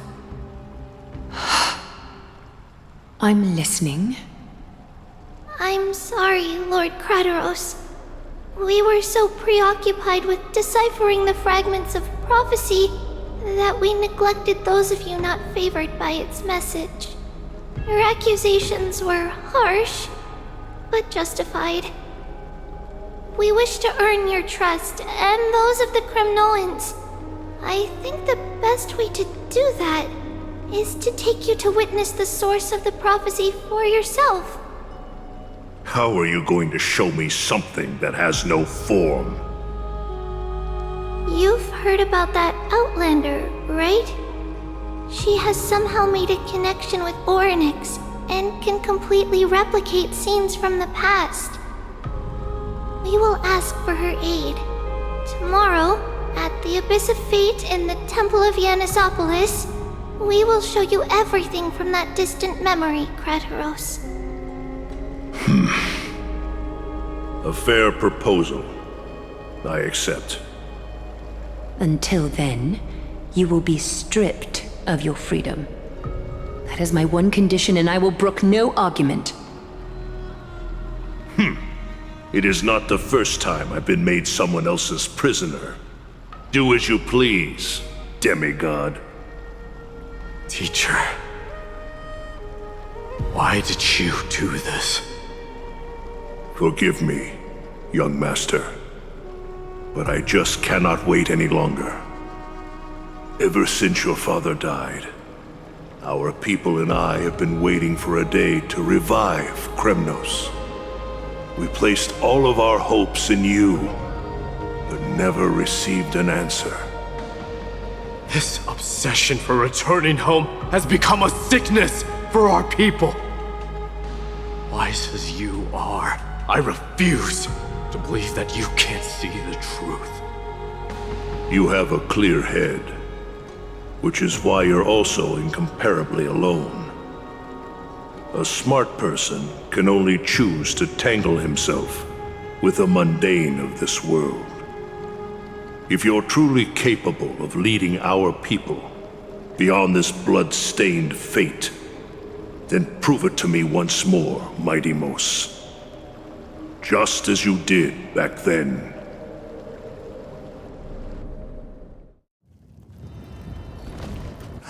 A fierce fighter. I did not expect such heroism from a feeble Akeman.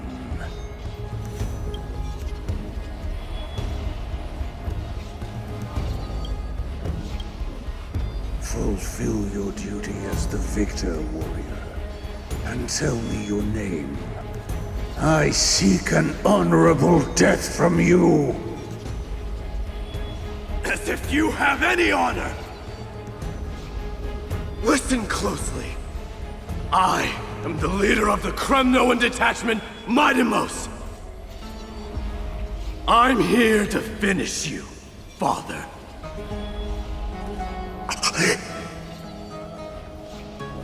It is you, the beast spurned by all. So you did defy death. The prophecy was true. You will bring an end to my Kremnoan dynasty. Defy? You're wrong. Death fears me. It's the reason I have this body of steel. As for you, you already stand at death's door, Father. You were the one who threw me into the Sea of Souls. The one who tried in vain to enslave a Titan. And the one who desecrated the body of a god. Haikis! You're a weak king. So weak that even the lowliest hyena is a more noble existence than you. And now, fate's reckoning is upon you. Then swing your blade. Take my crown, coronate yourself with an old king's blood, and inherit it all. Become the new rightful king of Kremnos. No. I don't want the crown. Listen. If there's only one end for the kings of Kremnos, then the crown means nothing to me. All I want is your life. To avenge Mother and my comrades. But the walls of Kremnos will not fall with me. Do you truly think you can escape fate's grasp, my son? You and I, we're both the same. We feast on strife and fear. Now, kill me! The son of Gorgo is destined to be crowned in blood!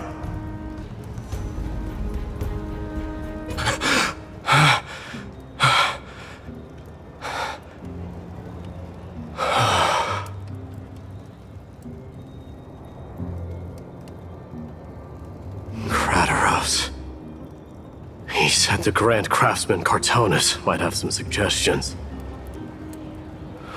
Might as well go see him. Grand Craftsman. How have you been? King of Kremnos it is. That you would come, I knew. You knew I was coming? Your matters, I've heard. The path forward you seek. Many questions you have. But before that, take this. What's this? A signet ring for the King of Kremnos. Belonged to your mother. Recast and restore it. I did. What? Mother threw it into the Sea of Souls. A long time to fish out it took. Very fortunate we were. I can hardly imagine how much patience and courage it must have taken to find such a small signet ring in the Sea of Souls. I owe you one. Gratitude there is no need for. Repayment for saving me, this is. Questions you bring with you? Ask, now. Fate I've always denied has finally caught up to me. By all rights, I should accept Strife's authority. It would make everyone happy. The Chrysos heirs, the Council of Elders, the Kremnoans. Even the bards who will write it all into song. Yet hesitate still you do. Hesitate, why do you, young king? Because of my people. Be they men, women, the elderly or children. The hearts of all Kremnoans yearn for home. They've all been waiting for this day, for the day their king returns. Children of Strife would then be able to go home and embrace the old traditions. Never mind that most of them have only ever been heard in these so-called traditions in song. They would then gather around their king and throw themselves into battle. This is not a good thing, you believe. The Kremnoans have been trapped in a cycle of bloodshed for the past 1,000 years. They seek vengeance, start wars, become prosperous, and decline. How much innocent blood flowed into the River of Souls in all those years? How many needless sacrifices could we have avoided? If I accept that fate and become the totem of strife, then lead my people into repeating the same mistakes, then of course I would be terrified. I'd be terrified of becoming king. A different kind of Kremnoan you truly are.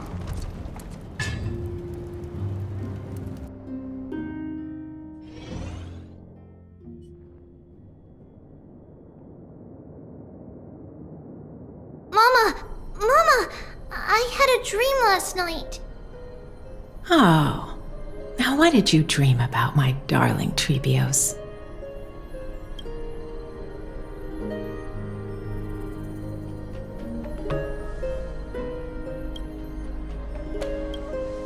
I had a dream that I turned into many me's. Then we made the moon into a ship and made the stars into our sails. Then we floated on the ocean and let the wind blow us in any direction it wanted.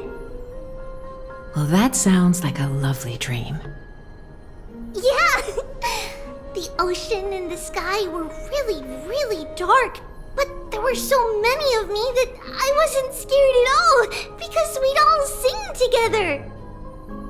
The ocean wind blew us onto an island where the wind tasted like flowers. There were bleating sheep and chirping birds inviting us to be their guests. There were so many animals on the island, but none of them ever fought. Giannis's holy maidens can receive guidance from the god of passages. Perhaps what you saw in your dream is a divine land somewhere in Amphoreus. You think so? What's wrong, Trebios? You look unhappy. Because on that same island, I saw a dark mountain on the other side of the ocean.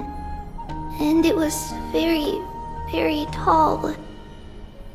The mountain looked alive, and it kept getting closer to the island. Then I realized it wasn't a mountain, but a very, very tall wave made of water. When the wave smashed against the island, it looked like it was going to eat the island up. The small animals tried to chase it away, but they couldn't stop it. Then there was a bang and I woke up. A dark wave. Mama, does something that scary exist in real life? Yes. Unfortunately, it does exist in Amphoreus, but it's very far away from our temple. We call it the Black Tide, though it has nothing to do with water. It has no shape or form, but it can swallow up animals, humans, and even titans, turning them all into monsters. Oh, the Black Tide is a baddie. I don't want everyone to turn into its food. Can't we chase it away? Of course, my dear. You only need to behave well and listen to what the adults tell you. Study all the knowledge and etiquette you need, then grow up and become a proper holy maiden. The divine Giannis will then give you guidance and help you light the way for the people. Wow, I'm gonna eat a lot and study a lot and become a holy maiden.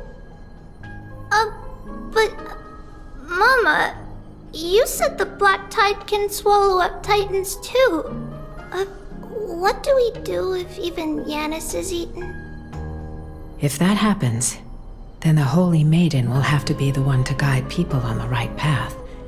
After all, we are the human avatars of the God of Passages, yeah? Yeah!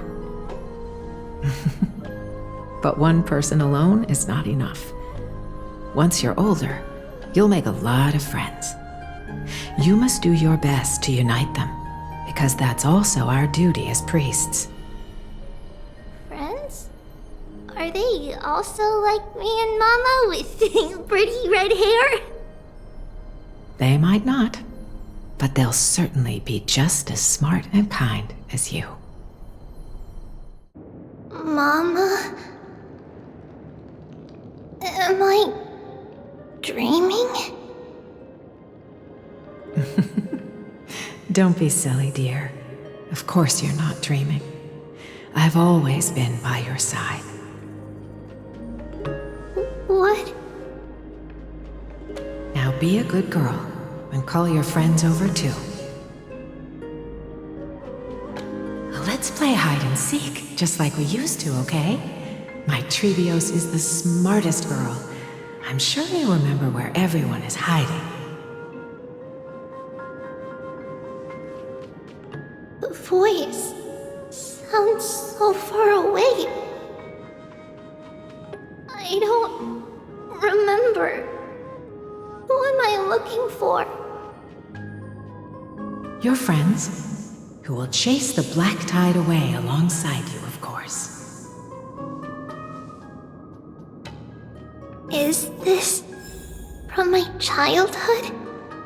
I don't remember.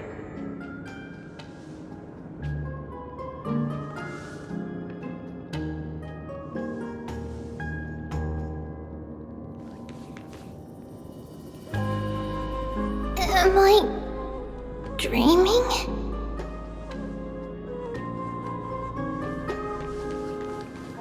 I used to sit here and listen to Mama tell stories.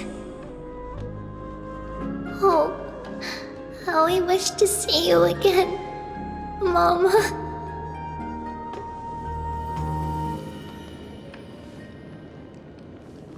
Use the spindle to connect everyone.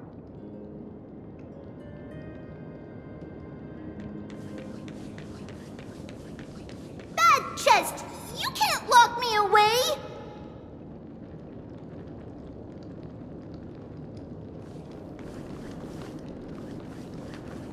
Learning can change your destiny.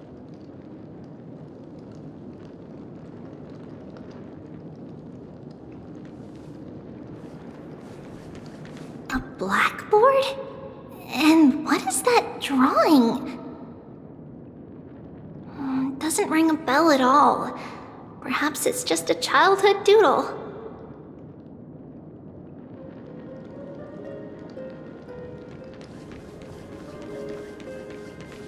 It's packed full. Mama must have left all of these for me. All the words are blurred out. Could it be that my memory is fading?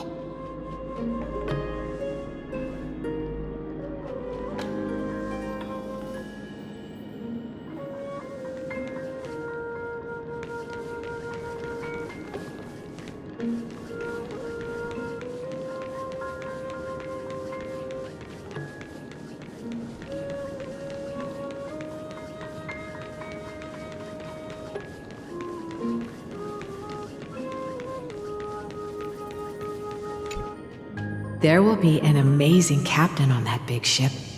She's cheerful, optimistic, bold, and cautious. She'll be able to get everyone together. Wow, that's amazing! Can I be the captain? Of course you can. But you'll find someone else who's better for the job, my dear. I think that person lives in a beautiful temple that sits atop a hillside, covered in golden fig trees. There's a noble girl there who's very smart, but also very delicate. Just like Mama? Perhaps. But before we find the captain, the ship also needs someone who can navigate it. Who could that be? Let me think. I know! She's Trivy! I named this doll after myself? I don't remember it all. Is this a dream or something that happened in the past?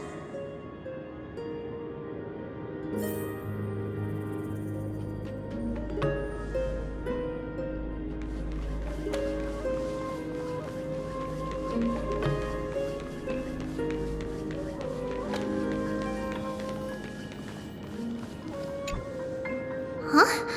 Why is this doll inside a chest? It's holding a sword. Why? Many years later, many brave warriors will board this ship. They're skilled combatants who fear no danger. Ooh, I can learn how to fight too and protect everybody! Silly girl. You're Yanisopoulos' holy maiden. It's not your duty to fight. There will be many others to protect you. All right. Then where will they come from? I believe one warrior hails from a lovely village where bulrushes flourish, while another comes from a magnificent royal city. Though each has their own troubles, both are ready to lend their strength for the ship's long voyage. In that case, let Trianne fight by their side. This way, they'll always stay on course. How could I have known the name Trianne back then? Was it just a coincidence, or...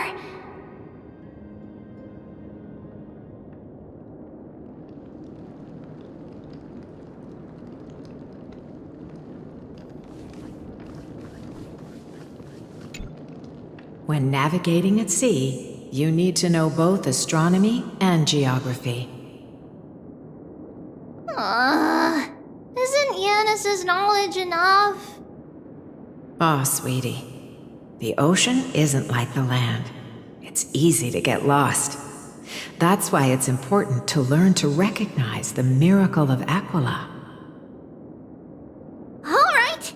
Even though my brain is already super duper smart, I'll still try my very best! Circe also favors children who try their best. They will send a wise scholar as everyone's teacher to help you reach your dreams. I want to be a teacher too! Oh, wait. I'm super duper smart. So I want to be the teacher's teacher! Why not? But if you're going to be a teacher, you might need to tone down that hyper energy of yours. Then Trinan can do it! She's well behaved and would make a great teacher! Mama and the others always said that I had a great memory. But now, I can't even tell if this is a memory or a dream. Come, let's line them up.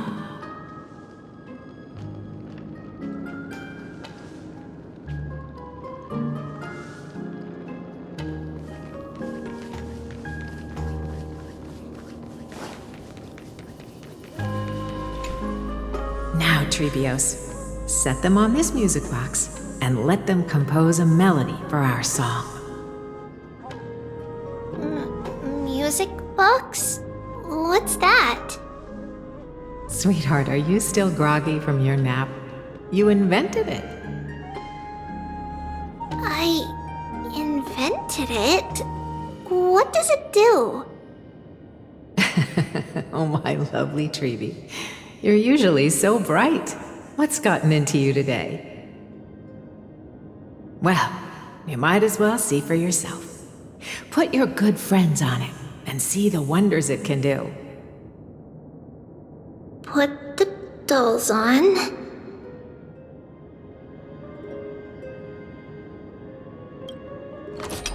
It's rotating, and I can hear something.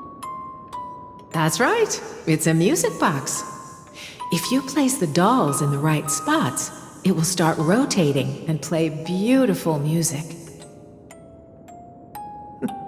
Out of all your inventions, this one is my favorite.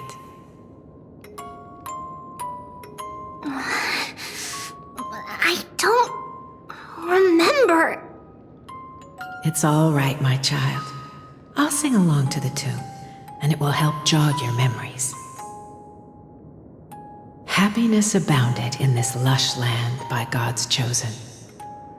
Giants raised their glasses in a toast, beheld by the 12 constellations. 3 carved the heavens and the earth. 3 wove the threads of fate. 3 molded life with their hands, and 3 guided calamity's gate. They declared the world too unstirring, hence wished endless laughter upon the living. Thus you and I were created, with words and song to weave, and love and intimacy to give. Thus creation was complete. Who then will bear the weight of humanity's souls, to lighten the steps of the living as a whole? O great Kephili, all-knowing Father of stature so tall, yet low does their gaze willingly fall. With light of dawn heavy upon their shoulders, golden blood spills unto the land, converging into a boiling river that flows to the heroic heirs of this world.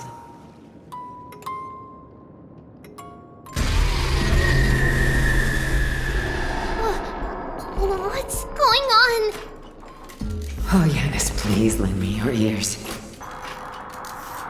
In the black mist, as death and fate draw close, on the bloodied earth, the living and dead, but ghosts. What is this world? It mirrors your maze-like fate. What is this world? A silent lament without a trace. What is the past? Wandering ghosts that linger. What is the future? Souls scattered by fate's finger. What is the start? A voyage born in solitude. What is the end? A spirit, lonely and subdued. Lonely and subdued. And subdued. And subdued. Subdued. Subdued. Subdued. Subdued. Subdued.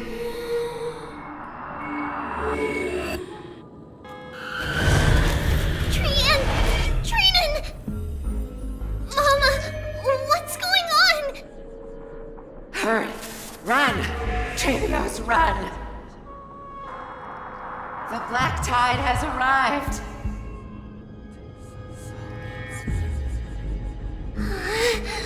Where can I go?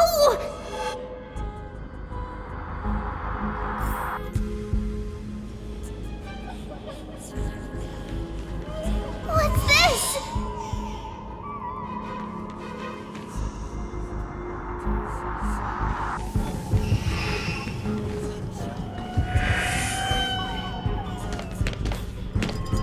Why? Why are there dolls everywhere? This is the sacrifice of a holy maiden. You won't make it to the end. Only one person can. I know! It's fine if we can't reach the end. Our minds are made up! Go. Bid your farewells, Trailblaze. Time is running out. Mama, are you going to leave me? My sweet girl. I will never leave you. But remember this, Trailblaze.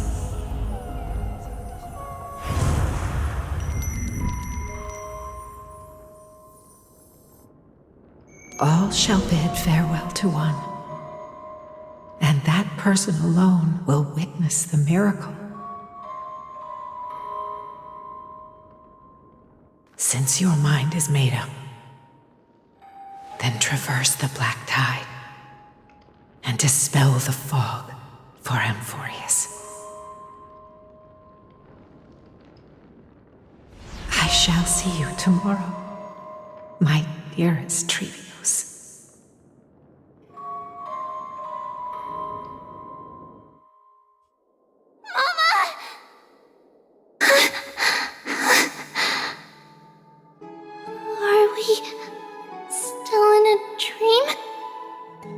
Did you have a nightmare? Maybe. But it's been a long time since we had any dreams. It's not yet the entry hour. You still have plenty of time to rest. No. Our heart is still racing. It must be that reckless Kremnoan soldier who startled Trinan. And you as well. If you want, I can pierce through his chest with the golden thread right now. Aggie, cut it out with the scary talk. I'm just kidding. If I were serious, I wouldn't have waited until now. Do you want to talk about the dream? Keeping it bottled up is not good for your health. We had a dream about Mama. The dream itself was nothing. It's just the timing that feels a bit unsettling. You mean... It's Trian. Even if we refrain from ever using the power of the Century Gate again, her soul continues to slowly drift away from her body. There isn't much time left. Perhaps it wouldn't be such a bad idea to let her relinquish her role as the gatekeeper and live out her days as a carefree child. You have a point, Aggie, but our decision has already been made on that matter. I believe there's still another way. Souls will be spent until they dissolve into dust. Such is our fate. Once we had a whole and connected body. If that body were a tree, then its trunk and branches would share the same fate, decaying at the same pace. Now we are fragmented into numerous selves. Despite the absence of a trunk, we are offered another possibility. We can choose how our branches will perish in a way that is most beneficial to the flame chase journey. Compared with saying farewell to one person, watching many fade away before me is even more sorrowful. But advancing is the destined end of Yanis's trial. There's no retreat in our path. Don't feel sad about saying goodbye to us. We have already agreed on this, right? It won't be long before I forget what sorrow tastes like.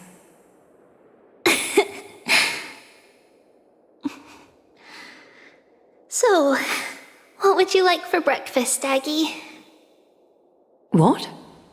Where did that come from? After all this talking, we are feeling a bit hungry.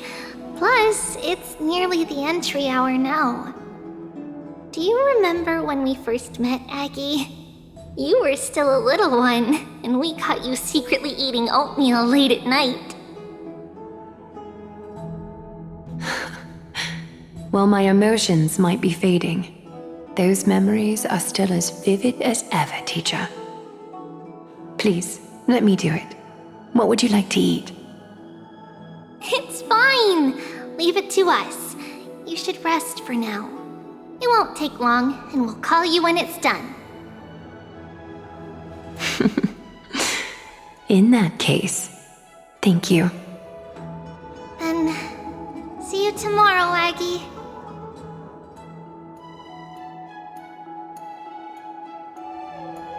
Nevertheless, that nightmare is ominous. Memories are slipping away, even the image of Mama. Just as expected, another trip must be made into the abyss of fate. Hopefully Orynyx will be willing to help us.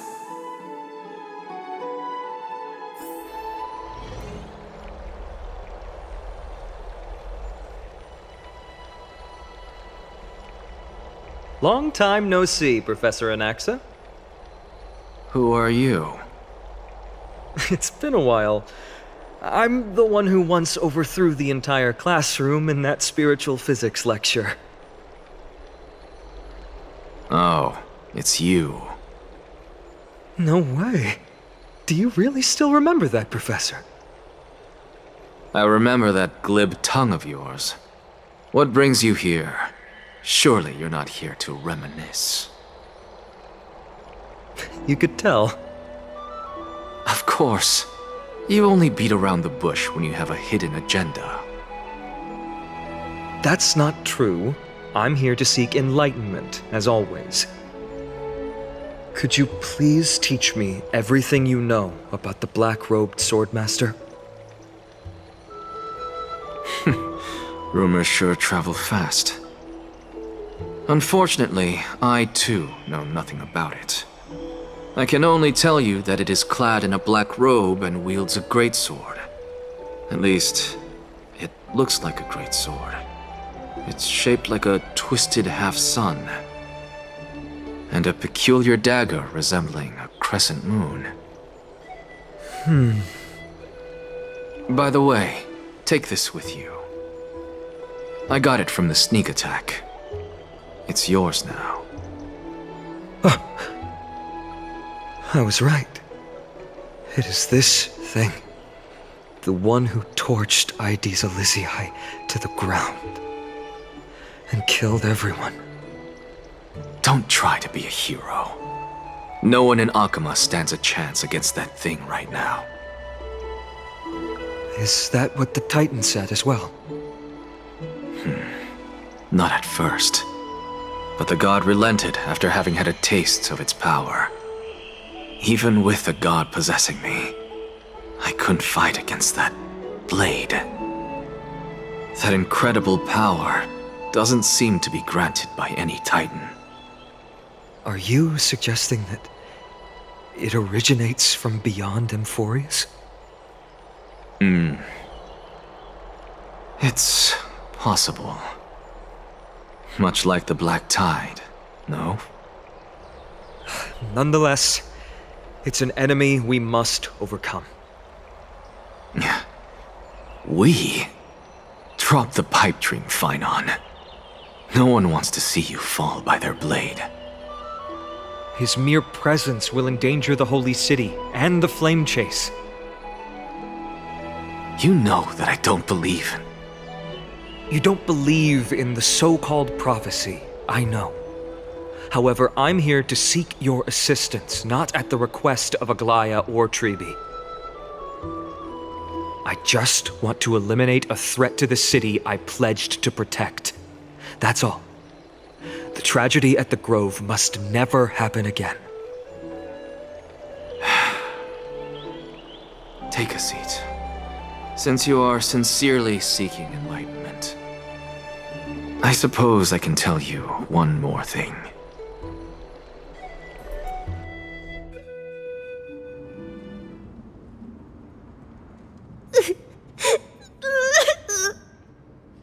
What's wrong, Trian?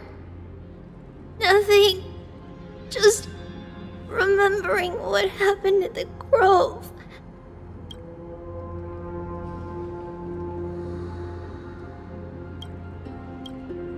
Monster in the black cloak.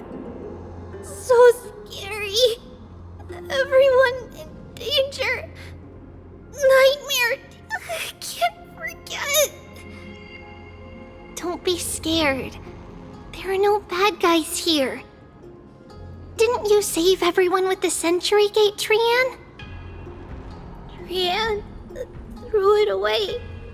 Far, far away. It's never coming back. We got back safe from the Grove because of you, Trian. You're the reason the Flame Chase journey can continue. Sorry. Trian feels a bit dizzy. Why are we here again? For the same thing, of course. Remember? Tomorrow we will reveal the prophecies past to everyone. But first, we need to restore the memories that have been blurred by the fragmentation. We hope to present the full truth to everyone without hiding anything.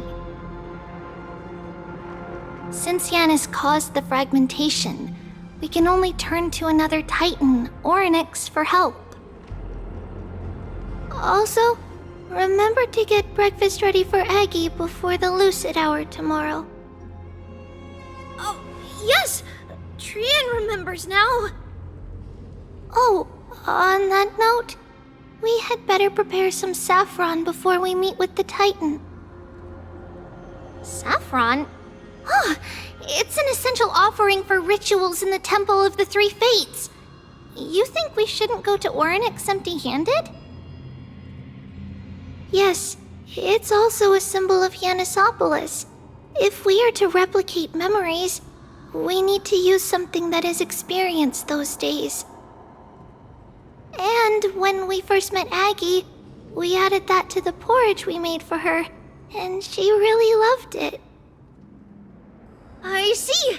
It's like killing 3 birds with 1 stone! But it all depends on whether Orynyx is willing to help us. This could be a problem.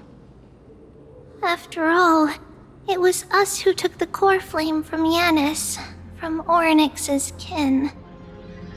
We will have to give it a try, if there's truly no other way. In our current state, we probably can't do anything to them. We'll cross that bridge when we get there. Leave it to Trian. Trian knows how to play cute. In any case, let's look for Saffron first. I hope there's still some left in the temple, untouched by Nikador's soldiers. I remember that aged saffron is preserved in sealed jars. Let's be on the lookout as we go.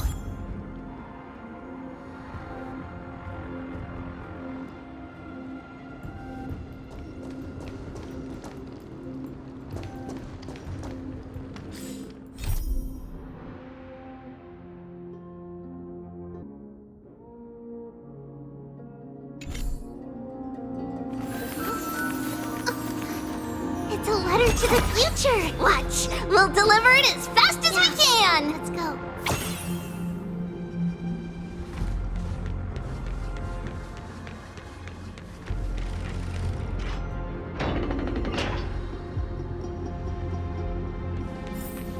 It's a dead end ahead. Turn back, teacher. What? Aggie? No, it's an illusion.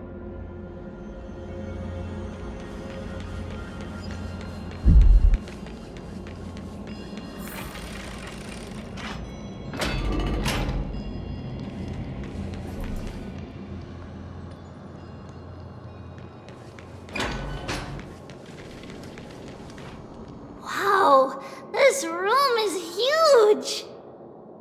Trinan, did you? Yeah, I saw it. Was that a warning from Orynyx? What are you two whispering about? Treeby? Trinan? Trian can't even hear our own telecommunication. Well, never mind. Trian suddenly feels like this place is quite familiar. Oh, there's a whiff of safari in this room! It's right over there! Over here! Follow Trian! Trian, slow down!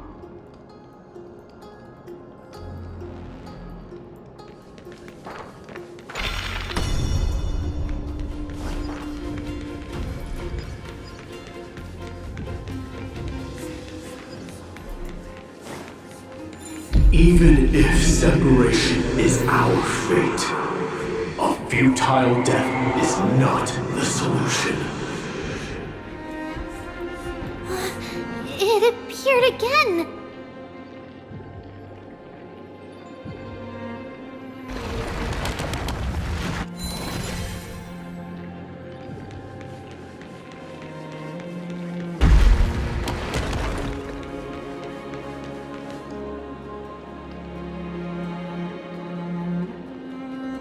Right here! I summon thee, Orynyx! Stir up ripples of past reverie! Something's appeared! Wait, we should read it first.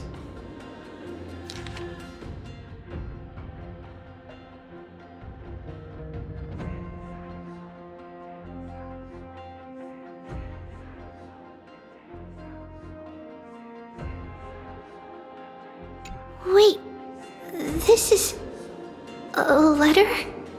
It mentions something about Saffron and Trebios? Isn't that name... Never mind that for now. Why is this letter here?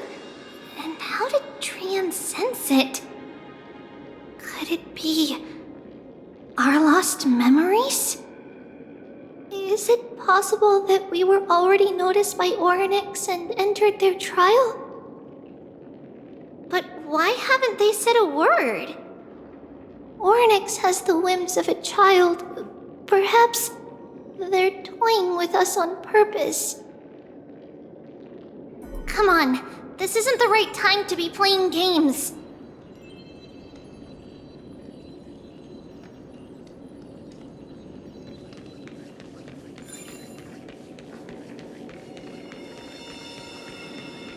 Separation and death are two sides of the same coin.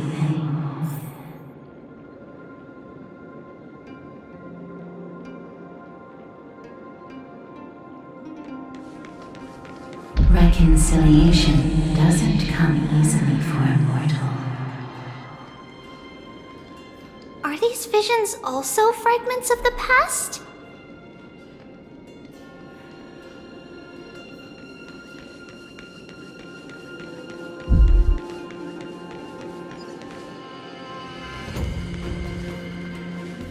Treeby! Trinin!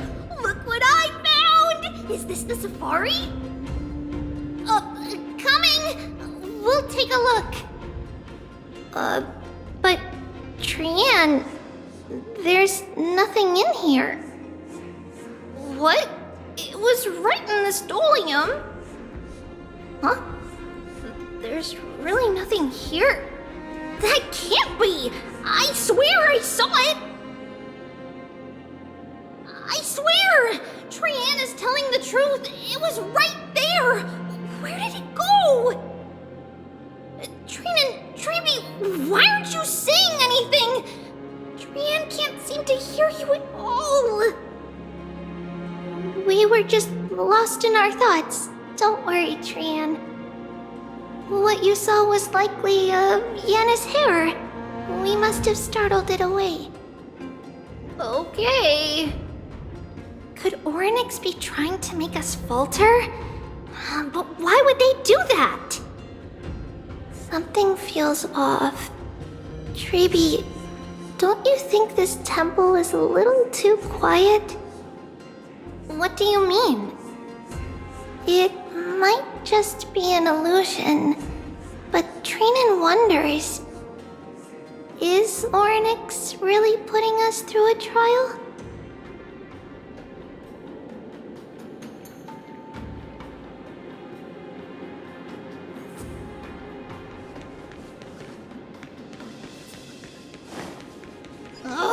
Still no luck finding any safari. I suppose we can do without it. Let's try to convince Ornyx. At least they didn't toss us out straight away.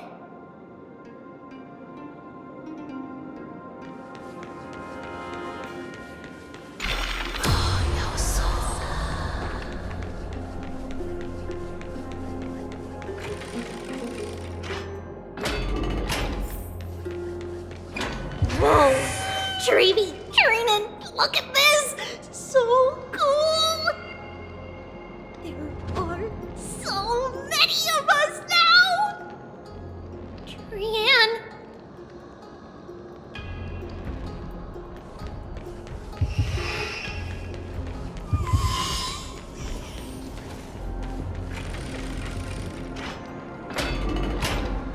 It's really quiet in here. Do all Titans live in dark places like this?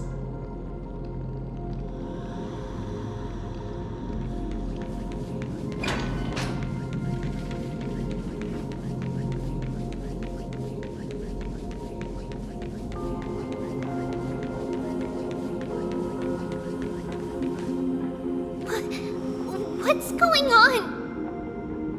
Ornyx disappeared?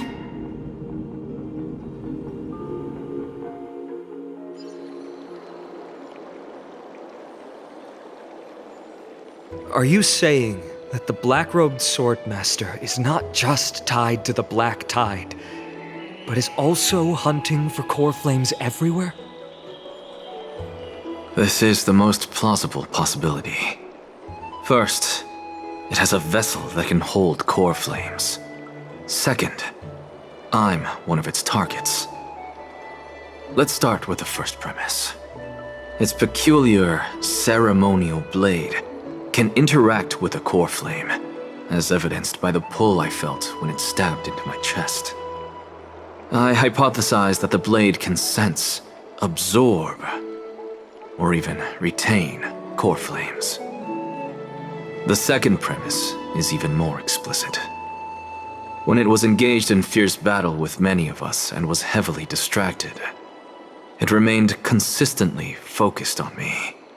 Or rather, on the Titan Circes inside me. So it's plundering the flames. But if your argument holds up, wouldn't he be headed to Akama soon? The vortex of Genesis is full of the Titan's core flames. Not necessarily. Let's call that person the Flame Reaver for now. If my presumption holds, that person has 3 targets. The first target is me. The second target is Orynyx, who hasn't yet fallen. And the third is Akama and the Vortex of Genesis, where the core flames are housed. But I suspect Akama won't be their first target. Kefali's core flame is guarded by the Council of Elders' arcane power. And Fagusa's water curtain should be able to block out any external perceptions. What about Thanatos and Aquila? Their core flames are yet to be restored? The whereabouts of Thanatos remain a mystery to all.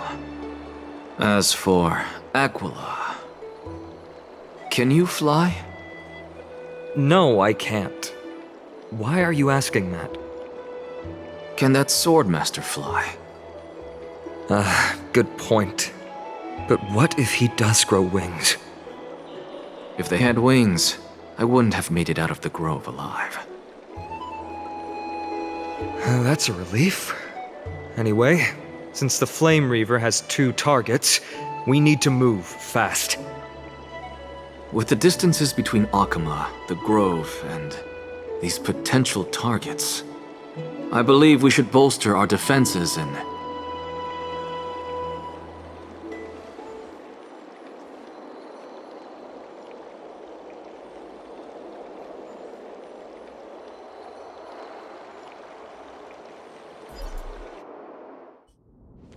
Orynyx! Are you in here? No response at all. Did they foresee that we were coming and hide in the fog, or...?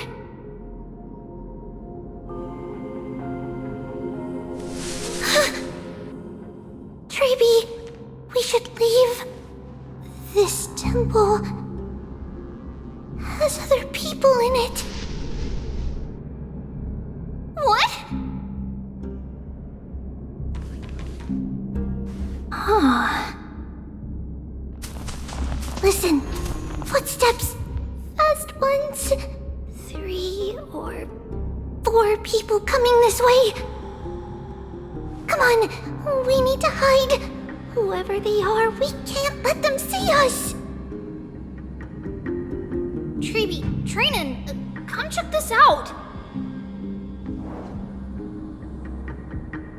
What's this?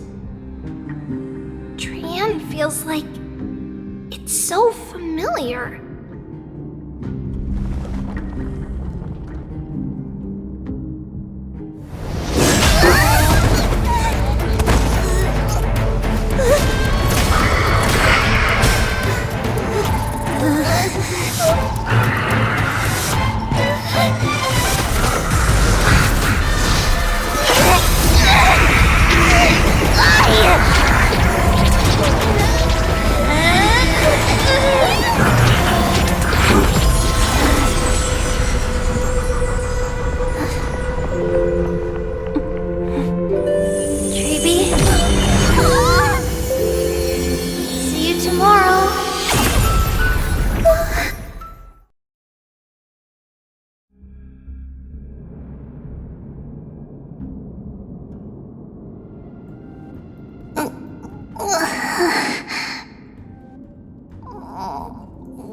Where am I?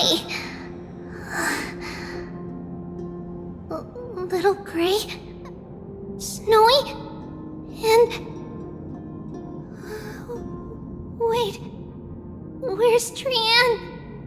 Is she back?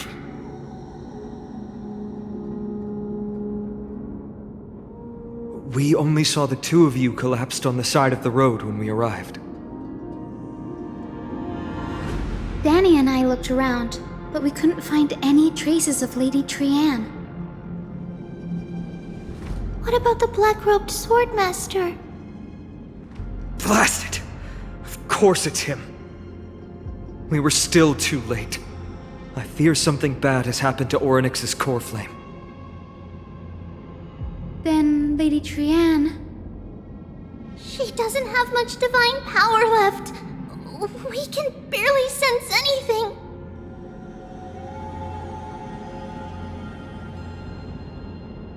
That you're both safe is already a blessing.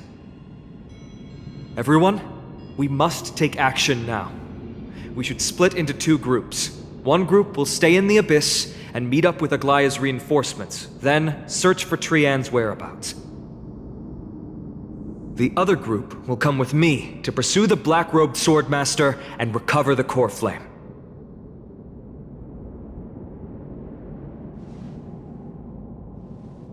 I didn't get to tell you this before, but Anaxa and I already have our misgivings about the Black Tide, so we've made preparations. I'll tell you the details as we move. Opportunities are fleeting on the battlefield. We should hurry.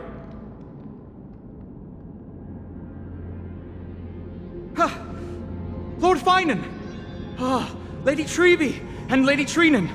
I'm glad you're all right. Did Aglaya's people get here? Yes. Lady Aglaya already knows about the situation and sent along a message. Finan, I understand that Swordmaster is of great importance to you. But if you charge in without a plan, I fear that you won't be the only one who dies in vain. I understand. Hatred is a hero's deadliest poison. I have no intention of fighting alone. If that Swordmaster really is related to the Black Tide, the Chrysos heirs must not take them lightly. I have indeed planned to return to the Holy City and discuss the strategy with Aglaya. We'll need all the help we can get for this encirclement.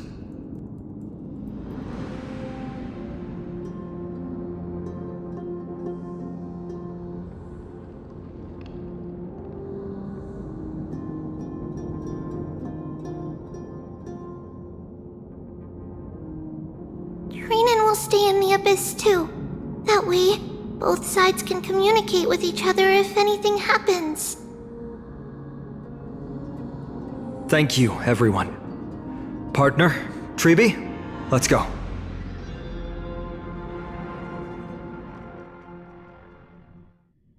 We're back, Aglaya. You should have come to me first, Finan. Aggie, there's no need to scold Snowy. Akama is currently in grave danger. I know. It's beyond my imagination that the only two titans humankind can still rely on fell in such quick succession. I've never seen the golden thread pulled this taut, as if it could snap at any moment. Finan, tell us your plan. Time is of the essence.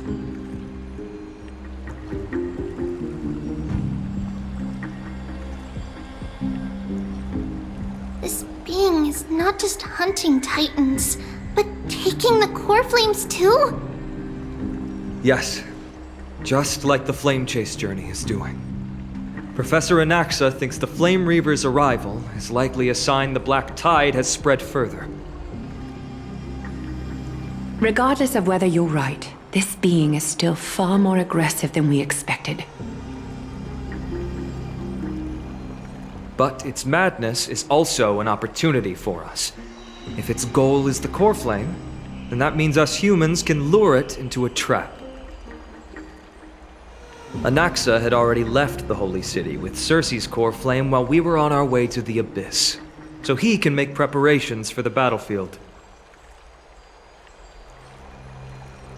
Tell me, what makes you think this won't end with us losing another core flame?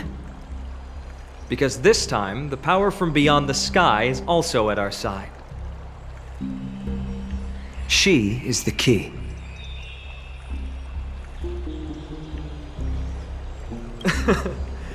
We need your other companion, too. Ma'am, do you mean me? I see. Finan, that battlefield you mentioned, is it Castrum Kremnos? Yes. I'm sure everyone remembers the astonishing miracle our partner here performed with her companion during the battle with Nikador, and how they awakened Castrum Kremnos' past. That will be the key to our victory. We will use Orynyx's power to once again open a passage to the past and lure our enemy inside. Then, we'll seal the Flame Reaver in the maze of time. Impressive. Orynyx has fallen, and Yanis's divine power already belongs to Akima. Once we take back the core flame, the Swordmaster will have no means of escape. It's very clever, using the element of surprise instead of brute strength. Can you do it, little one?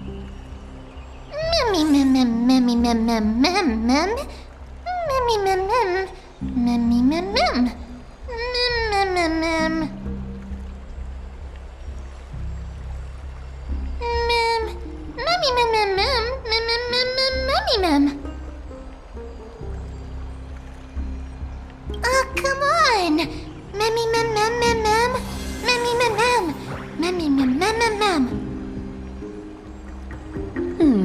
Such enthusiasm. I'm glad to see you're confident. By the way, the Council of Elders declared a state of emergency when Treeby went missing. Kainos and her following have heard tell of the incident at the Grove, and are galvanizing support in secret. I fear she'll make her move before the next assembly of the citizens. What are they plotting?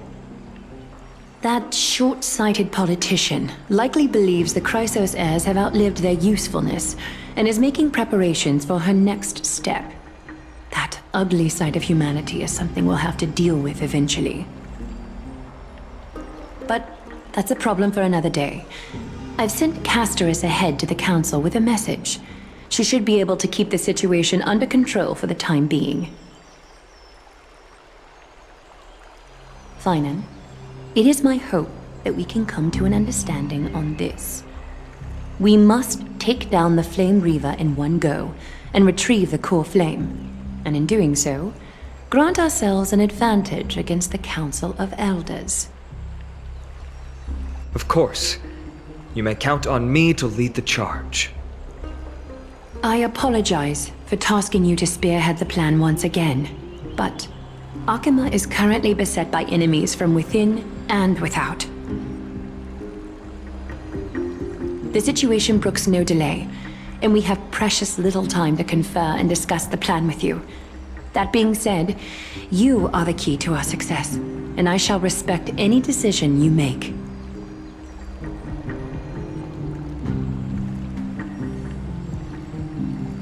I may not be as masterful as Trian when it comes to the Century Gate, but even I can open a nice big gate if I have enough time.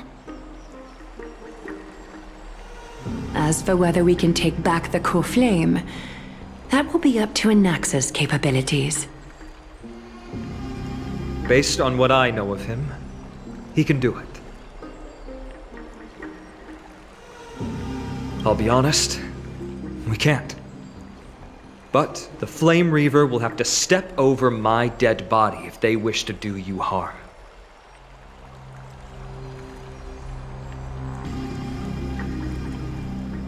Of course. Should you feel fatigued after our confrontation with the Flame Reaver, you are free to withdraw from the battlefield. We will find another way. We are grateful to you for your aid, and to the rest of you as well. Now, let us be off to begin the hunt. May carefully sharpen our gaze and grant us victory over the enemy.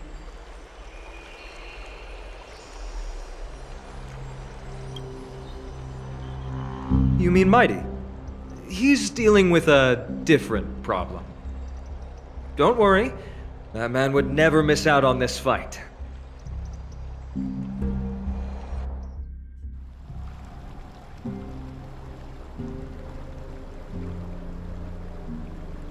Farewell, my dear friend. You must lead us back home. You and I, we are both the same. We feast on strife and fear. If you're truly capable of leading our people beyond this blood-stained fate, then prove it to me once more, Mighty Mos.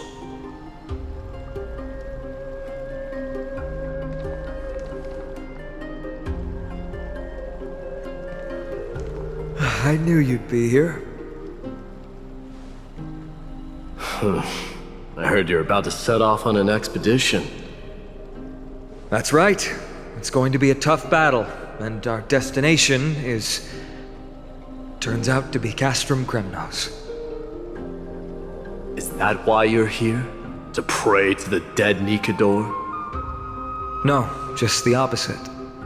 I'm here to tell you, you can entrust the front lines to us this time. You can't afford to lose your upcoming battle either.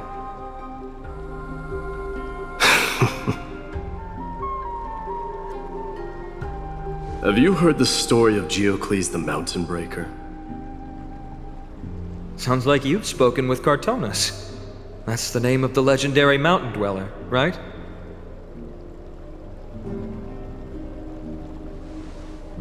Let's have a chat before we go our separate ways. Cartonus told me that back in ancient times, the mountain dwellers lived in seclusion. They spent their days quarrying and gathering, living a simple and peaceful life away from strife. But Geocles was different. He resisted their traditional way of life, yearning for the world beyond the mountain. They're safe, but humdrum culture was like fetters around him.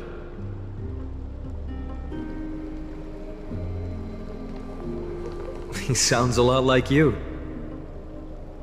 Yes, that is why he too faced the same dilemma as I do. One day, during one of Geocles' many ventures beyond the mountain, he spied a battalion of Ladonians stationed at the foot of the mountain. The Ladonians were at war with their arch-enemies, the Companions, and they used the mountain as a base to carry out guerrilla warfare operations.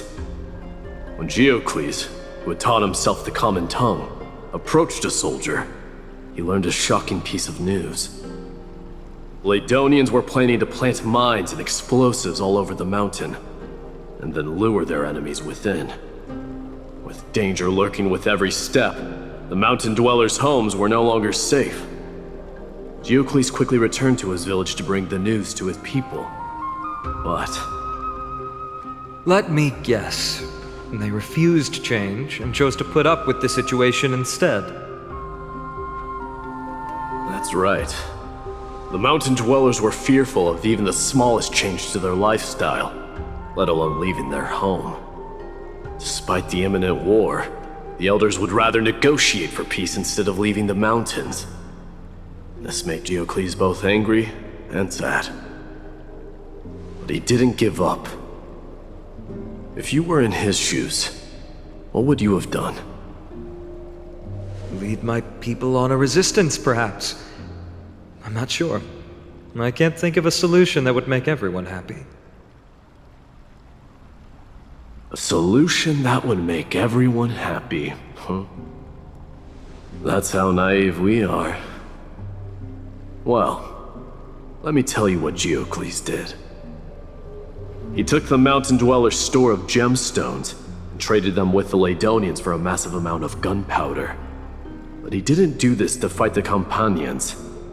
Under the cover of night, he set ablaze the forest surrounding the settlement, forcing his people to flee the mountain.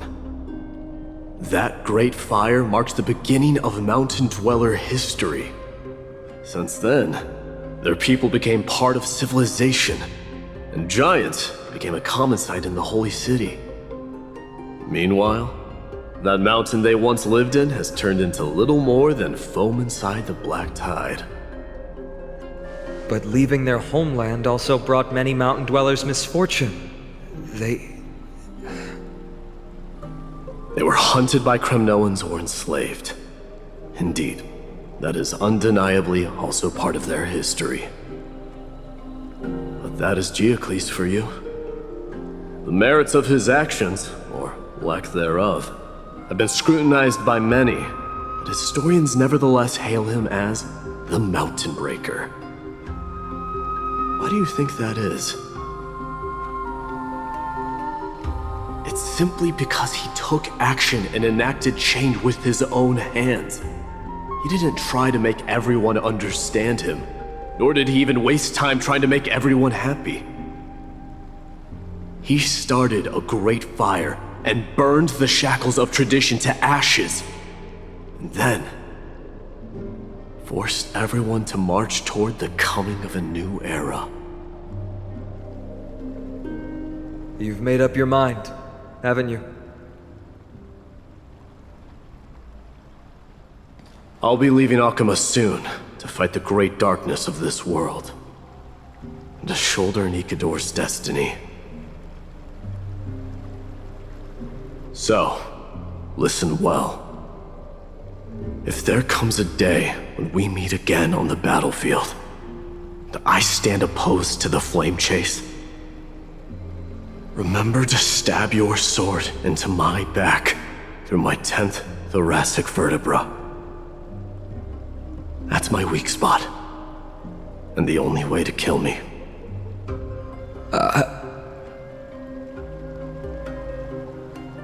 You have my word.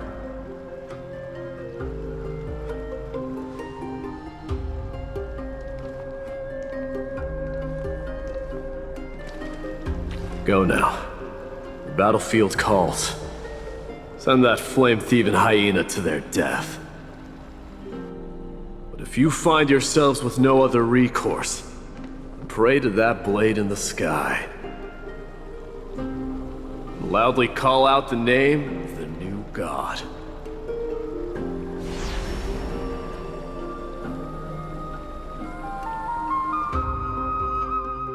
That's the sound of an all-out war. Not the kind of ruckus Professor Anaxa can raise on his own.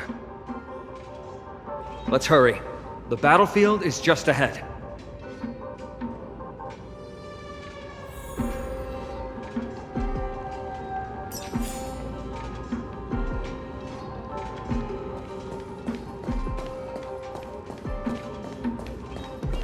No way.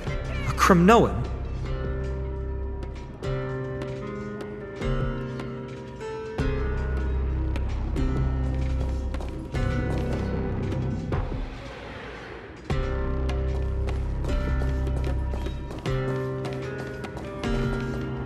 I didn't think she'd manage to send the Kremnoans to assist. Brave warrior, what's the situation on the front line? Ackerman, why are you here? What? Didn't Aglaia tell you? We have been instructed to assist you in trapping the Flame Reaver. Aglaia, that vile usurper. I spit on her name. Our king will be back soon.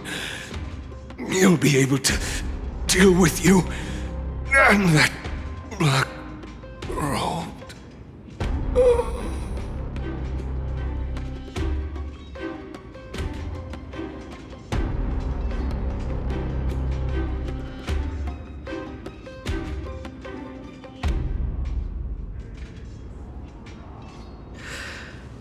The Kremnoans really are just like their king. Rest in peace. May your glory last forever. Did they come to fight on their own accord? Or...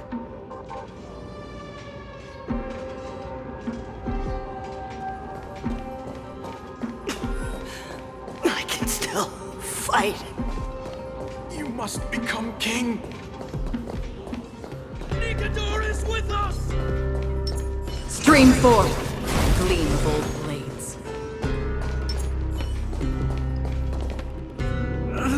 That sound! It pierces my ears!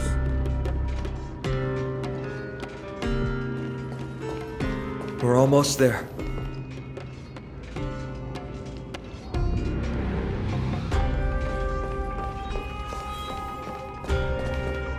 I can't see.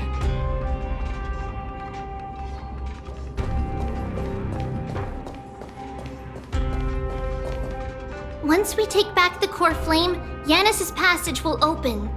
When that happens, you must evacuate immediately. Don't stay behind. The rest will be up to how well we work together. But remember what Mighty said before? Cast aside all distractions once you're on the battlefield. Let's go, partner. Today, destiny shall stand with us!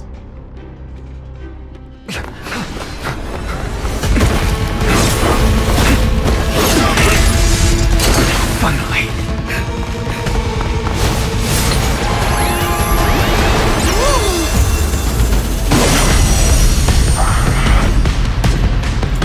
Pent in the memories of the dead! Executioner! You sure know how to keep a man waiting. Any later, and I fear the Titan would have sacrificed me.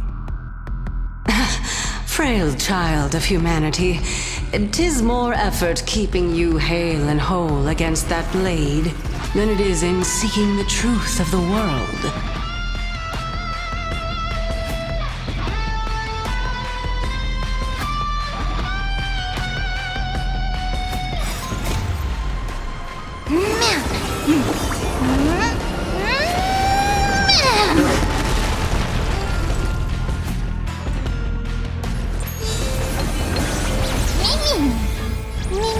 All things in this world have their law, yet stratagems, constellations are human creations!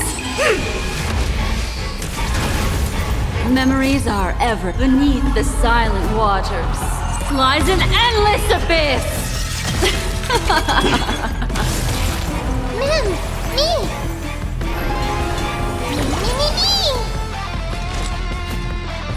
Existence as fleeting as the dawn's dew, destined for oblivion. No matter. Worse. Familiar. I weep for the departed.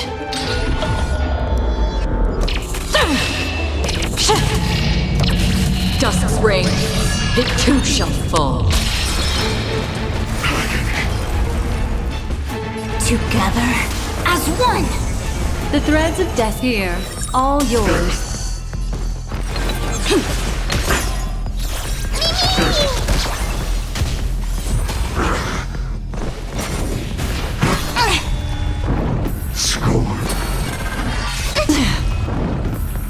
Yin and yang, life and death.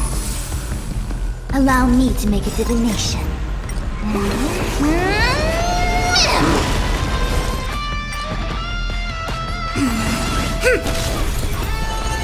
Again, the ill tidings manifest.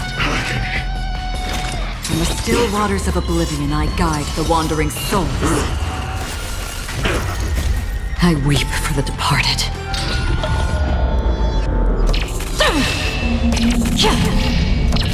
Dusk's reign, it too shall fall. Get ready, Croft. Can't hold out much longer.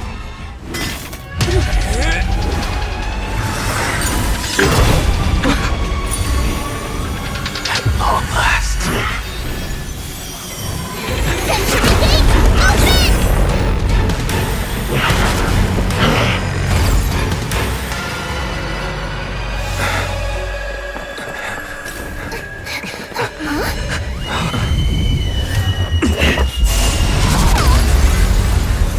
How embarrassing. You didn't come down from the sky? This city is mine anyway. So why shouldn't I go through the front door?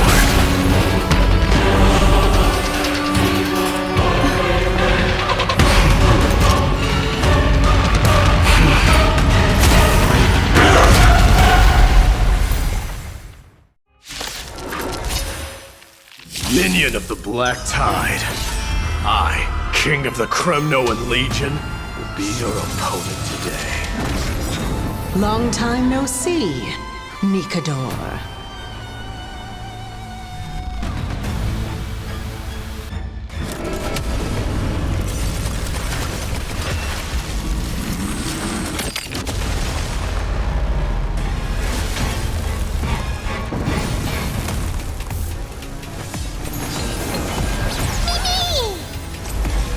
Converge and awaken! What would you like to know this time? All things in human creations!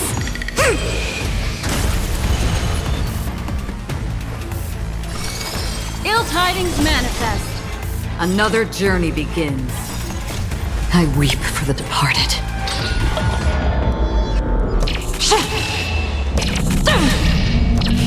Dusk's reign, it too shall fall.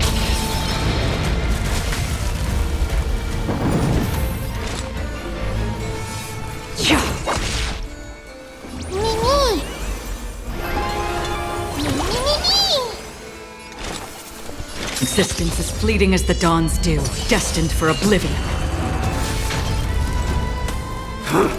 Such petty tricks.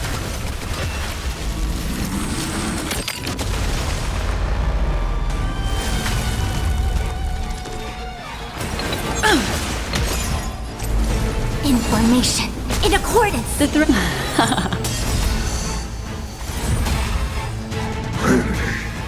Leads to self-destruction.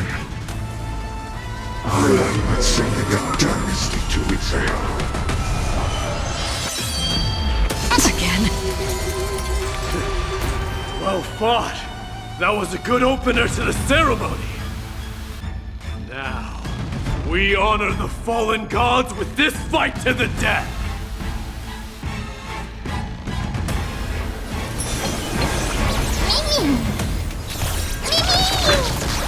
Did you come here? Where are you going? The omniscient. Rejoice, for I grant you the honor of sharing your final resting place with Kremnos' departed heroes. The seal of ill fate descends. Bless. Yin and yang, life and death. All but one day die. I weep for the departed.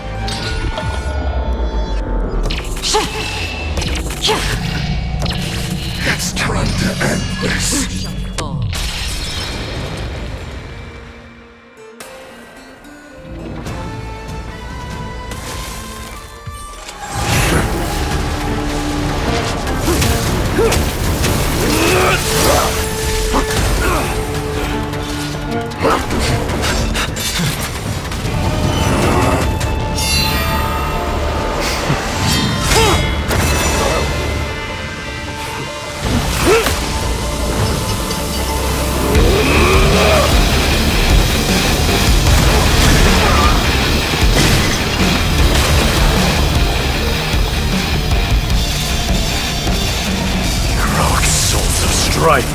Heed my call!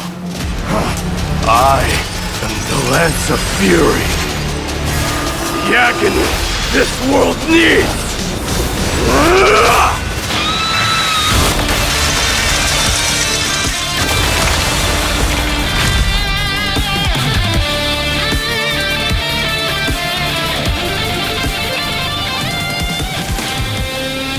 Witness this. New God has come to Castrum Kremnos.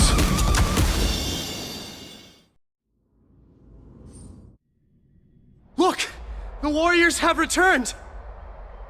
But are the rumors true? Has Ornyx fallen? It's as the Council of Elders said. We face a dangerous threat.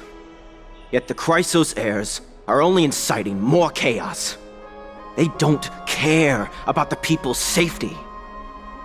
They really gave the core flame of strife to a Kremnoan at the end. What a noisy crowd. This, doesn't feel right. It's probably because Orynyx is gone. Orynyx was a generous titan in the eyes of the people. They graced us with miracles, allowing humanity to reap many a convenience from the past. What they don't know is that the Titan didn't do all of that of its own volition. Regardless, the Titan has fallen, and we must surrender Orynyx's core flame. A meeting with that woman again so soon? I just can't catch a break. Professor Anaxa, why don't you find someplace to rest first? Matters that require Aglaya's attention are piling up. You two meeting again will, forgive my honesty, only distract her. Just try to stay on your best behavior, if you know what I mean. That's not up to me, I'm afraid. I've been trapped in her prison the moment I set foot in this holy city. The price of having a Titan living in my head, I suppose. Don't worry, I don't want trouble either.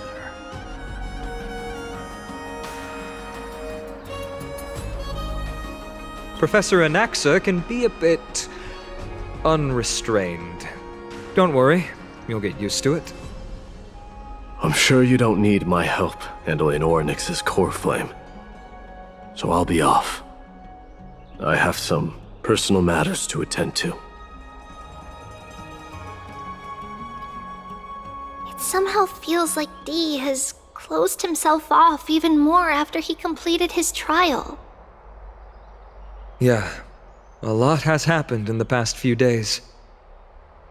You've been lost in thought for a while now too, Treeby. Did Trinon bring news? Yes.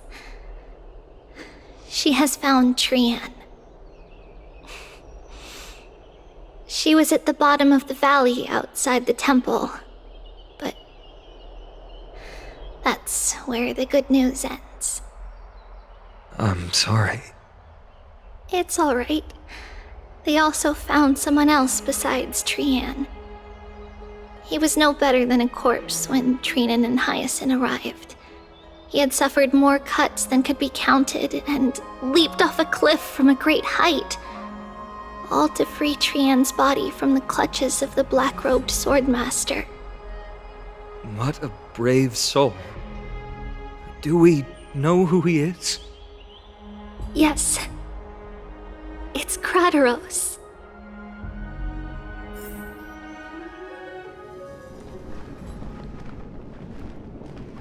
Stop!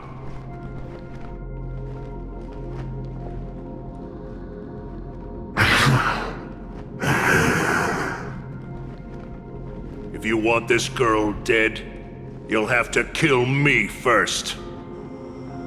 How ludicrous. Your body made of flesh and blood as it is will not survive more than a single strike from me. Better to die in battle than return even in glory. As a Kremnoan, I know not the fear of death. She's lost her divinity. I have no interest in an empty shell. But answer me this, child of strife. Why do you raise your shield for her? As the leader of the God Shield Brigade's elite, I protected the king against the Black Tide with this very shield. And I've done this over and over, hundreds and thousands of times. A pathetic killer like you could never understand the weight it bears. Pity. And crumble like rusted iron. Good! Supreme glory shall be mine, as I indulge in the libations and incense offered by my descendants. Come, let us fight! For Kremnos! For my king! For Amphoreus!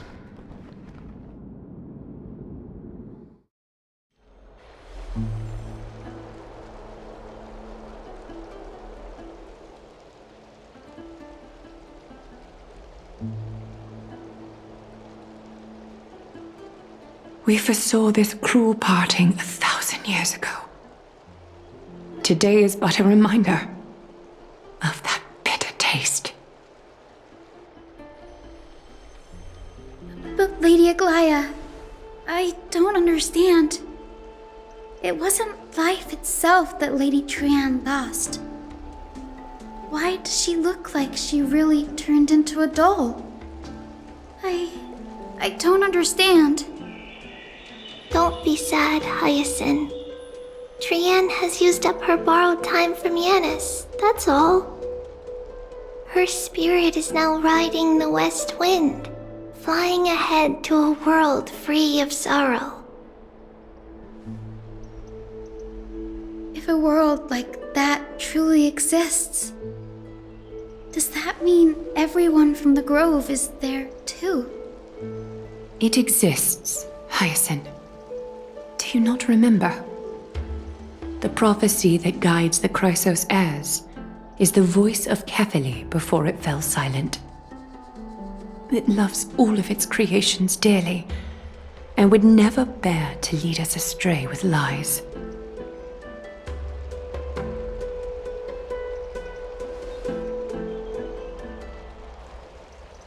What about the Crimnoan veteran? How is he doing? The Twilight Courtyard has done all we can. Even so, we've only managed to keep him from breathing his last. I had to use the Sky Priest's techniques to help him to walk again. But if light ever disappears from Akama for good... No. Let's hope that never happens.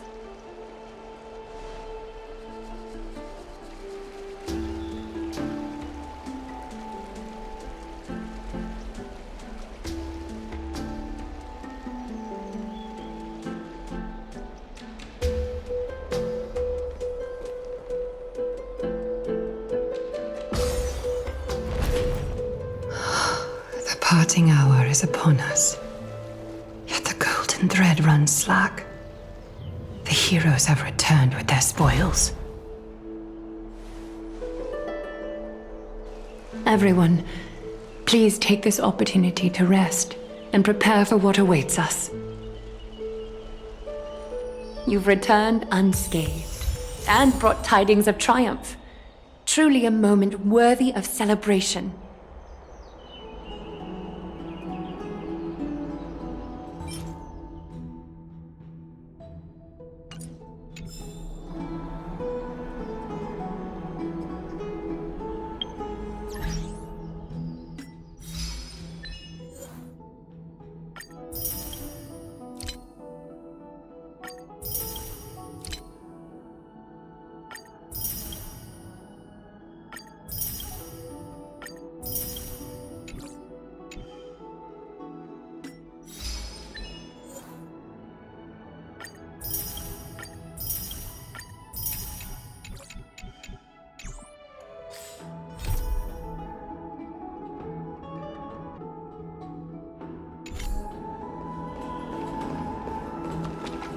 It's incredible to think that we returned Nikador's core flame not so long ago.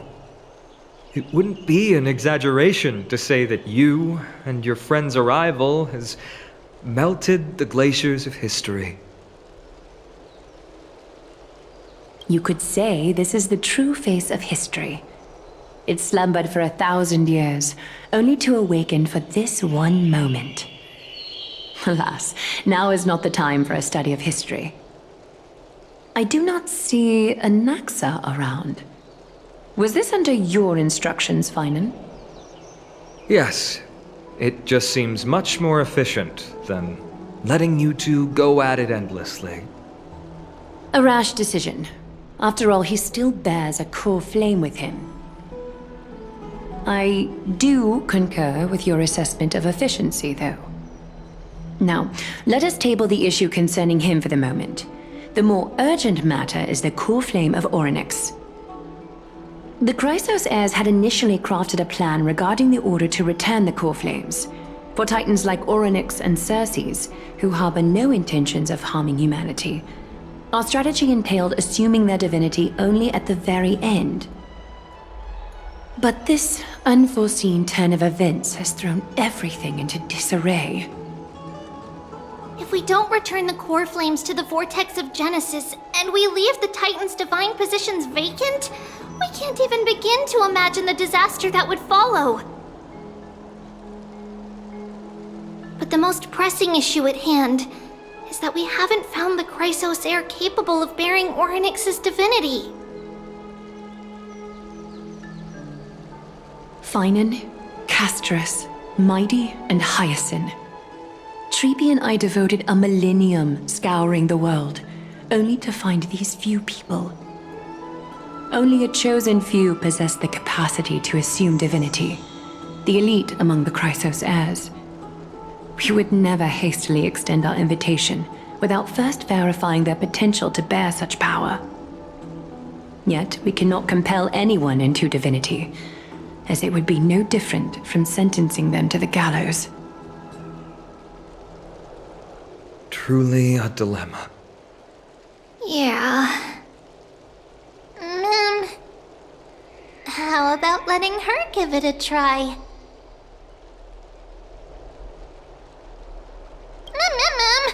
Mem special mem.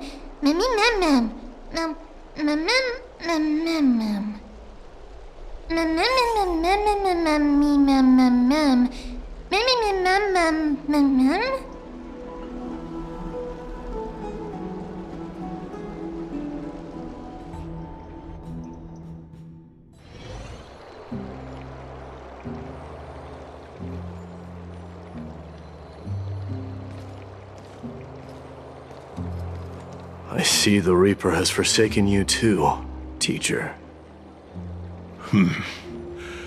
It simply put my life in the hands of the Twilight Courtyard. That priest girl's medical talents are truly exceptional. She might be far from the ordinary girl we envisioned. But this isn't about me, Mighty Mos. I saw it. You finally decided to embrace your own fate. Power of strife is stirring a tempest within me as we speak. My bones have turned into steel, and my blood is seething in a blaze. Past rulers of Kremnos could only aspire to this might, yet I have merged with it. I've made history, and henceforth divinity and kingship shall coexist as one. Indeed, you've realized the aspirations of every former king of Kremnos. And now, you can at last bring our people home and reforge the glory of Kremnos. Unfortunately, I harbor no such desire. What? What do you mean by that? Over 2 millennia past, devotees of Nikador's might banded together beneath their feet and erected a city of their own. Ever since then, Kremnoans have served as the blades wielded by the god of war, following the Titan's path in its conquest. Yet, gazing upon our history through the lens of my newfound divinity, I now see it with unprecedented clarity. This history is sheer absurdity and inferiority. People surge onto the battlefield like ants, plundering and slaying for their own greed, only to be trampled upon like ants. The city and the beliefs that Kremnoans hold so dearly, alongside the supposed tradition, are mere anthills that can be crushed with a single touch in the eyes of the Titan. You! Are you trying to strip Kremnoans of the pride we've amassed over thousands of years with mere words? That pride holds little significance, Krateros. Now that I've assumed the divinity of strife, my next step will be to renounce the title of king No! Convey my message to every Kremnoan. This is an order. Do not do this, Mighty Mos. I beg you. Our history commenced in the year 2506 of the Light Calendar, concluded in the year 4931. I, Mighty Mos, last king of Castrum Kremnos, son of Gorgo, do hereby proclaim the Kremnoan dynasty comes to an official close today. You have killed us. You have killed us all. No. I am granting you a new beginning. What is this? My mother's signet ring. It served as a symbol of kingship, and I now imbue it with a fresh significance. Take it, and rally those who have lost their identities. Convey the words of Mighty Mos, now ascended to divinity. You no longer need to chase fleeting honors or face death on the battlefield as if it were your sole destination. However, you must adapt to fit into the city you once observed with indifferent eyes. A cruel fate awaits Amphoreus. No matter how illustrious a dynasty may seem, it crumbles to rubble and gravel before formidable foes. Yet, you shall tread the only path out, one that leads to a brand new world at its end. Why task me with being your messenger? Why not explain all this to them yourself? Because only humans can guide the path to be trodden by humans. It's not the lot of humans who crave the power of gods and spiral into madness for it, but humans who stand ready to raise their shields high to protect the lives behind them. I failed to save that child. That is irrelevant. As demigods, they have long been prepared for it. What truly matters is that you showed up there and shielded her. The one who persuaded Aglaya to set me free that night. Was that you, Mighty Mos? Yes. She's not one to easily make a concession. What did you offer her? I staked my mother's name to guarantee the integrity of your soul to her. And I promised her that I would dedicate all I have to the Flame Chase journey. And what is next, Mighty Mos? Where will you be headed now? To the place where I belong, to fulfill my promise. The madness that has plagued Nikador and the darkness that has consumed Amphoreus. It's now my turn to fight against it. There are some people to meet with before I leave. Let's go.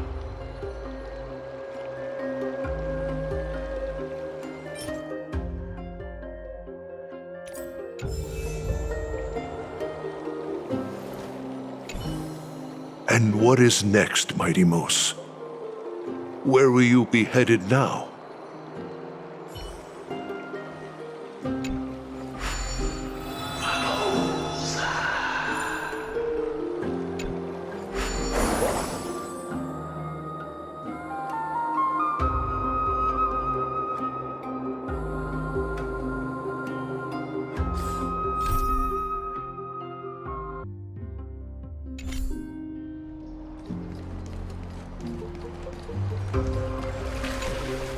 You're here, Mighty Mos.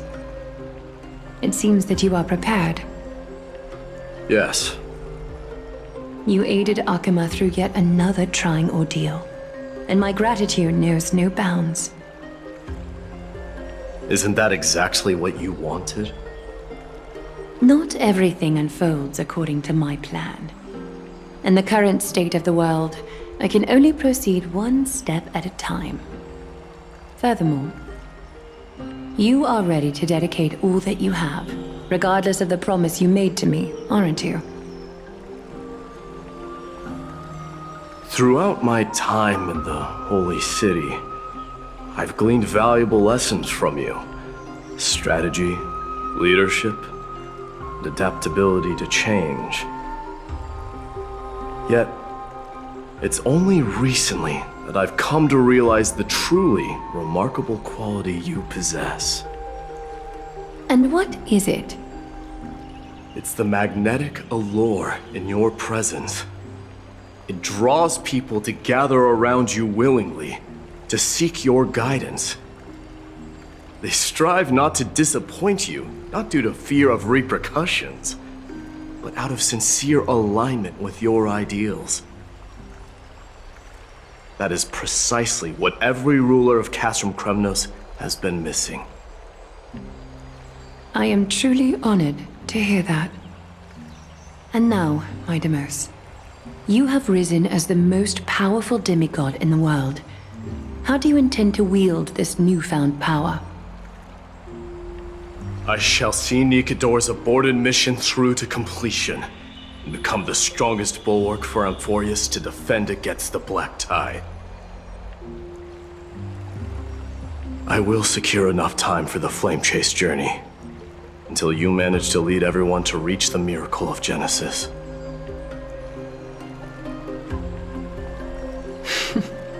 My Deimos, a new chapter awaits Amphoreus. Yet, the one who guides the people to the destination need not be you and I. Huh. What did you see after assuming Nestia's divinity? Despite the passage of 1,000 years, every word of that prophecy remains as vivid as ever. You shall have your final bath in warm and radiant gold. Just as cryptic as all the other prophecies. What's the reason for the laughter? I was just thinking, if an ordinary person encountered these words, they would probably stay away from the baths for the rest of their life. But I cannot forgo the delightful experience a bath offers. So, I assume you also glimpsed yours, my Deimos? One day, you shall die with a wound in your back. Well, that is a rather straightforward scenario. If I were to be terrified by drivel with no basis, I would not have attracted your gaze and joined the Flame Chase journey in the first place. You speak the truth. May you be destined for a powerful fate, and may we reunite in the promised new world. Farewell, mighty.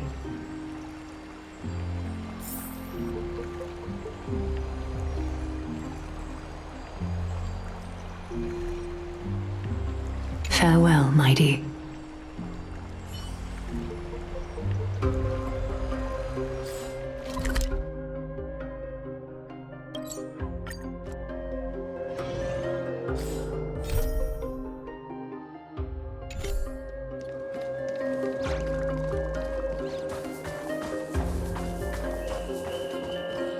Is Lady Trebios not here?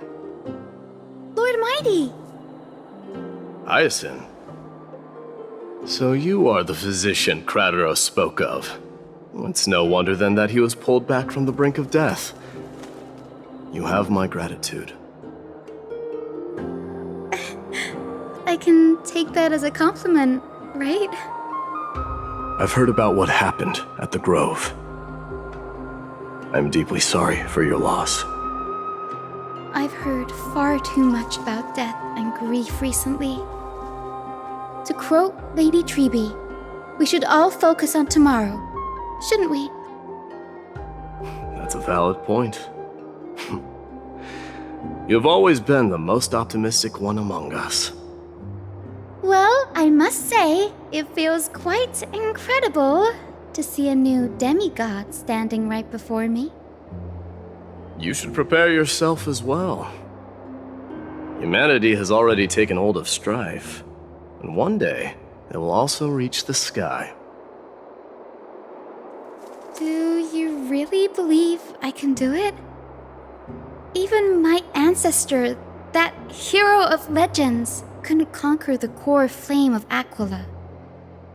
Given your good rapport with the demigods, you should know that the path to assuming divinity is never limited to swords and spears.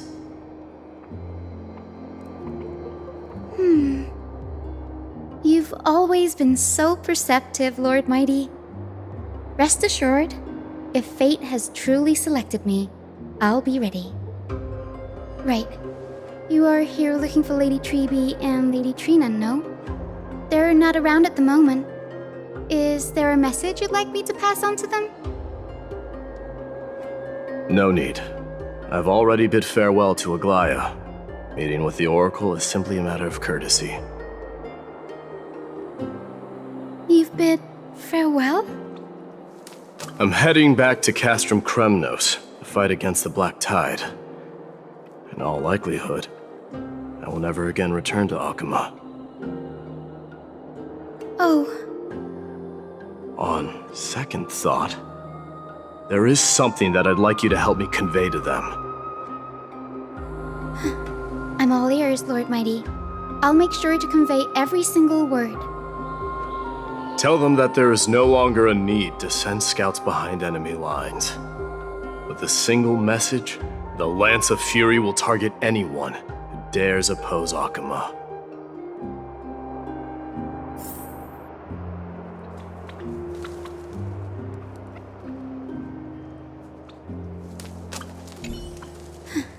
I'm all ears, Lord Mighty. I'll make sure to convey every single word.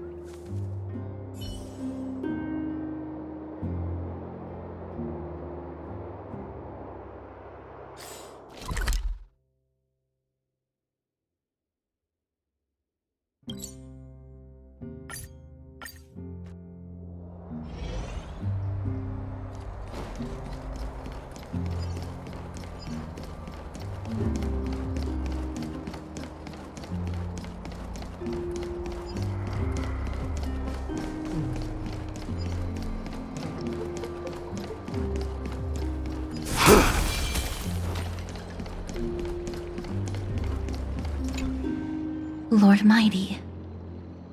I'll be embracing my destiny before you do, Castorus. Can you feel Thanatos right now? I don't feel them at all, regrettably. You have been painstakingly seeking that Titan for so long.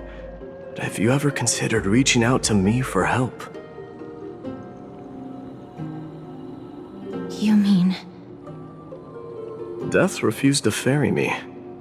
If you were to send me to the Netherrealm, I may uncover clues along the way back. I would never do that, Lord Mighty. Death is not a game. You're right. That may very well be the reason why my people have struggled for millennia. They underestimated the significance of death. So, are you returning home alone, Lord Mighty? Returning home, you say? Maybe. At this moment, Castrum Kremnos is not just my birthplace, but also my fated destination. Work harder, Castorus. Go and do what you have to do, so that the trials we have endured may have meaning. I will, Lord Mighty. May we reunite on the other side, where the warm west wind blows.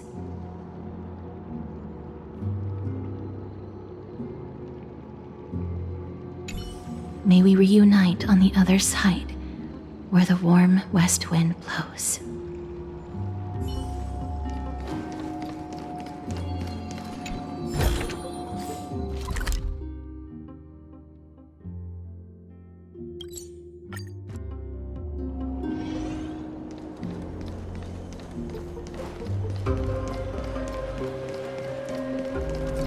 The King of Kremnos, without the signet ring, but looking more like a king now. No longer the king, Grand Craftsman. Matters not the title. Surpassed all former kings your achievements have. I will honor your trust and liberate the world from the clutches of fear. Nevertheless, I must request that you continue to watch over Phainon, Cartonis. I have a feeling that his fate will weigh heavier than all of ours combined. Keep Phainon in mind, I will. Return to your home, brave king. Together with everyone, I shall remain here. That thunder from Castrum Kremnos we wait to hear.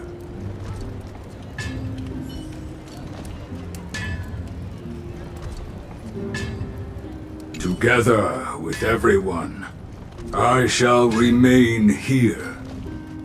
That thunder from Castrum Kremnos we wait to hear.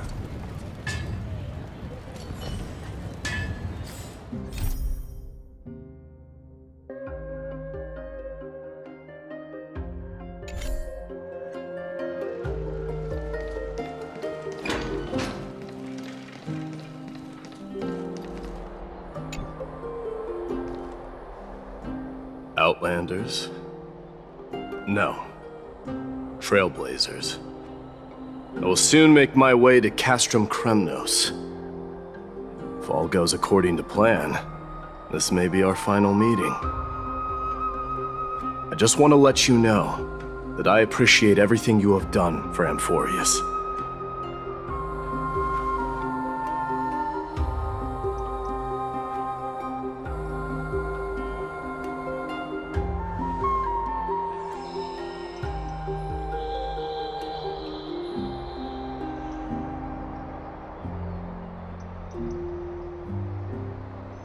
That means a lot to me. May success accompany your trailblazing wherever it leads.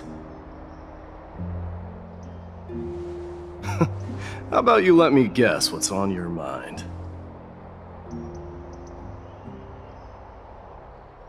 Are you gonna say something insane again, Trailblazer?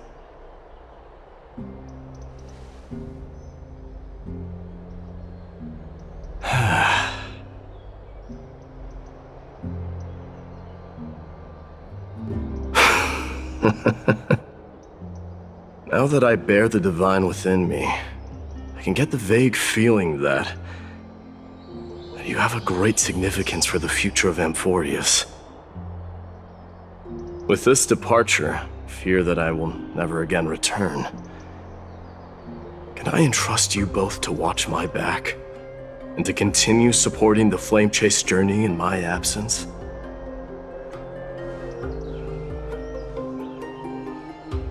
You have my gratitude. Then, farewell. Yes?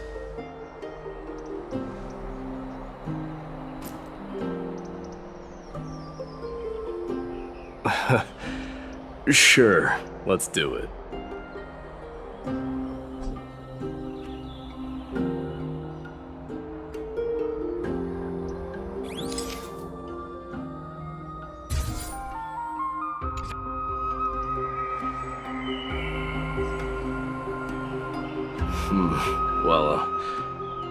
Feels peculiar, I suppose.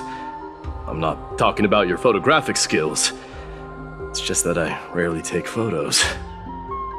But this one, it's pretty good.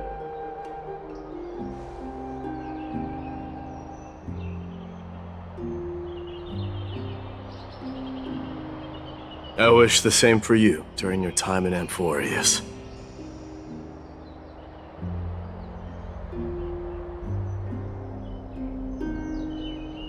I wish the same for you during your time in Amphoreus.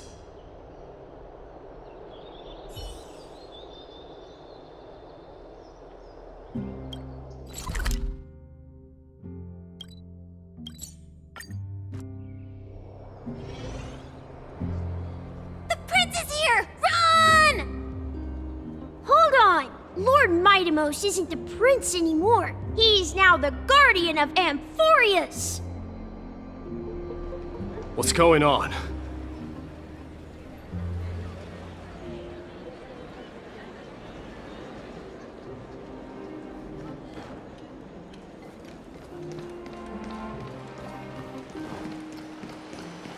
We salute the guardian of Amphoreus.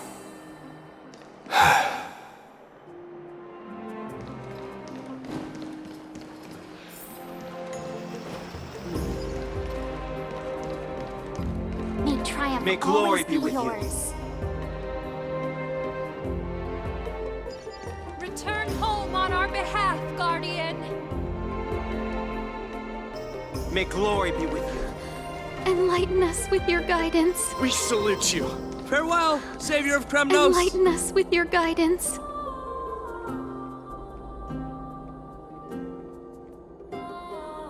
We dedicate our lives for following we salute you. You will forever be our king. It's been a while, Guardian.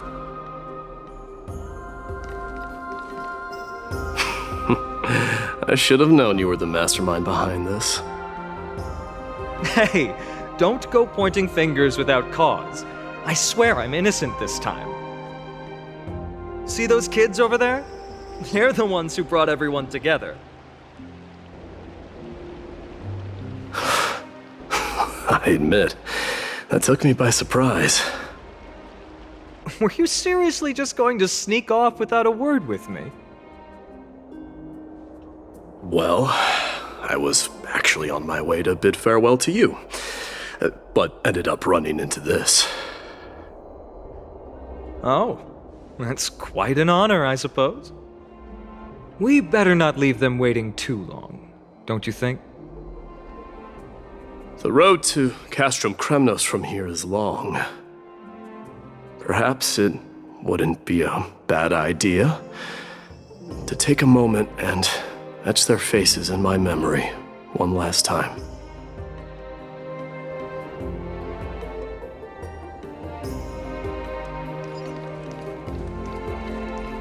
I think I see more than just the Kremnoans here. You're now the guardian of Amphoreus, after all.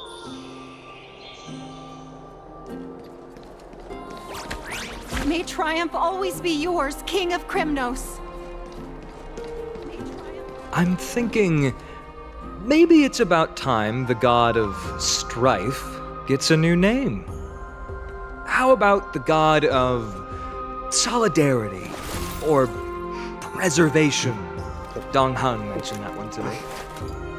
I recommend that you steer clear from any situation that calls for naming things. I suppose strife still fits you better.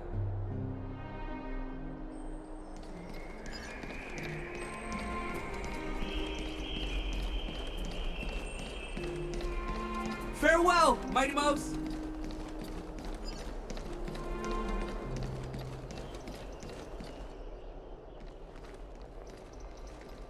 All right. It's about time for us to part ways. Any final goodbyes you want to share? This might be your last chance.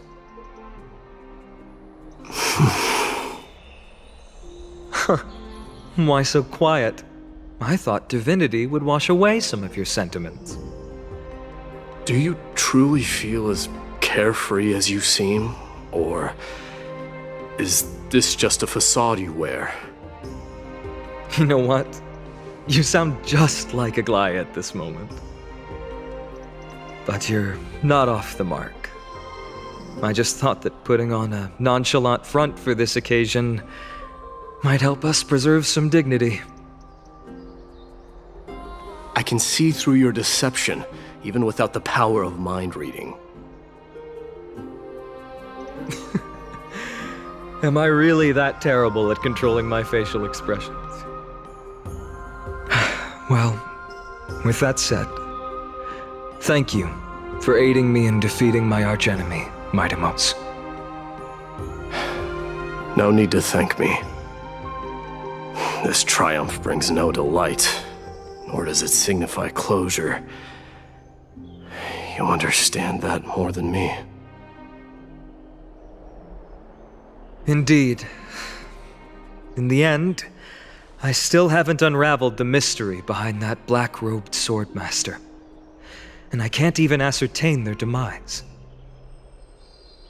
Maybe I've never managed to cut off my destiny. But that matters not. Pain may be cured, but scars remain, and this should not be effaced. Even with the divine might of Ornyx, you cannot stop the past from leaving its marks in our blind spots. Can you genuinely let go of everything as soon as that swordmaster is dead? That's impossible. Revenge is merely an obligation that must be carried out, and no one can find mental fulfillment through it. You're right. Look forward.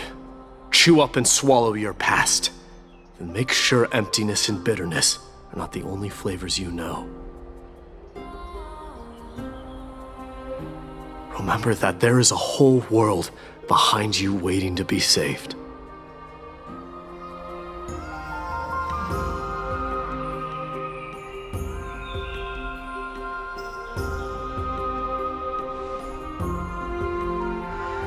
I will keep that in mind.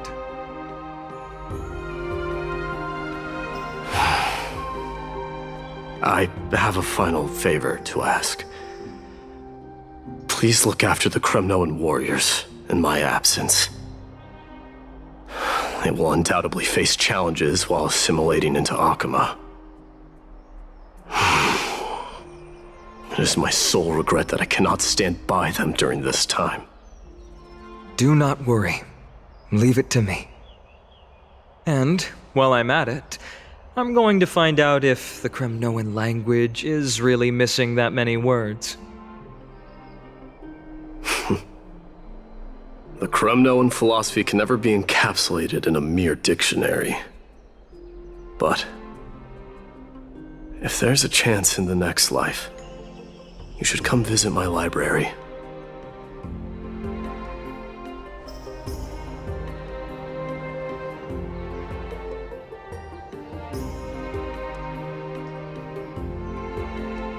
I'll be on my way, Deliverer. Remember to stay alive till the final act. Yes. Same goes for you. Don't die too easily.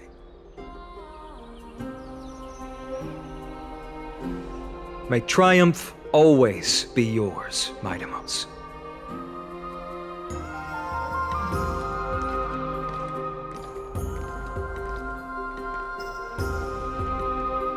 Oh, right. One last question. Go ahead. You better not leave any regrets behind. Are you the one who told Cartonus about the signet ring? Well...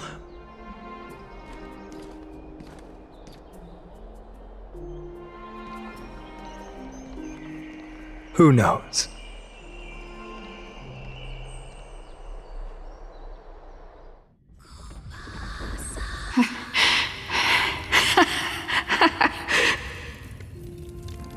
Get up, my son.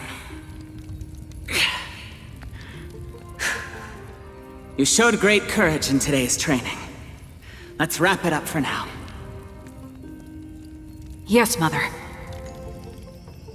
Mother, there's something I want to ask you. What is it, Midamos? Why must we learn to fight? It is for glory and honor, my son.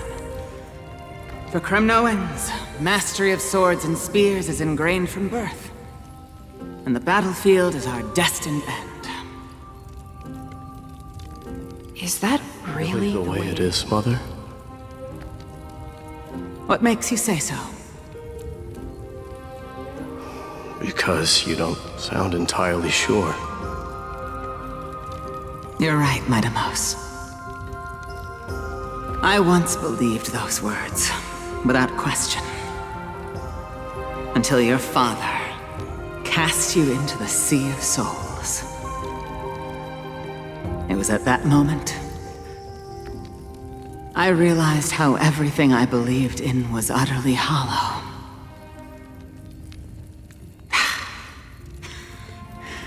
Perhaps the spirit of Kremnos had once existed. But as greed bloomed in the hearts of humanity over the years, such spirit had long faded alongside our glory. I no longer put my faith in any oath or doctrine. Now I have just one role. That of your mother, Midamos.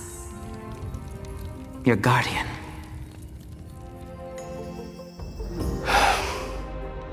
That dream always ends there. The journey back to Castrum Kremnos is proving to be longer than expected. Krateros said that shortly after my fall into the sea, my mother challenged my father to a duel. She died through father's treachery, and I never saw her face. Yet each night she would show up, waiting by the flickering firelight. I always anticipated the sequel to that dream, believing she had more words of wisdom or guidance to offer. But now, I think I finally come to understand. That is all she wished to tell me. And now, I too am left with but one role.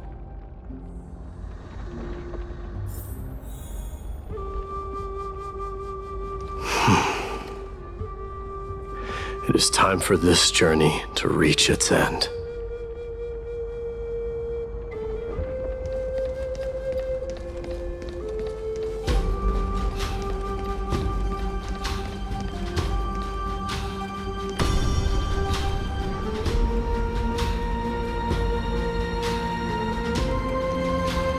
Look! Midamos is back!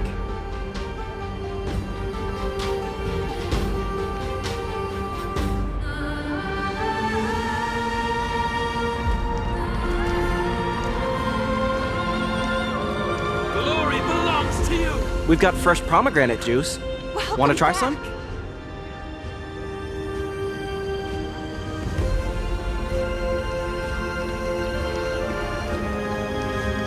We meet again, Your Highness.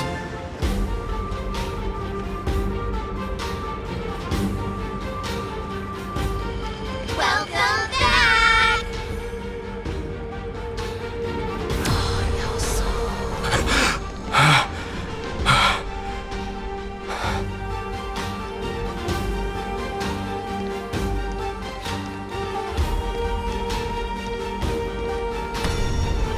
How was your training? Ooh, say, come and check out what I just wrote.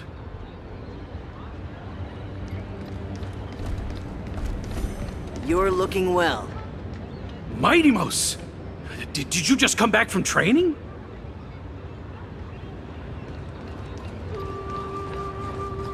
May Nikador defend you!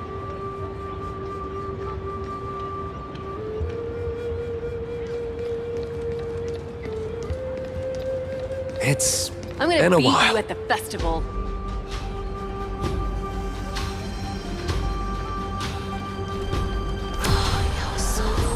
Welcome home, Midamos. Have you found something deserving of your protection as well?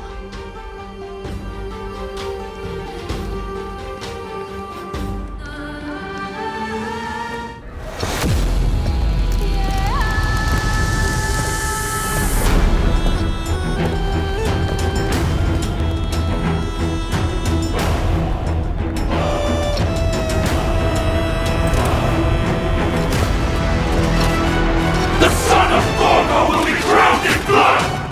The son of Gorgo will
We smell sunlight and the wind of Akama. This was your favorite spot, wasn't it, Trianne? Lady Trianne, why did it have to end up like this? Take it easy, Cass. Departure is a part of life.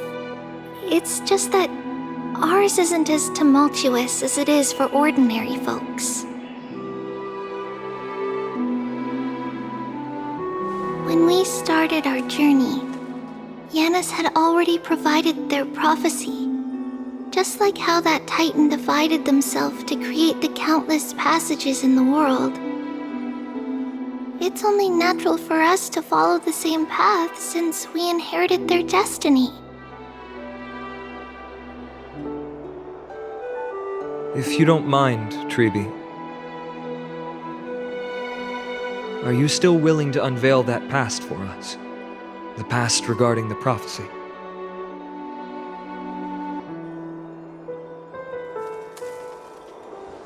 What do you seek to learn, Snowy?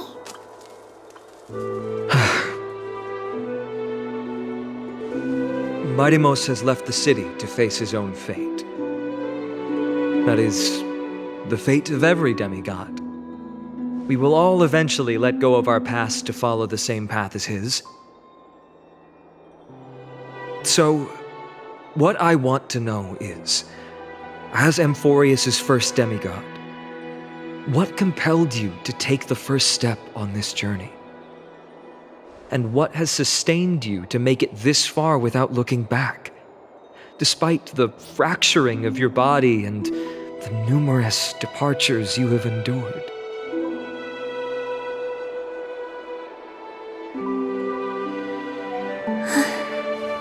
All right. Teacher, are you sure about this? Dee is already doing what he has to do. What reason do we have to keep it from them? Let's go, everyone. Let's go to the abyss of fate and see how it used to be.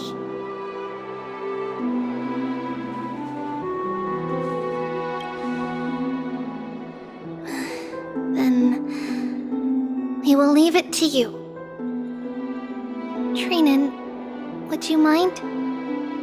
Treeby, are you not coming with us?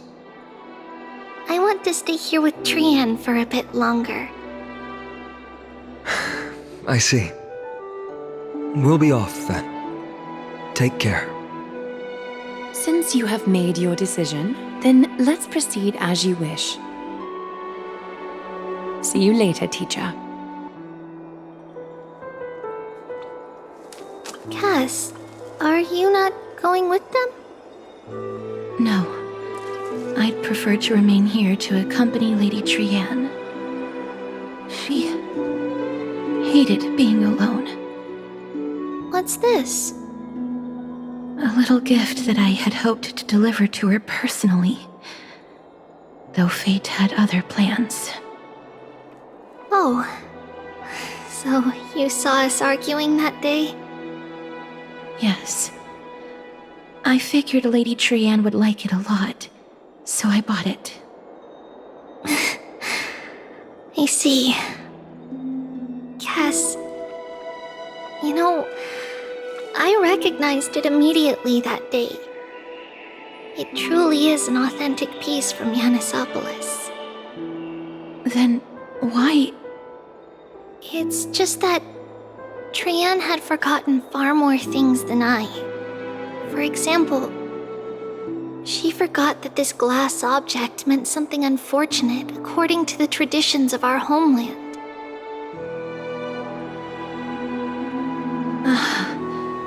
I'm sorry, Lady Treeby. Should I... No need to apologize, Cass. At that time, I simply didn't want her to be trapped by our past, especially considering how much time had passed since we left home. But now...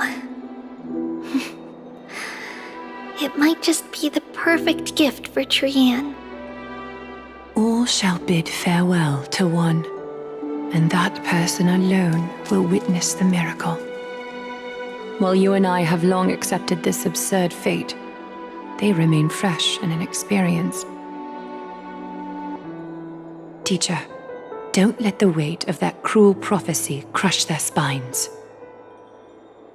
But it would be even more cruel if we allow them to ignorantly fall before the gates of the new world. They will eventually need to know the truth. We just need the right opportunity. This, to me, feels like the right opportunity. So, this is how the Temple of the Three Fates looked back in the day. At this point, Ianisopolis still resides under Aquila's protection, yet it is already fated for decline, and only contains a beautiful facade. Is it because Amphoreus has entered Arabellica? Yes, strife remains distant from this part of Amphoreus right now.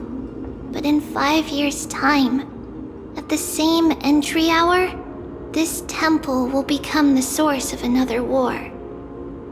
Then, where are you at this time? Right over there. Why does she look somewhat different?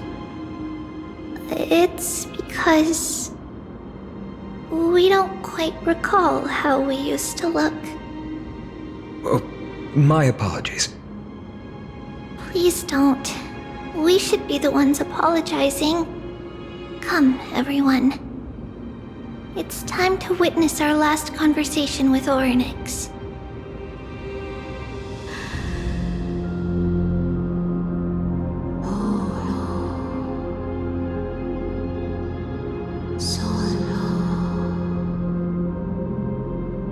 You're here, Orynyx. This is our memory, so your senses are also aligned with the Trebios of that moment.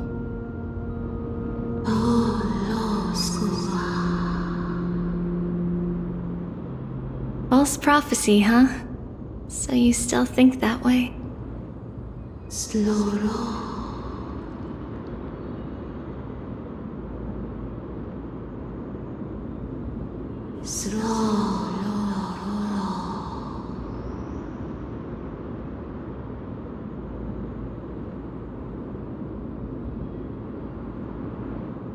But the Black Tide has already arrived, and Yanis remains in slumber. If even the God of Passages, known for guiding mortals, cannot resist this catastrophe, then what can we do against the incoming destruction?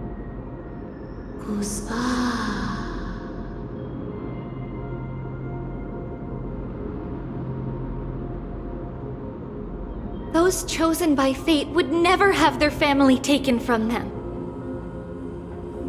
And how can I alone remain safe and secure while watching the entire world crumble before my eyes?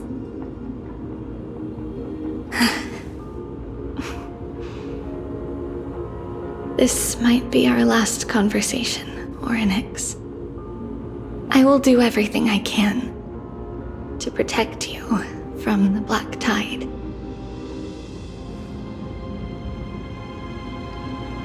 The family she just mentioned. It's our mother. She fell from this spot into the valley a long time ago. It was during a grand ceremony held to seek Yanis's guidance. But things took an unexpected turn. It was Kefali who responded instead. Did something go wrong with the ceremony? Yes, but those two occurrences were in fact unrelated. Kefali's response was simply a coincidence. On that frosty night with treachery abound, as the Holy Maiden of Yanisopolis met her demise, the world-bearing Titan also fell in another corner of the world. Let's keep up with her. This story... She should be the one to tell it. That thing ahead. It's the altar of Talantin. But that's not our destination. We're heading to the left. This place used to be passable.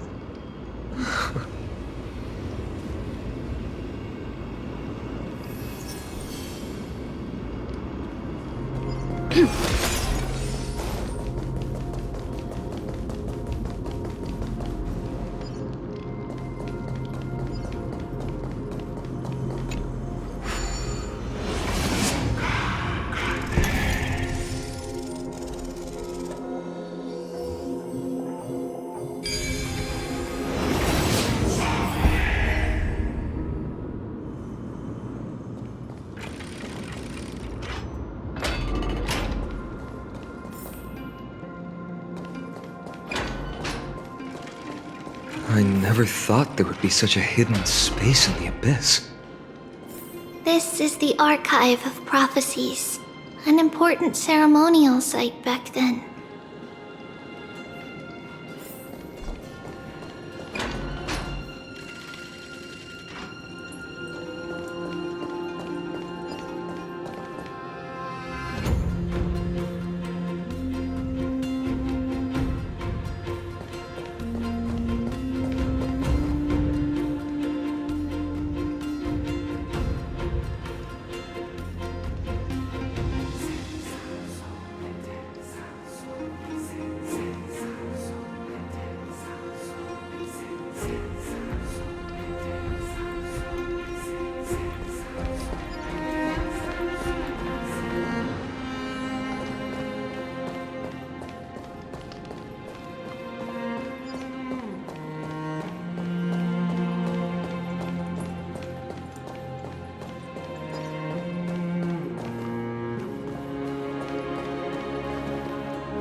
Is that all?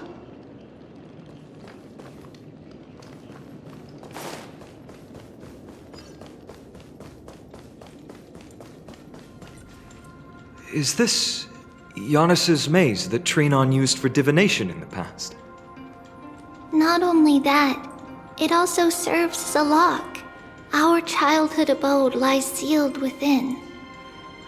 This is the largest puzzle I've ever laid eyes on. And it even acts as a door lock. Should have expected something like this in the homeland of puzzles, I suppose. So, how are we going to solve it? Just follow the designated path and let the stone ball fall into the pool twice. Seems pretty straightforward. Even Mighty might be able to complete it in a single try.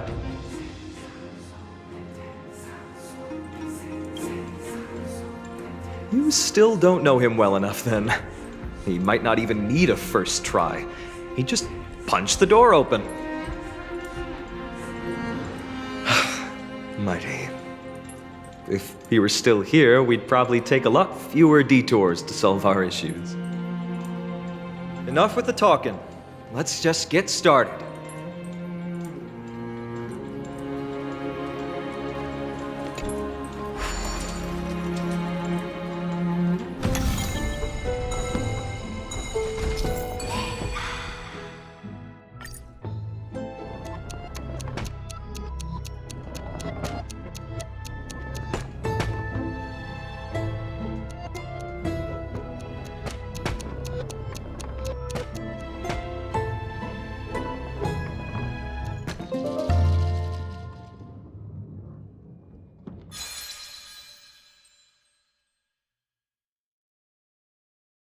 Impressive. You too have the makings of a high priest now.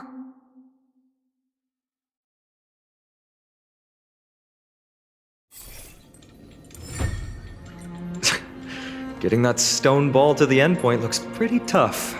My hands are shaking just from looking at it.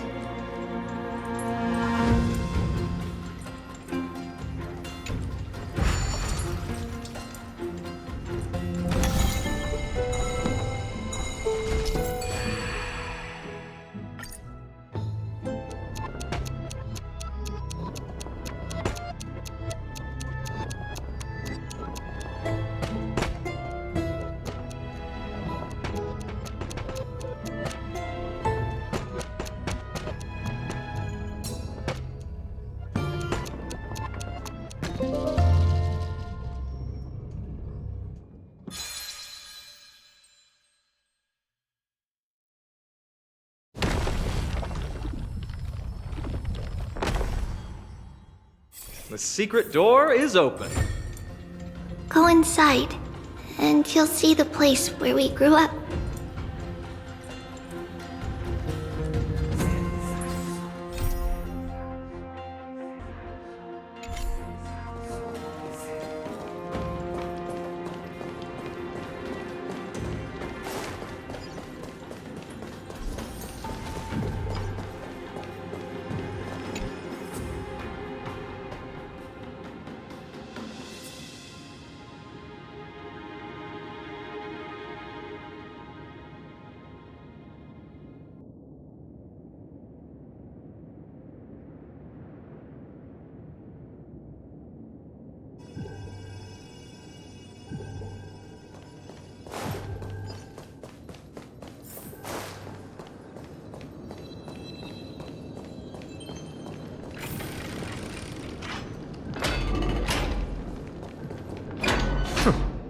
You grew up in a place like this?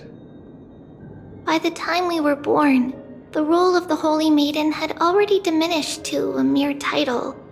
Those in tune with the Titan's guidance are bound to become messengers for others. To maintain appearances, those in authority added some embellishments. And with Mother around, our childhood wasn't entirely without joy. Even so, I still find it hard to imagine. 20 years can go by in no time. Trinon, for most people, 20 years is a long period of time. Right. Becoming a demigod sure changes how one lives through time. It's hard to believe it's been so long. Your power is exceptional, Little Gray. This place looks exactly as before. Let's explore the room a bit.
The shelf is packed full, but all I see are annals of geography for various cities.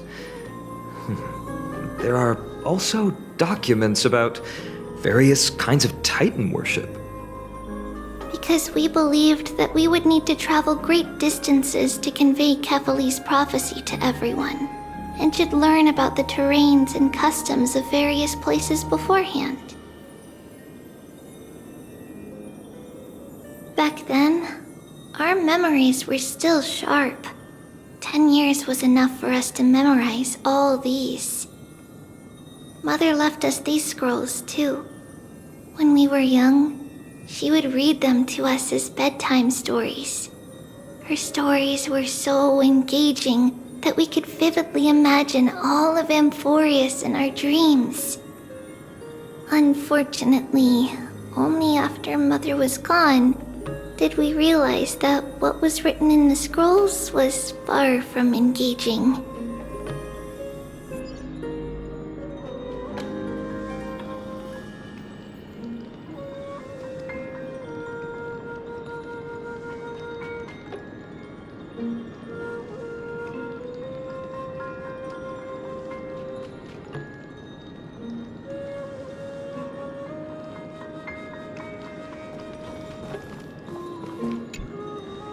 There's a blackboard here.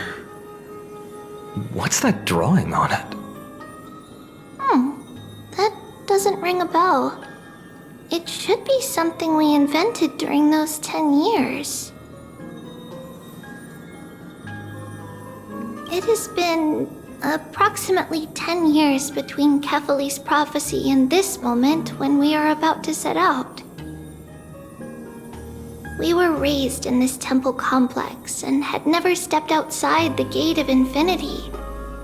To understand the outside world, we spent much of our time acquiring knowledge and developing a few inventions along the way. Sadly, the inventions served no purpose except to deliver letters, and the knowledge we gained has all faded away by now.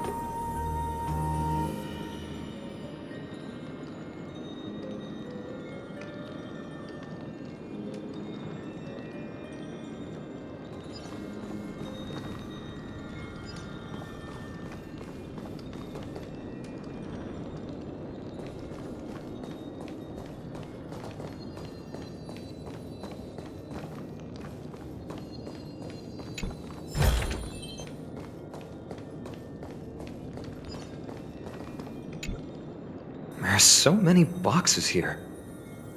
These should be our belongings. What's this? A red glass fragment?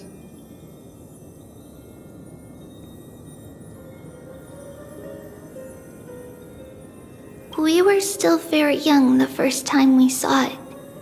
Mother came back with a beautiful glass piece, but her face was streaked with tears. She simply placed it on the table.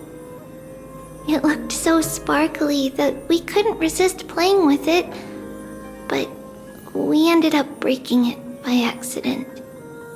Mother didn't get angry. She simply held us quietly for a long time. It wasn't until we were older that we learned in Yanissopolis, if someone gloriously died for destiny, the Holy Maiden must pick a piece of glass from the volcano's quarry and polish it, then give it to the deceased's family. On the day Mother returned with the glass, her friend lost his life on the battlefield. Since he had no family left, Mother had to keep it herself. Later, on the eve of the ritual, Mother also gave us a beautiful piece of glass. Let's move on to the bedroom.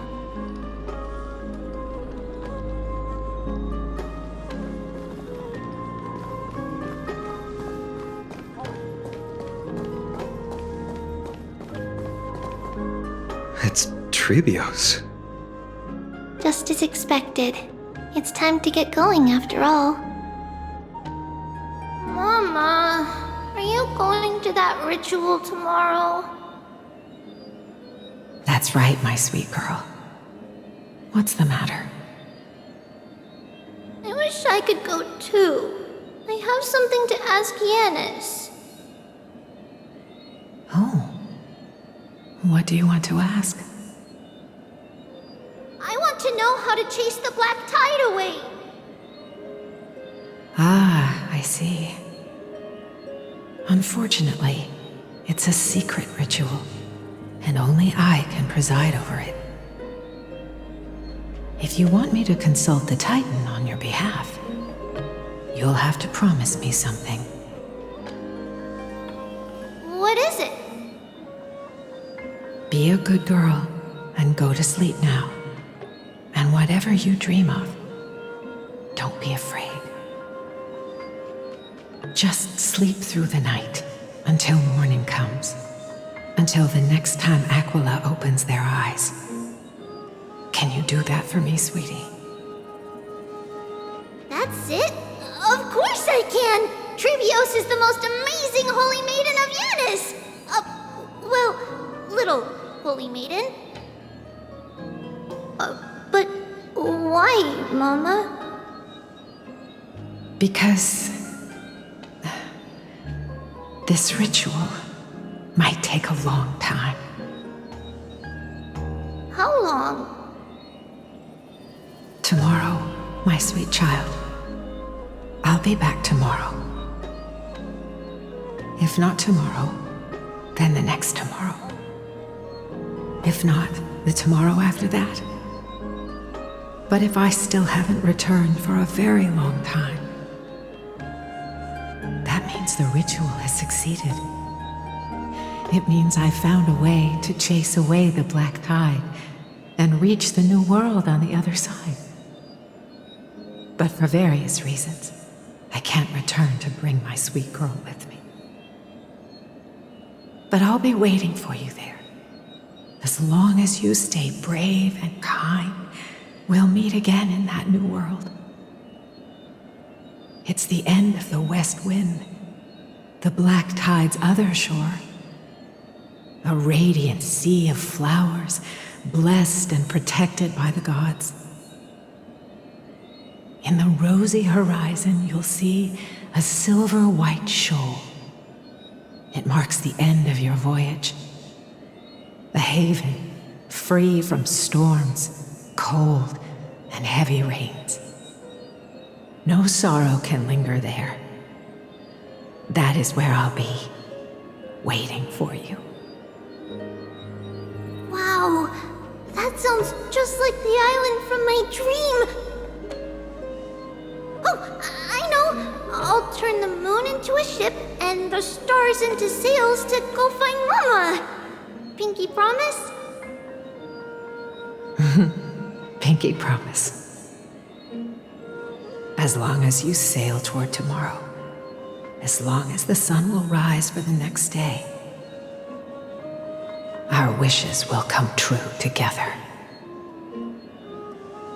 If the final murmurs of the Titan are true, if such a place really exists on the shore beyond the black tide at the end of Genesis, then our promise still stands. Please, wait for me, Mother.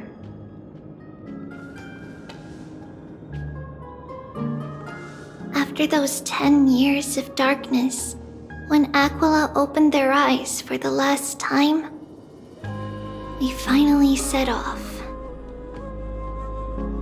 Where did she go?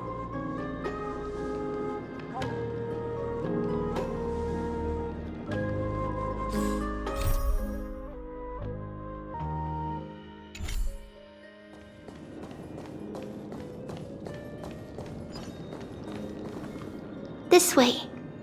Now, we'll go through this shelf. But how? With Yanis's power?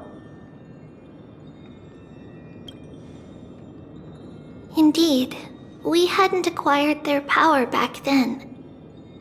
So, this obstacle, it was simply a mirage? Yes, The answer is right on the shelf. Go ahead and give it a try.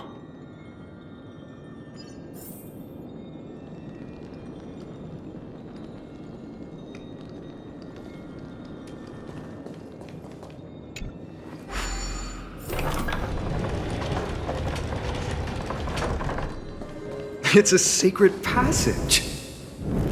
It was a secret passage prepared by the Holy Maiden's supporters for Mother and me as a precaution.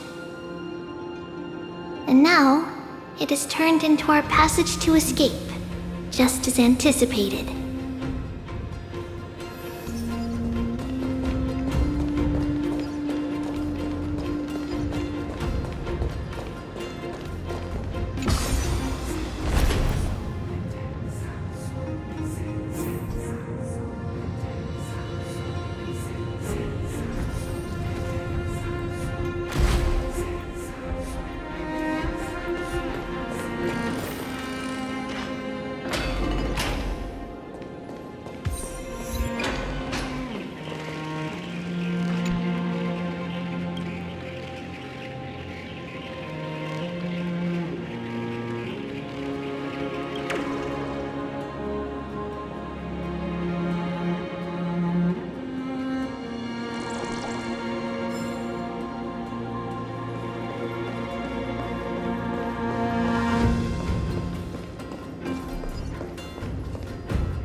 The path to the temple was in quite a state.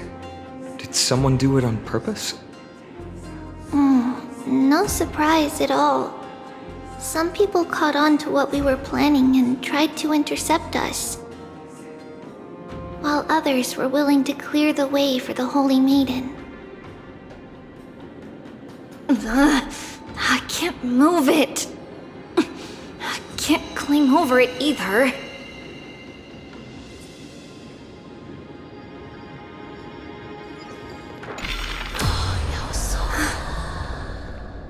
Time Titan?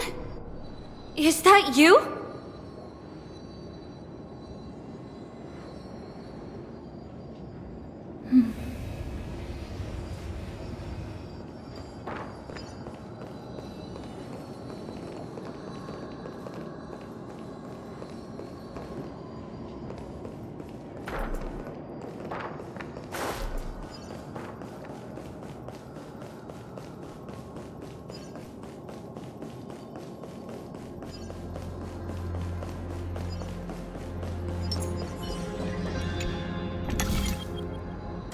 Just like this. Regardless of our actions, the past will remain unchanged. It was someone else who helped Trailblaze in the actual events of history. We don't remember the details. As for why memory recreated the past to be like this, it must be because it's closer to the answer within our heart. The passage is now cleared.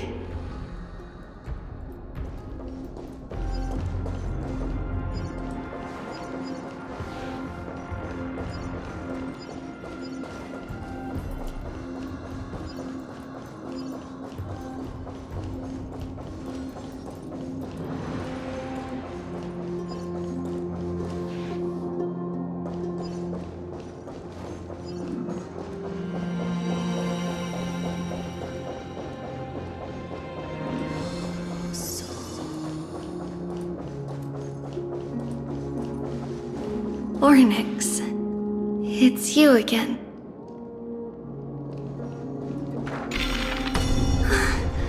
Thank you, nameless god.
Whoa! It looked truly magnificent back then. Relax. Take it easy. All these people, they're just civilians, not enemies, correct?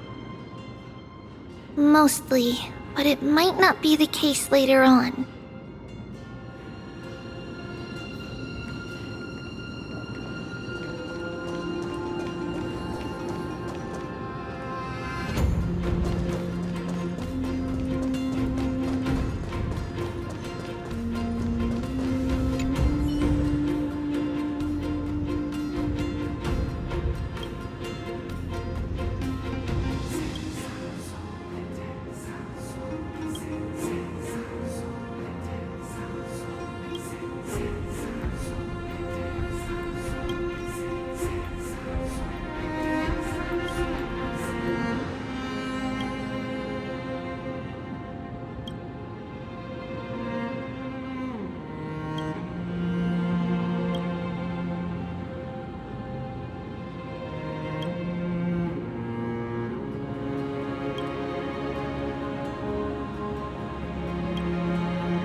Please stay clear.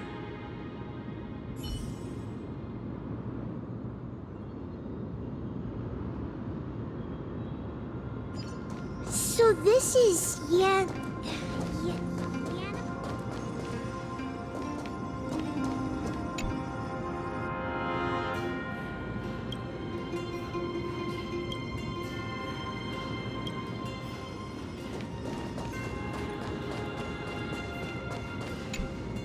Hey, Lady Maiden. It's been a while.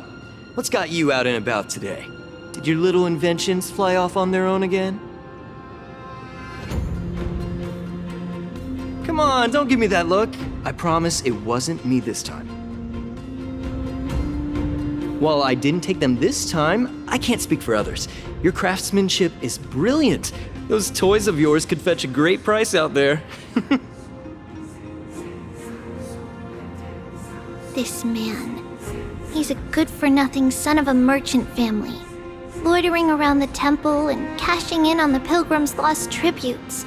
He even swipes our inventions now and then. People like this are best forgotten.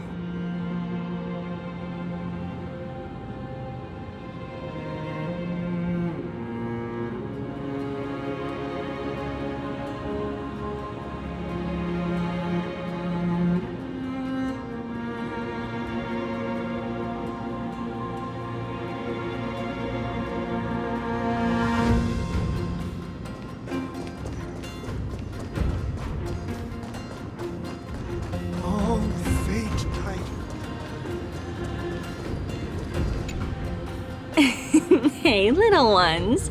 How did you sneak in here? Shh! Please keep it down. We had to be really sneaky to get in here. Okay. But what did you sneak in here for? I heard there's a lovely holy maiden living in the temple, and I want to meet her. I couldn't stop her, so I had to think of a way to sneak her in. Oh, really? I was here to meet the Holy Maiden as well, but the guard said she had to go somewhere far away today. Huh? What a bummer. Mommy even asked me to bring her gift to the Holy Maiden. It's getting late. We couldn't go home now, okay? Okay then. We'll come back next time. Thank you. By the way they are dressed, the siblings look like civilians living outside the temple. Mother mentioned that when she was a holy maiden, she caught a girl sneaking into the temple to steal the tributes.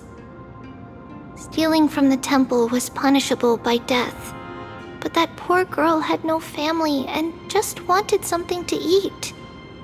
So Mother took her outside and even gave her some food. Perhaps these two children are the descendants of that girl from back then.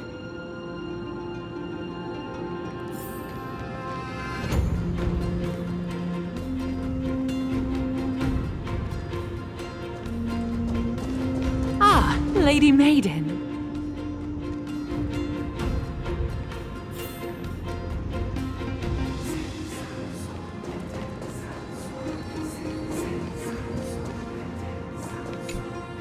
Lady Maiden, you need to dress warmer.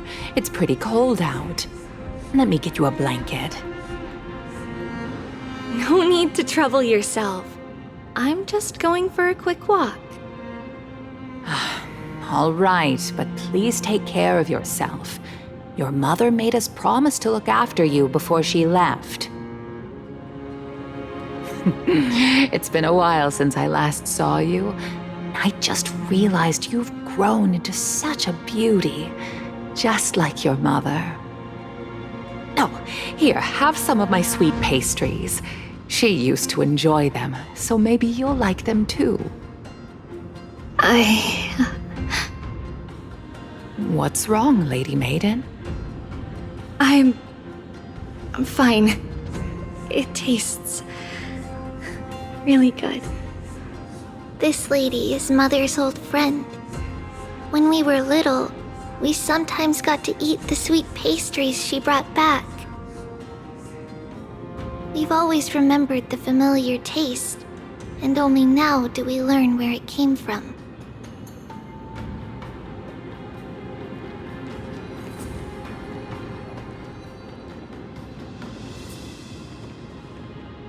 This lady is Mother's old friend. When we were little, we sometimes got to eat the sweet pastries she brought back.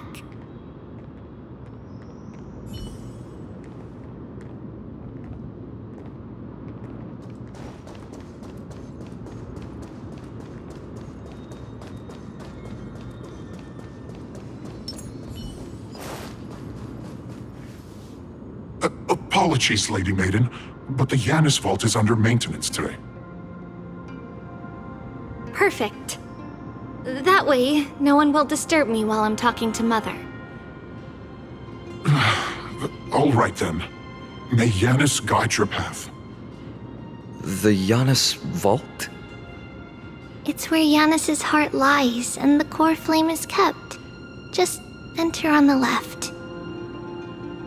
It's also the place where Trailblaze was born.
Trailblaze.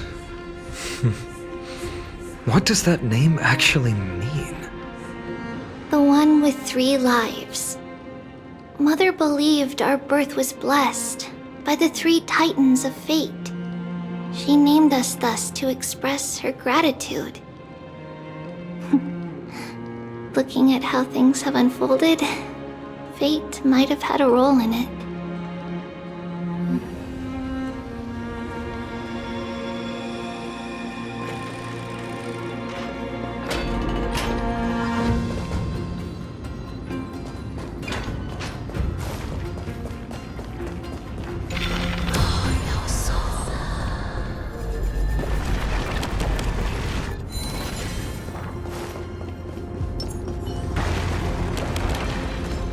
Stream forth, gleam of old blades.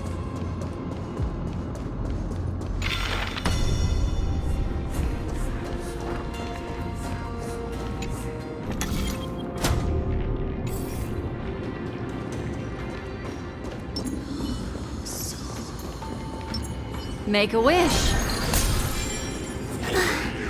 Finally!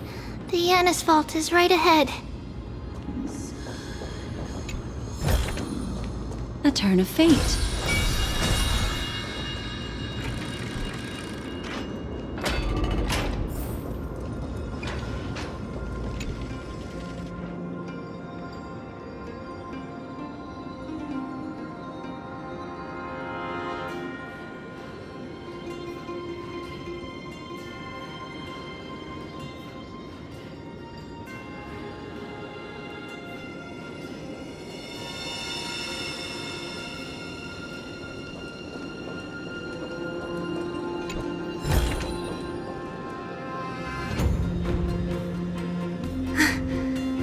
At long last.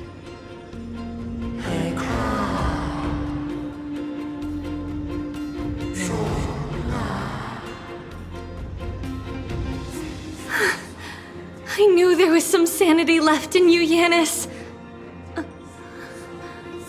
Just as I thought, you too have been confined.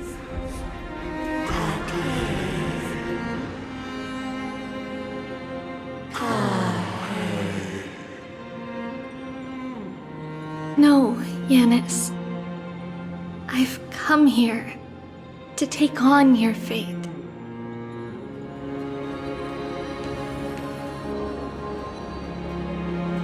By the blood of the Lamb and the strength of my blade-wielding right hand,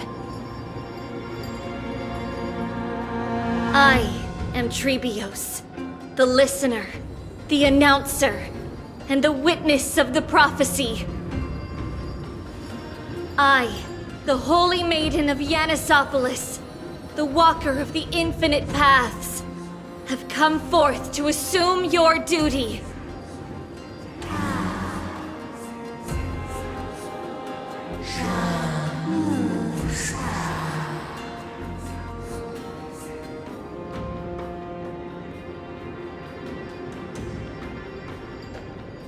Just as I wished. This journey promises to be a long one, with 1,000 selves to accompany me. I'll never be lonely.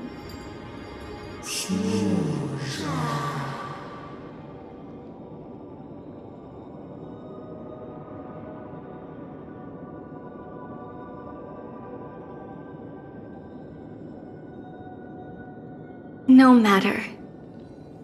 My hands are not made for bearing arms, but my feet are destined to embark on a journey for the benefit of all.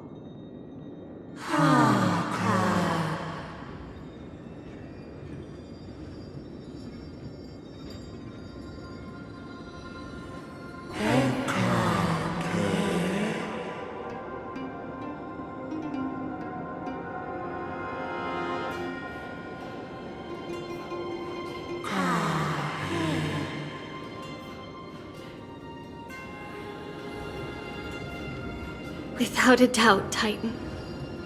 Let the prophecy shatter me, so that I may open a myriad of paths for this imperiled world.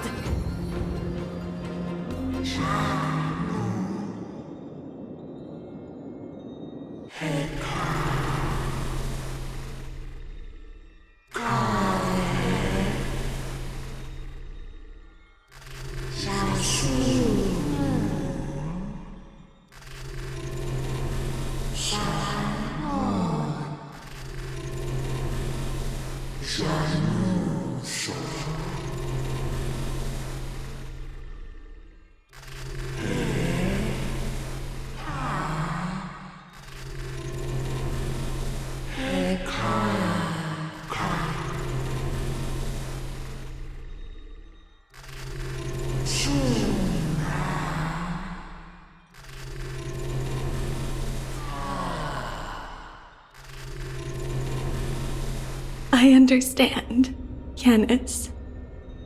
Thank you. Now,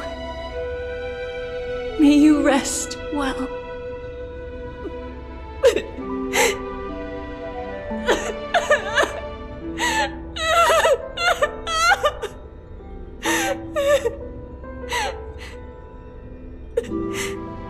Mother, did you see that?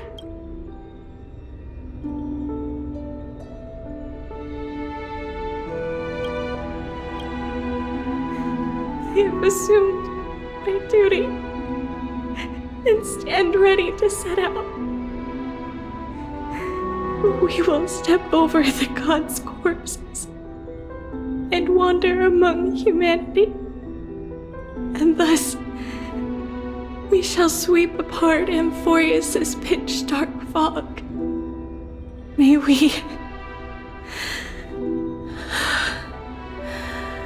May the world follow the myriad paths trodden and reunite at the end of the west wind, where flowers bloom in spring. Mother, I shall see you tomorrow. Who dares lay hands on the core flame? Drop your weapon and surrender at once! I knew this would come. It's opening up! Move aside and get ready! The Holy Maiden?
What's happening here? Lady Maiden, where's the thief who stole the core flame?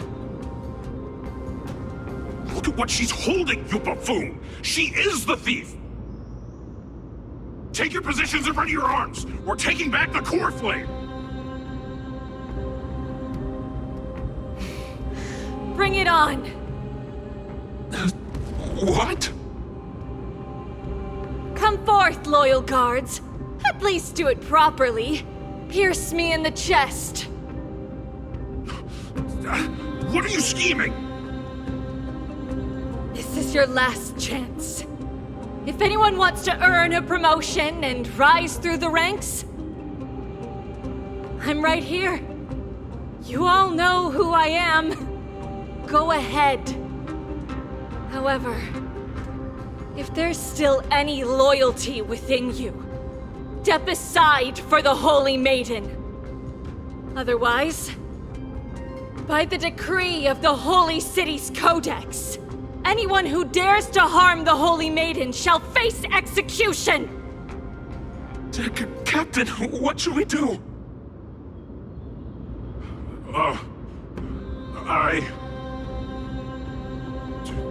Do it! Kill her!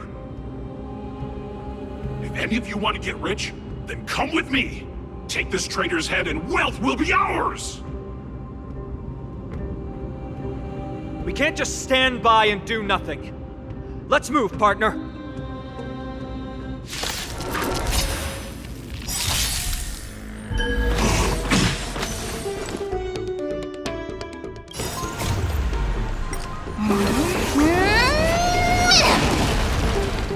Memories beneath the waters lies an endless abyss.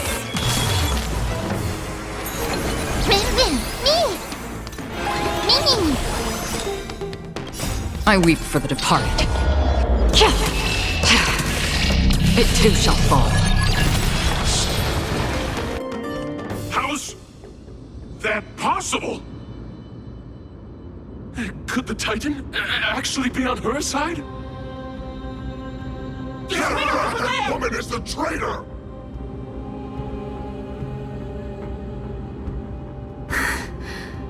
I should go. Let's keep up.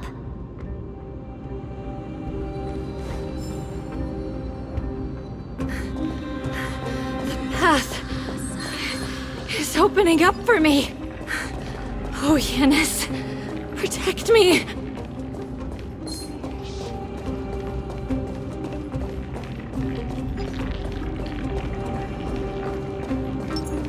Make a wish.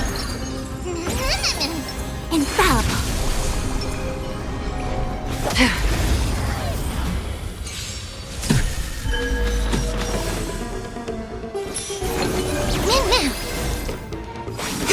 What do you want to know? Ill tidings manifest. Again. Mimi! I weep for the departed. It too shall fall. Me! Mimi! Destined for oblivion. A quick divination. Destiny All isn't things chosen. human creations!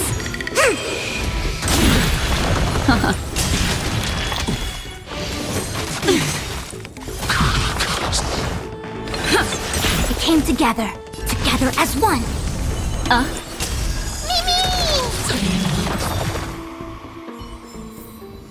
Another blood debt repaid.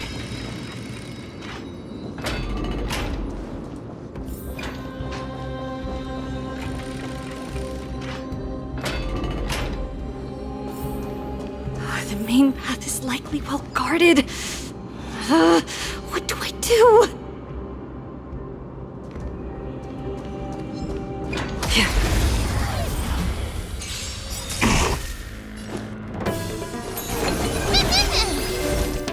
Converge and awaken! What do you want to know? Ill fate descends.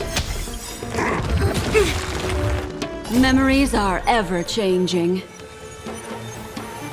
Beneath the waters lies an endless abyss.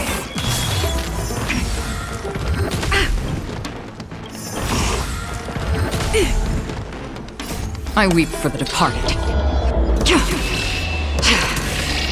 It too shall fall.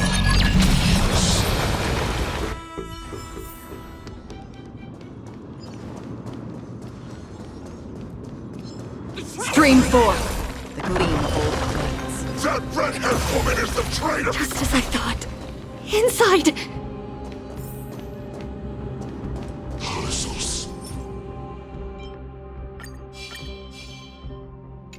Stream forth! The gleam of old blades.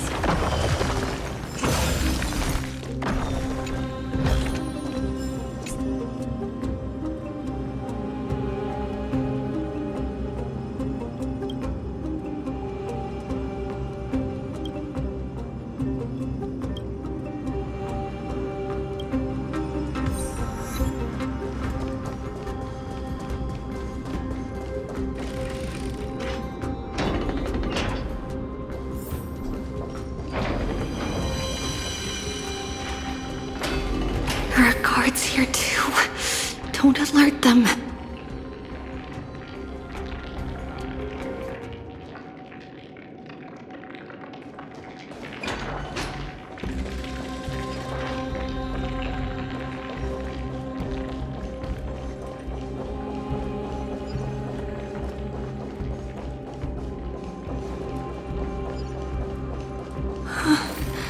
At long last.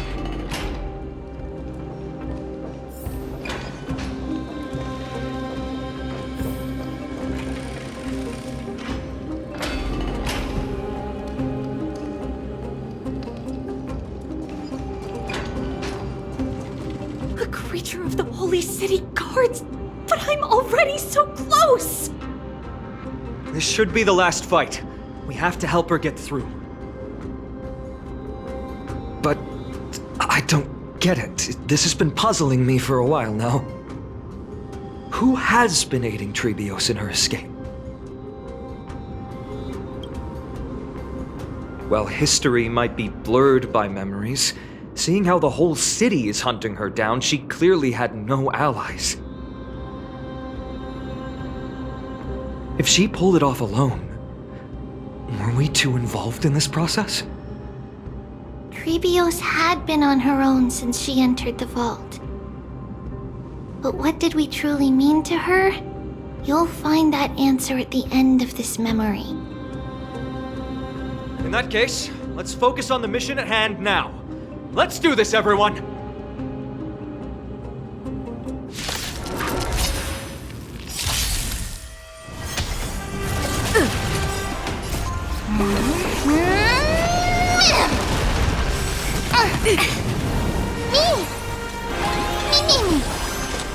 Destined for oblivion. I weep for the departed. It too shall fall.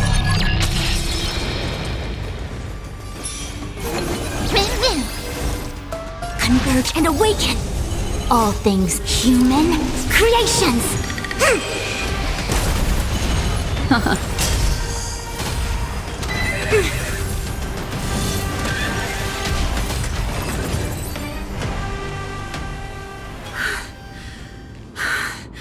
Finally, beyond this gate awaits a boundless world. This is where my journey begins. God of passages, can you see me? I will complete the path that you started. No response after all. Yanis, may you have a good dream. I can't stay here much longer. It's time to leave. Well, looks like this is the end of the memory. Not yet. The question that has been puzzling you. She's about to reveal the answer.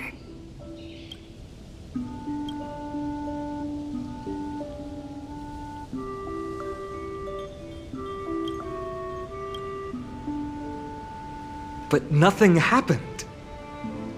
What was making her or you hesitate at this moment? If she had known this flame chase journey would proceed as the Titan foretold, bringing about great suffering and fatalities, including her own, would she still have chosen to walk through the gate and start her journey? I think the answer is already within you. And you've made your own decision.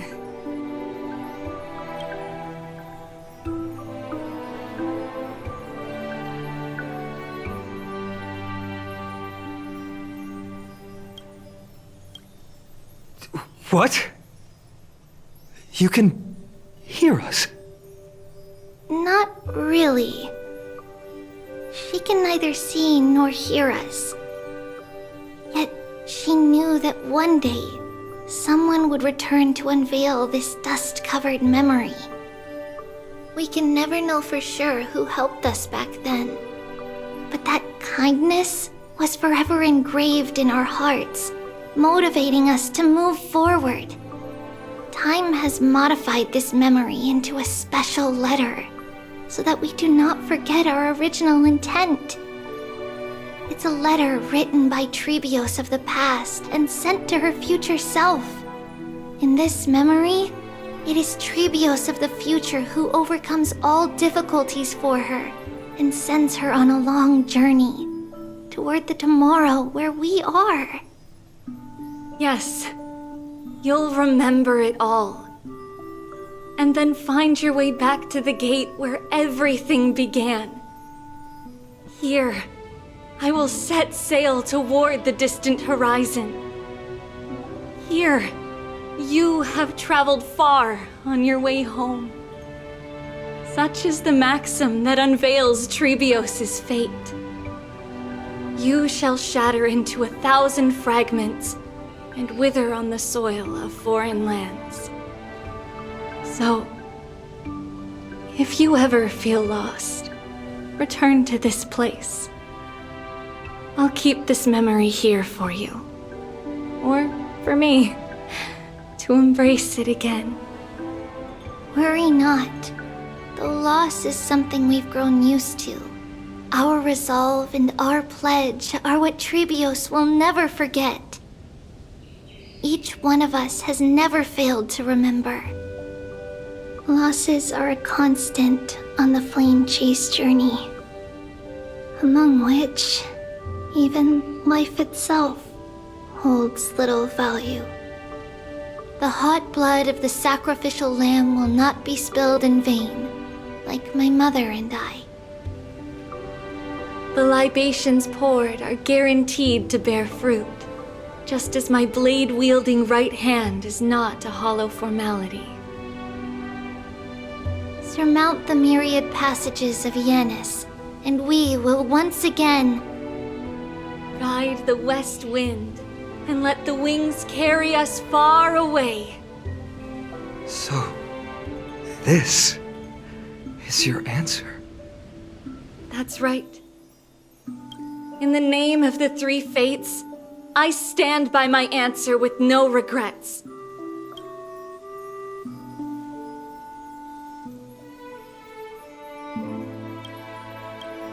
Now, with or without the god's blessing, I run towards the world's agony.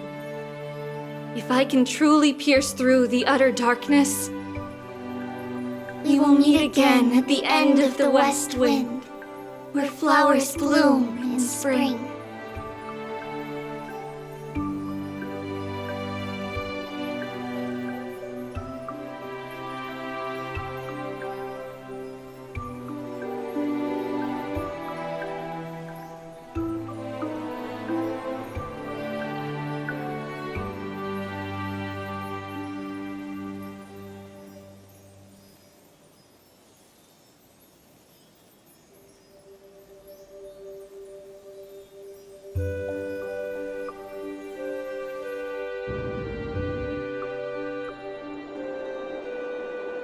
Lady Treeby, do you still think that everything will be fine tomorrow? Yeah, that's what Trianne would say as well. With all due respect, Lady Treeby, you know perfectly well that see you tomorrow is nothing but a white lie. I hope your toughness is not a mask hiding a lonely heart. Cass, that's not a lie. See you tomorrow is the greatest prophecy in the world. Prophecy? Listen, in every corner of this land, every heartbeat carries a prayer for that prophecy to come true. It may be that only a few heroes will bring tomorrow to the new world, but the prophecy of leading everyone to tomorrow belongs to all in Amphoreus. But not everyone has the chance to see tomorrow. How can such words be called a prophecy? Because people believe it will come true, and they are trying hard to hold on to that belief. Even as the world teeters on the brink of collapse, everyone is pressing forward, longing to reach farther and move toward tomorrow.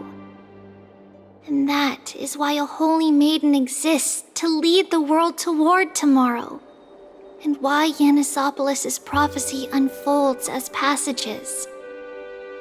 Fate is not about the outcome, but the journey.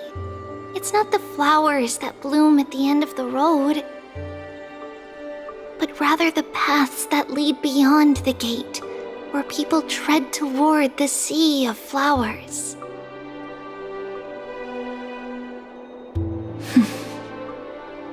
So, Cass, if anything is troubling you, just set it aside for tomorrow.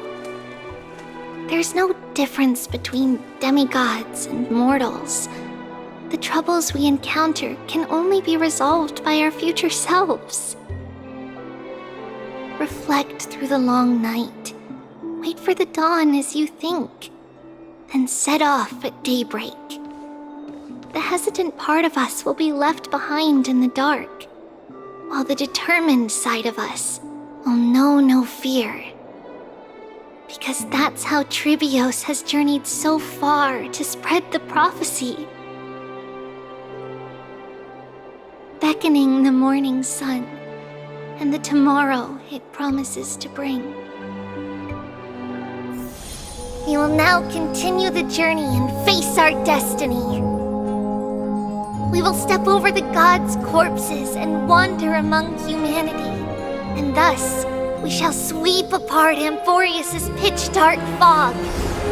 And at the end, all will reach that silver-white shoal, that end of the journey, that new world and new tomorrow. It is a haven free from storms, cold, and heavy rains. No sorrow can linger there. We've made a promise to meet again at the end of the west wind, where flowers bloom in spring. See you tomorrow, Trian. See you tomorrow!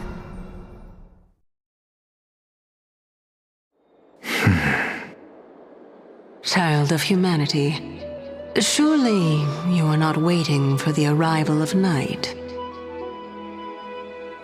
Nights do not fall upon Akama. That's why it's futile for you to wait here. Honestly, I didn't expect the renowned Reason Titan to behave like this. And that's all thanks to you. If your soul weren't as prickly as a hedgehog, I wouldn't have to act this way. If you were more accommodating, you wouldn't be opposing me all the time, and I could teach you more freely instead. It was you who insisted on implanting the core flame in me. Forget it. Cut the sarcasm and just say what you need to say. Fine, fine. All I want is to remind you. There's not much left in your soul. If you don't do something soon, I will have to take over this body. If I'm not worried, why should you be? I know what you're planning. You just want my help answering the question. What exactly are we? Correct? It's good that you remember. Thus, equivalent exchange. It's only fair. Then rest easy. The answer will soon be revealed, and you'll have to return my body shortly.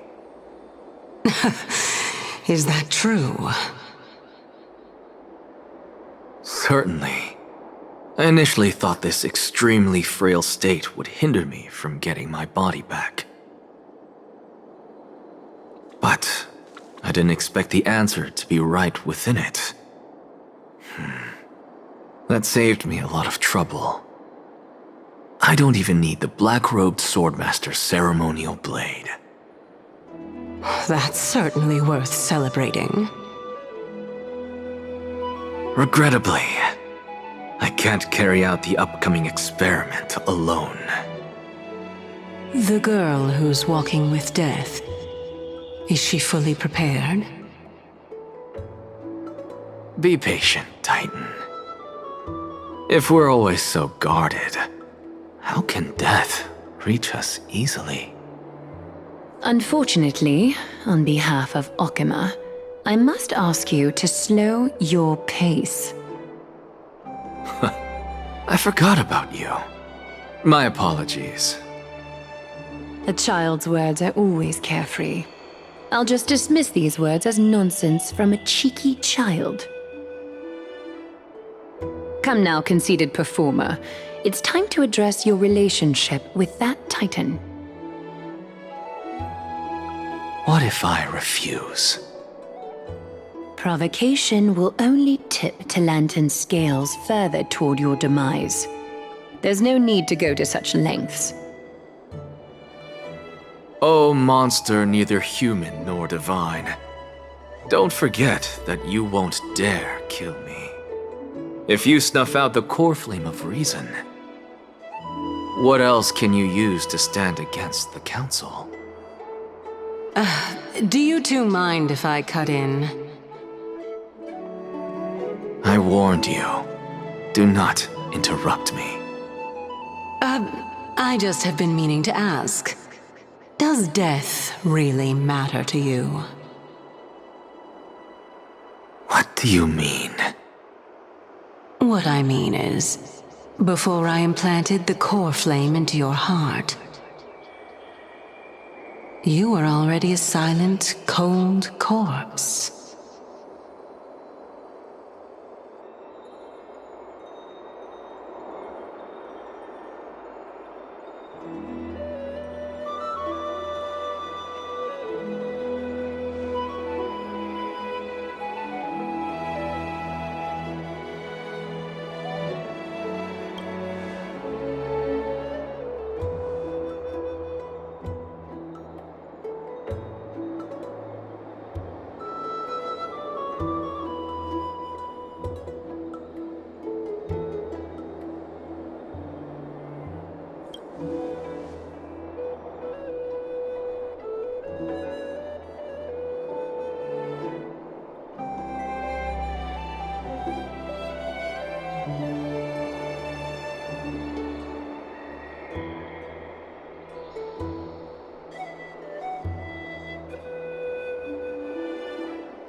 And so, this long day passed for Akama.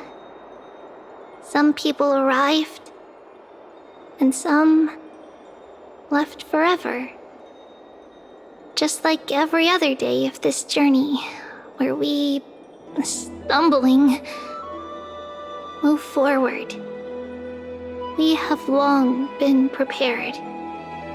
If we are to chase the flames, then we must grow used to farewells.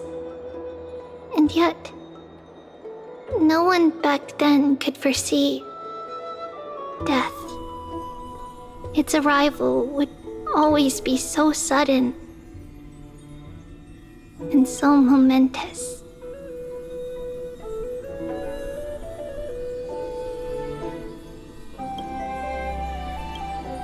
Even little Gray, coming from beyond the sky,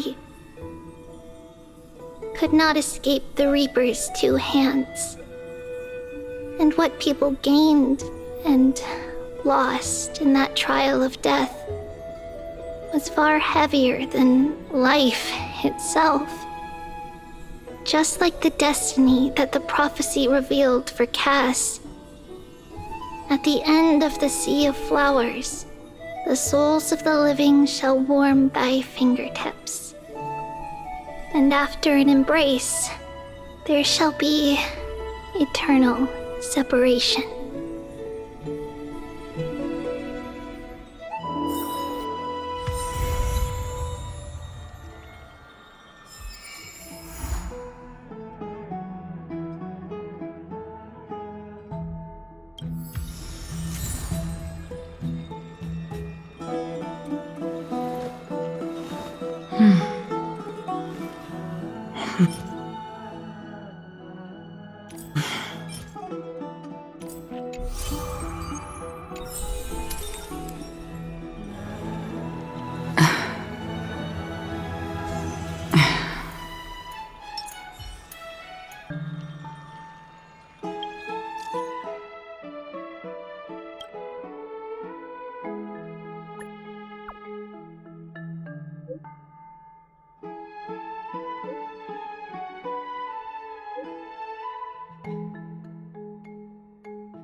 You carry the faint scent of distant lands.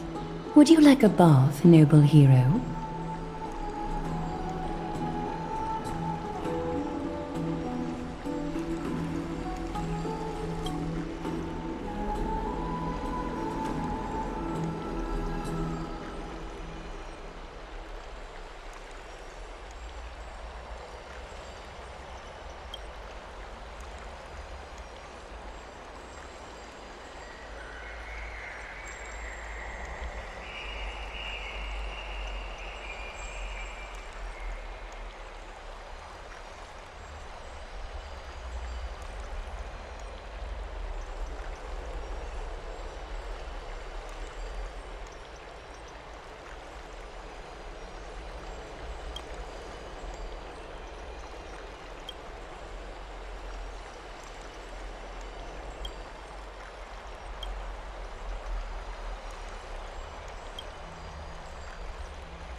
His years of drifting made him detest water's waves.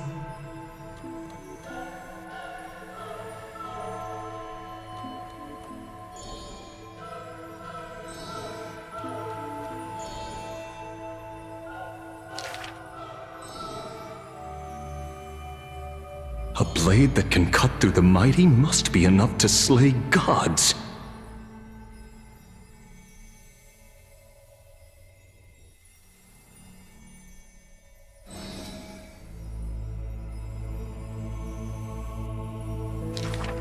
Apart from Kremnos' traditions, what do you have left?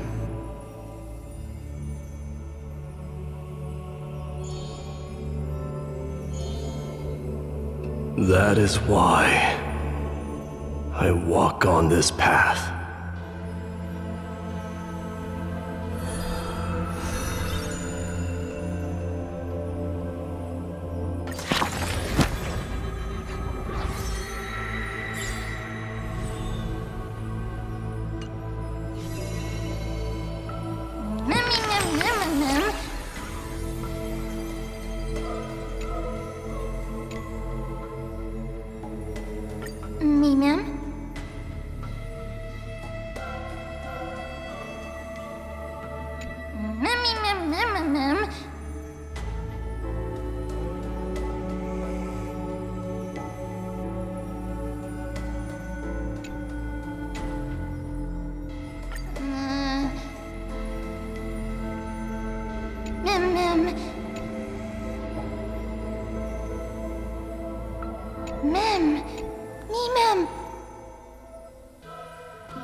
This person's name was seldom mentioned by others. Incomplete, just like his fate.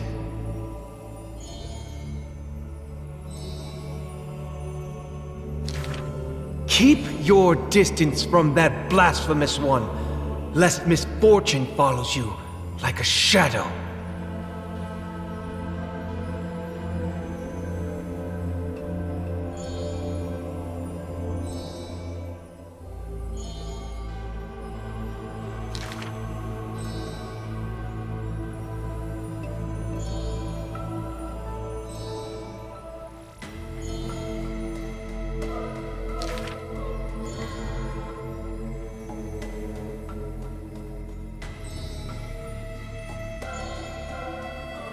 Faced with the god's edict, even I cannot resist.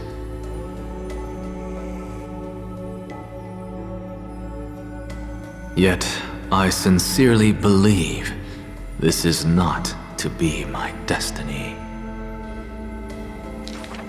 Miracles are the most conceited actions of gods. They are God's denial of humanity via might. Magic tricks are the most articulate rebuttal. They are humanity's imitation of godhood via intellect.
solo,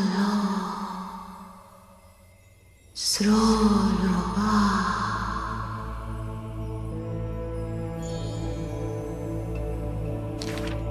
We have heard of a Chrysos heir.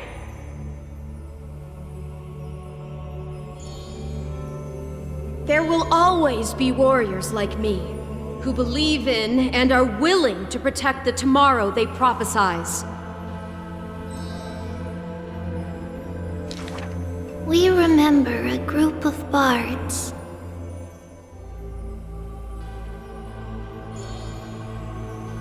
Though we lack the might of swords and shields, we can take you to walk every part of this world. We miss us.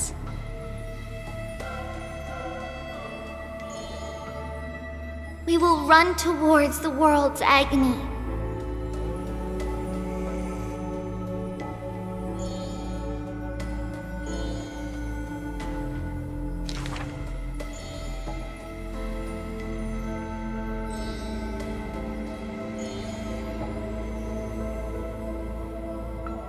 Please, listen to the prophecy we bring. Chase the core flames with me. I promise that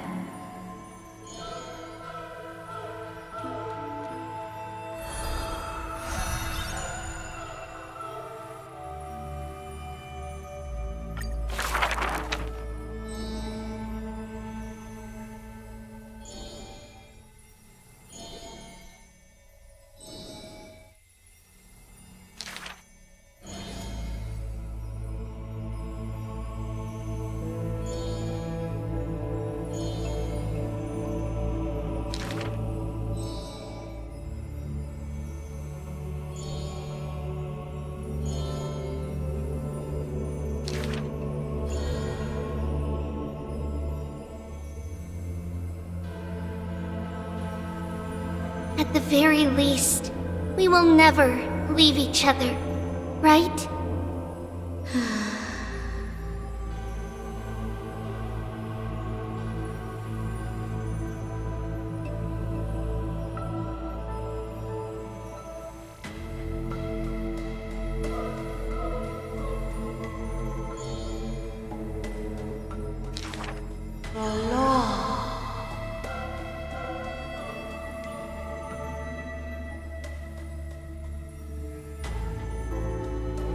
all shall bid farewell to one, and that person alone will witness the miracle.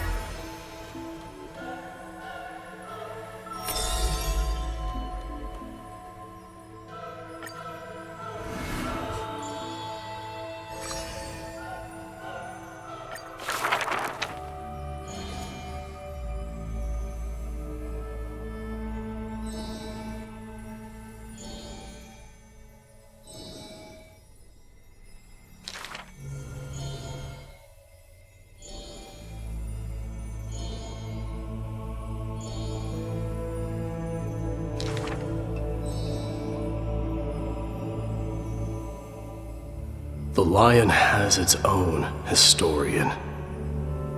And the history of the hunt should not be held by the hunter alone.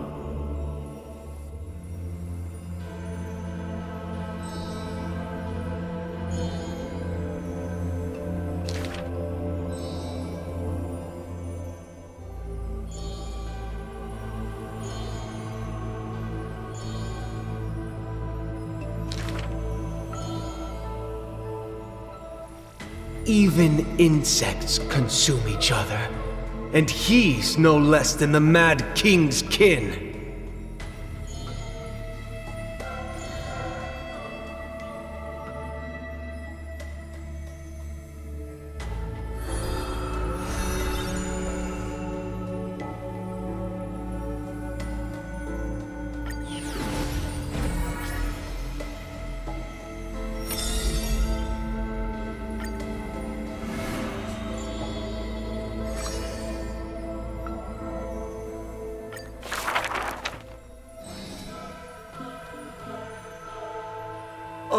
my lover, why does your mood change faster than the clouds above?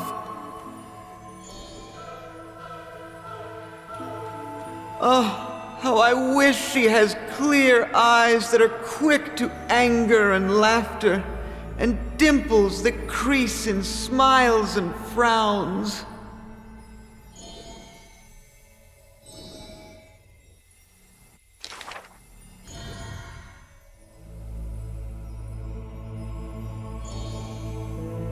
Lady Aglaya, I am Apollos' retainer, here for an outfit to take to my master.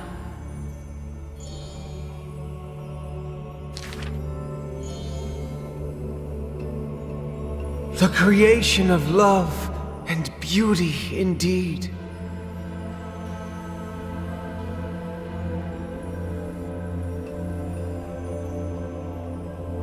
If you wish to embrace such fantasies,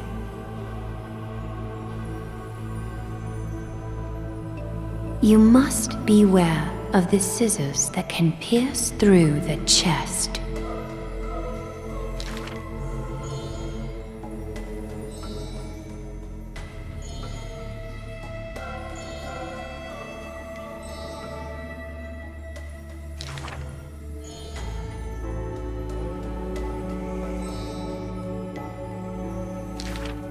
Use the needle and thread as your sword.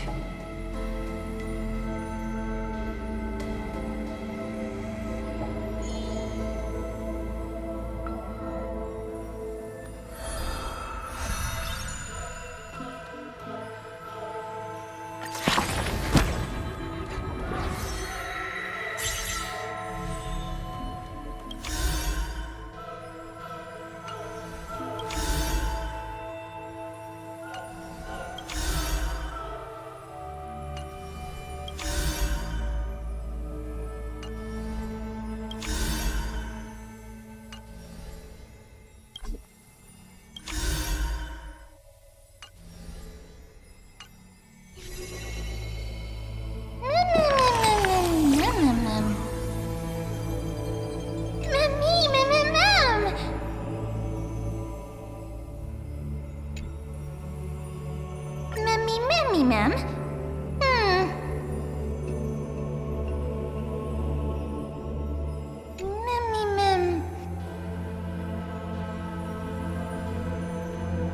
Ma'am.